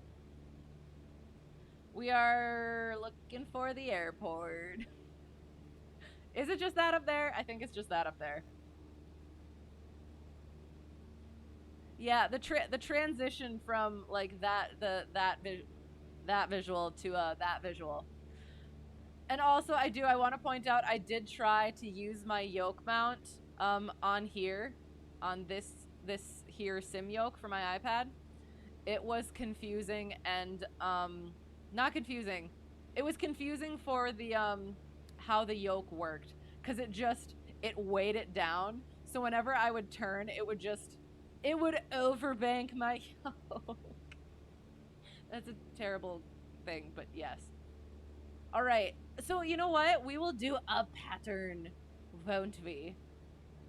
We'll do full pattern. So we're doing our downwind. So Cisco traffic. Cessna Hotel Tree 1 Delta 1 is too low in the pattern, but we're gonna climb, so don't worry about it. Left downwind 18. Oh no, hang on. Oh no, it is right pattern for 18. Hang on. Can I salvage this? Left upwind 36. Oops. Left upwind 36. I assume potential. I'm wondering if it's for like noise abatement or something. I assume. Isn't that usually what it is? Okay. It's a good one though. It helps assess application of knowledge. Right. And it was once you understand it, well, I mean, obviously, but when things click, it's so satisfying. But there's so many things that need to click that it can be a little bit overwhelming at times. So left crosswind 36.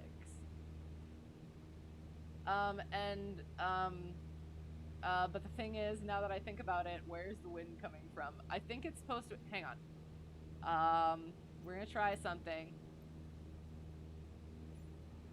Ooh, that's kind of cool. All right, I have no idea what the wind is doing. Let me check.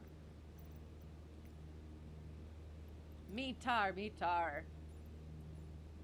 Simmons. KGZN, Kilo Golf, Zulu, November. The 8th at 0620 Zulu. It is around that time, isn't it? Okay.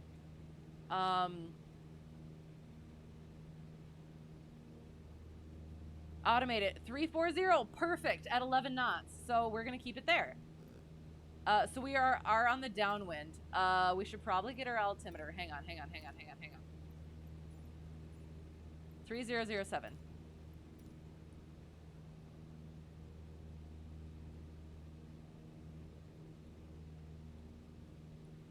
Okay. So we have climbed. Why did that sound not correct grammar? That was definitely not, but okay. So we are on the downwind. We are going to get back onto the Upwind, potentially, probably. We can bring this back. So, again, so we're in the downwind, and we have a wind from the 340. So we're going to not fighter pilot turn it, and not... So we're going to turn slightly into the wind, so that we have a straight ground track. Though I feel like I'm coming a bit too... Hang on. I feel like I'm a little bit too crabbed into the wind. And again, I'm flying from the right seat, so this is weird. I will continue to blame it on the right seat. And then we're going to make our turn into the upwind. Is going to be technically slightly less than 90 degrees. And here's the thing too. So in a perfect world, wind would always be from the actual heading of the runway. However, it is slightly to the that way of the runway, the leftish of the runway, but it's potentially almost negligible, can I say that? So we don't have to worry as much about it right now on the upwind and downwind. Oh my god, this is really throwing me off. Ground... My pattern looks like a piece of toast. Well, yeah, we'll definitely... Oh god, this is terrible. What's my visual reference? The runway? Oh no!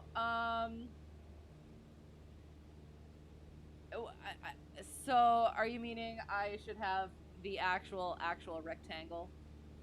Rectangle. Honestly, I'm not. I don't have much of one. We're just kind of going over it a little bit, kind of.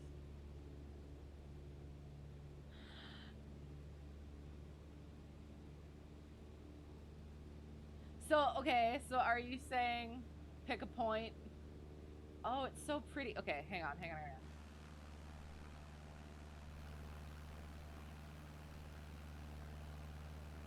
Look at that. Sorry. Okay, that was pretty. Yeah, and that's definitely gonna be not the way it's supposed to be. Alright, okay. We're gonna, you know what? I'm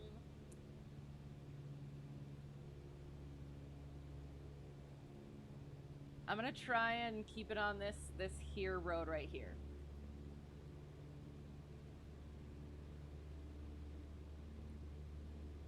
And yeah, we have to, okay.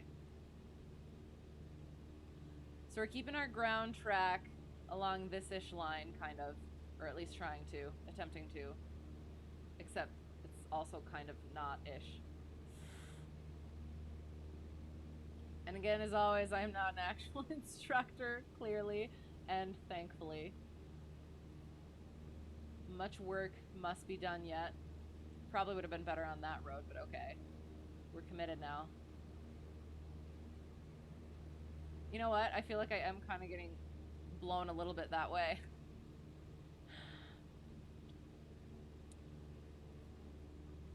And the track concurs. The key is keeping it visual right. Think about what the student is going to see and use. Is it bad? Oh, look at how pretty the clouds are. You know what? They look like little, like pastries or something in a row, and now I'm hungry. I think I still haven't quite gotten out of the whole, instrument, situation. That would have been a better road to use. Shoot, okay. So, we're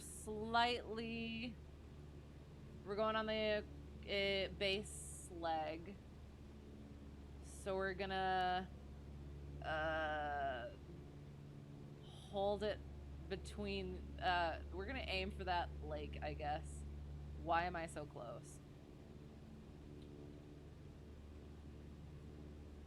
feel like I'm not quite in the right position, but it could just be right seat stuff.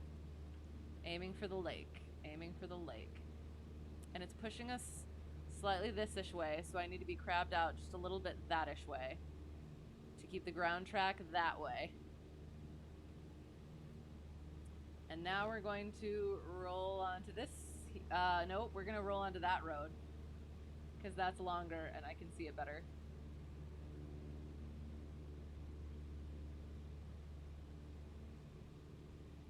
And it's going to be downwind. So, but the wind is kind of pushing that way, so we do need to kind of keep it just slightly that way. Nice gentle turns. Alright, now we're going to keep it along this road, kind of. I kind of overshot it a little bit, oops. So we'll keep to the side of the road. We'll aim for the beacon at this point now, I guess. And again, the wind is coming this-ish way, so we crab out a little bit. That-ish way. Oh god. And we're still aiming for the beacon with our ground track.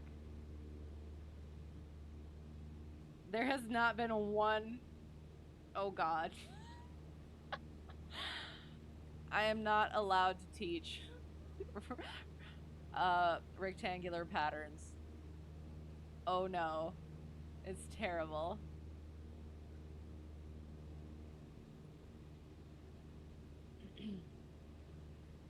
And again, like, my actual patterns never look like this. That's the issue that I'm having. Is like, again, I fly better in an actual plane. I promise.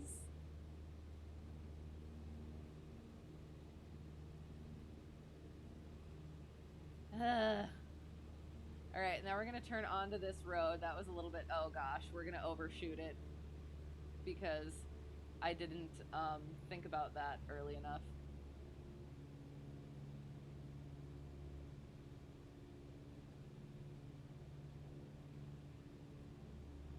So we'll just stick the road.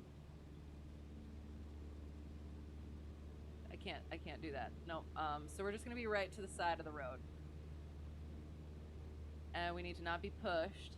So we need to aim it a little bit that-ish way. But also, not too much. Just not gonna look at my track. And then we're gonna come in for a power off 180, I think. Or I kind of need to do one proper one, don't I? We'll do one more time. We'll do one more time. I should have done that road.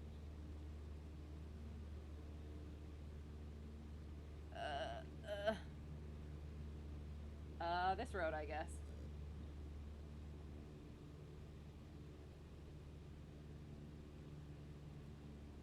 And I'm gonna bank a little bit too steeply.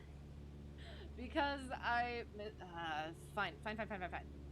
We're just going to aim for that red thing.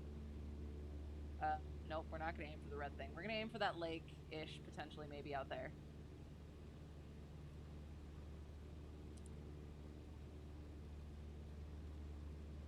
Make sure our ground track is going that way.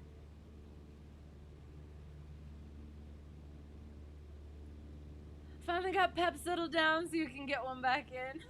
Sounds good. Oh. Keeping our ground track. So I think going in just a little bit. See, nope, just, it's fine, this is fine. We're aiming for it. And that would have been better to do, okay. I'm too busy looking at the point in front of me that I'm not planning on the next point that I'm supposed to be making.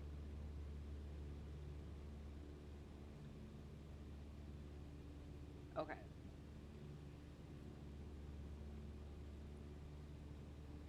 And now we're gonna point toward, oh god, I don't even know. That little white bit. Ground track is going towards the little white bit. So we need to crab out just a little bit because it seems like our ground track is going.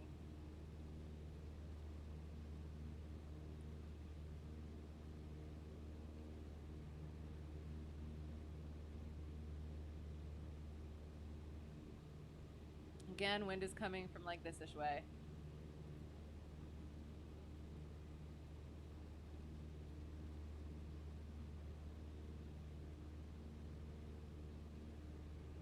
And we'll go along this road. So, turning in.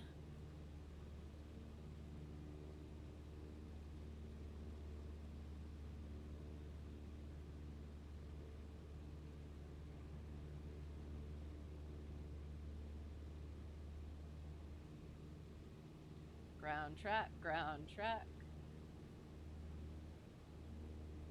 And I think that's another thing too. I'm still working on mentally visualizing and like implementing the ground track versus the like not versus, I guess, but ground track along with, this is terrible, along with like the visual heading and stuff. So like, what is the rest of the plane and me doing along the ground, which it is. We've used it in the ground reference maneuvers as well as in the commercial maneuvers. Lost my road reference.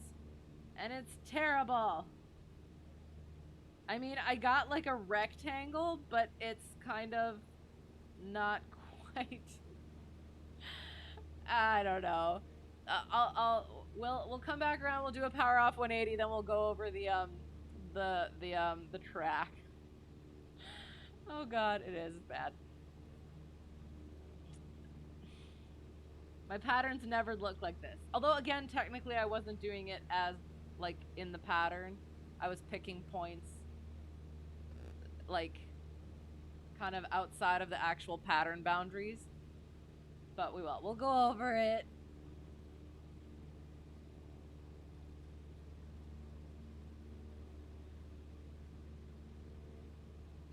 Well, and then I just had a thought, I guess. When there's right pattern for a certain runway, is it like, are you supposed to not do the upwind for the other runway then? Or if you're going to, yeah.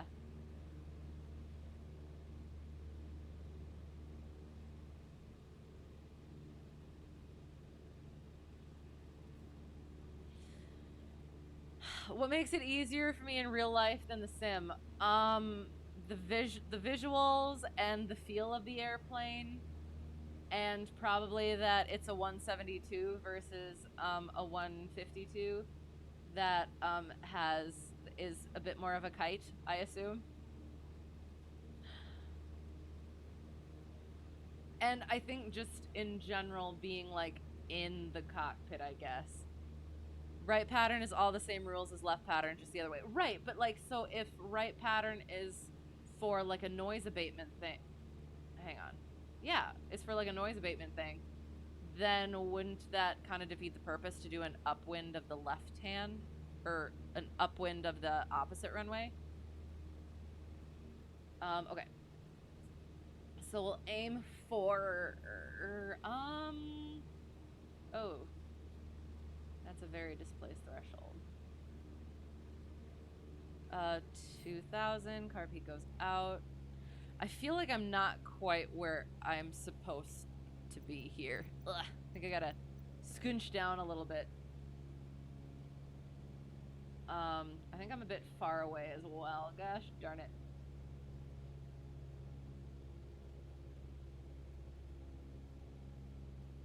Okay, so 1,000 footers, and we'll see what happens, or at least whatever those are. If those are 1,000 footers, I think they are. Greetings! Hello, hello. How's it going? How's it going? We're going to attempt to power off 180. So, oh shoot, I'm in the right seat. I guess this is happening. Oh God. I didn't think about that. It's happened. Oh god. It's oh god. Oh, okay. That's okay. Um okay. You generally don't do upwinds this far out. Kind of depends on the situation. So, and that's the thing. Like, so I kind of learned ish. I think. Oh, you know what? Shoot. Oh God. Okay. I guess we're going straight for the runway and probably not going to make it. Runway. Oh God.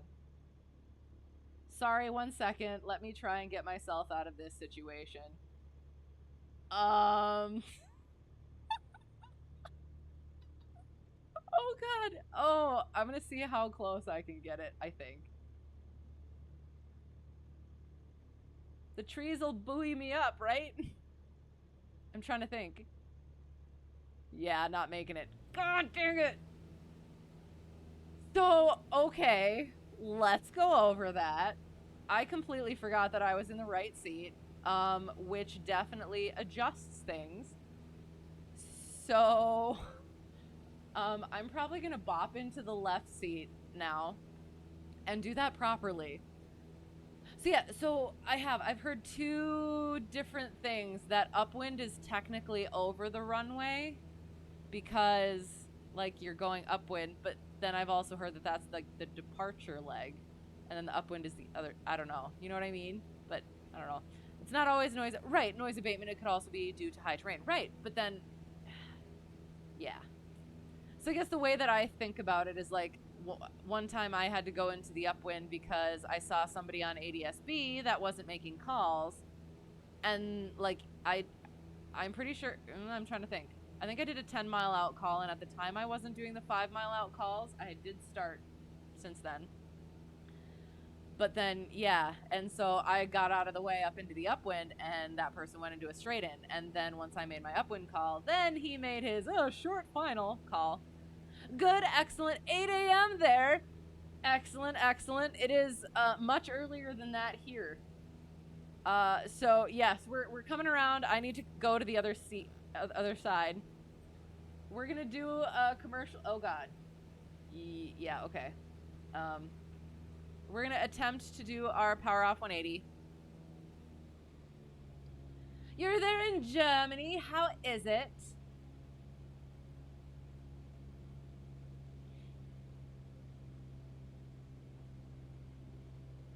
And did you just wake up? Do you have a day off? Are you getting ready for something? Wintertime at moment snowy, like good snow, or ready to be done with it snow? Is it snowball and snowman snow?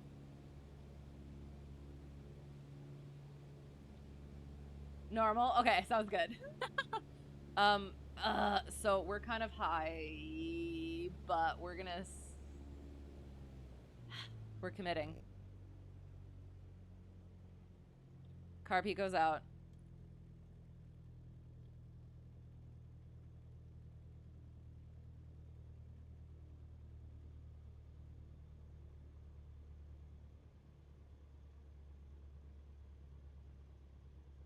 Oh, and you know what? You know what I also forgot? We have that 11 knot headwind. Or almost 11 knot headwind.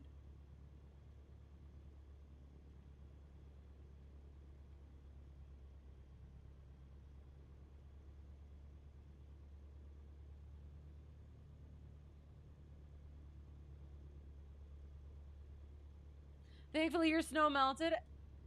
Nice, nice. For now, though, right, exactly. I am not going to put in the second notch of flaps because I feel high. I do feel high. Oh, God. However, I always panic put in flaps, and then I'd miss the runway. Short final runway 36. Thank you, Preflight. It's okay to be a little bit higher than normal because I'm sinking faster.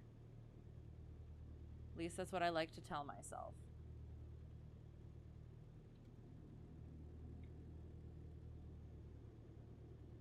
That's a very strange and trippy situation. Oh.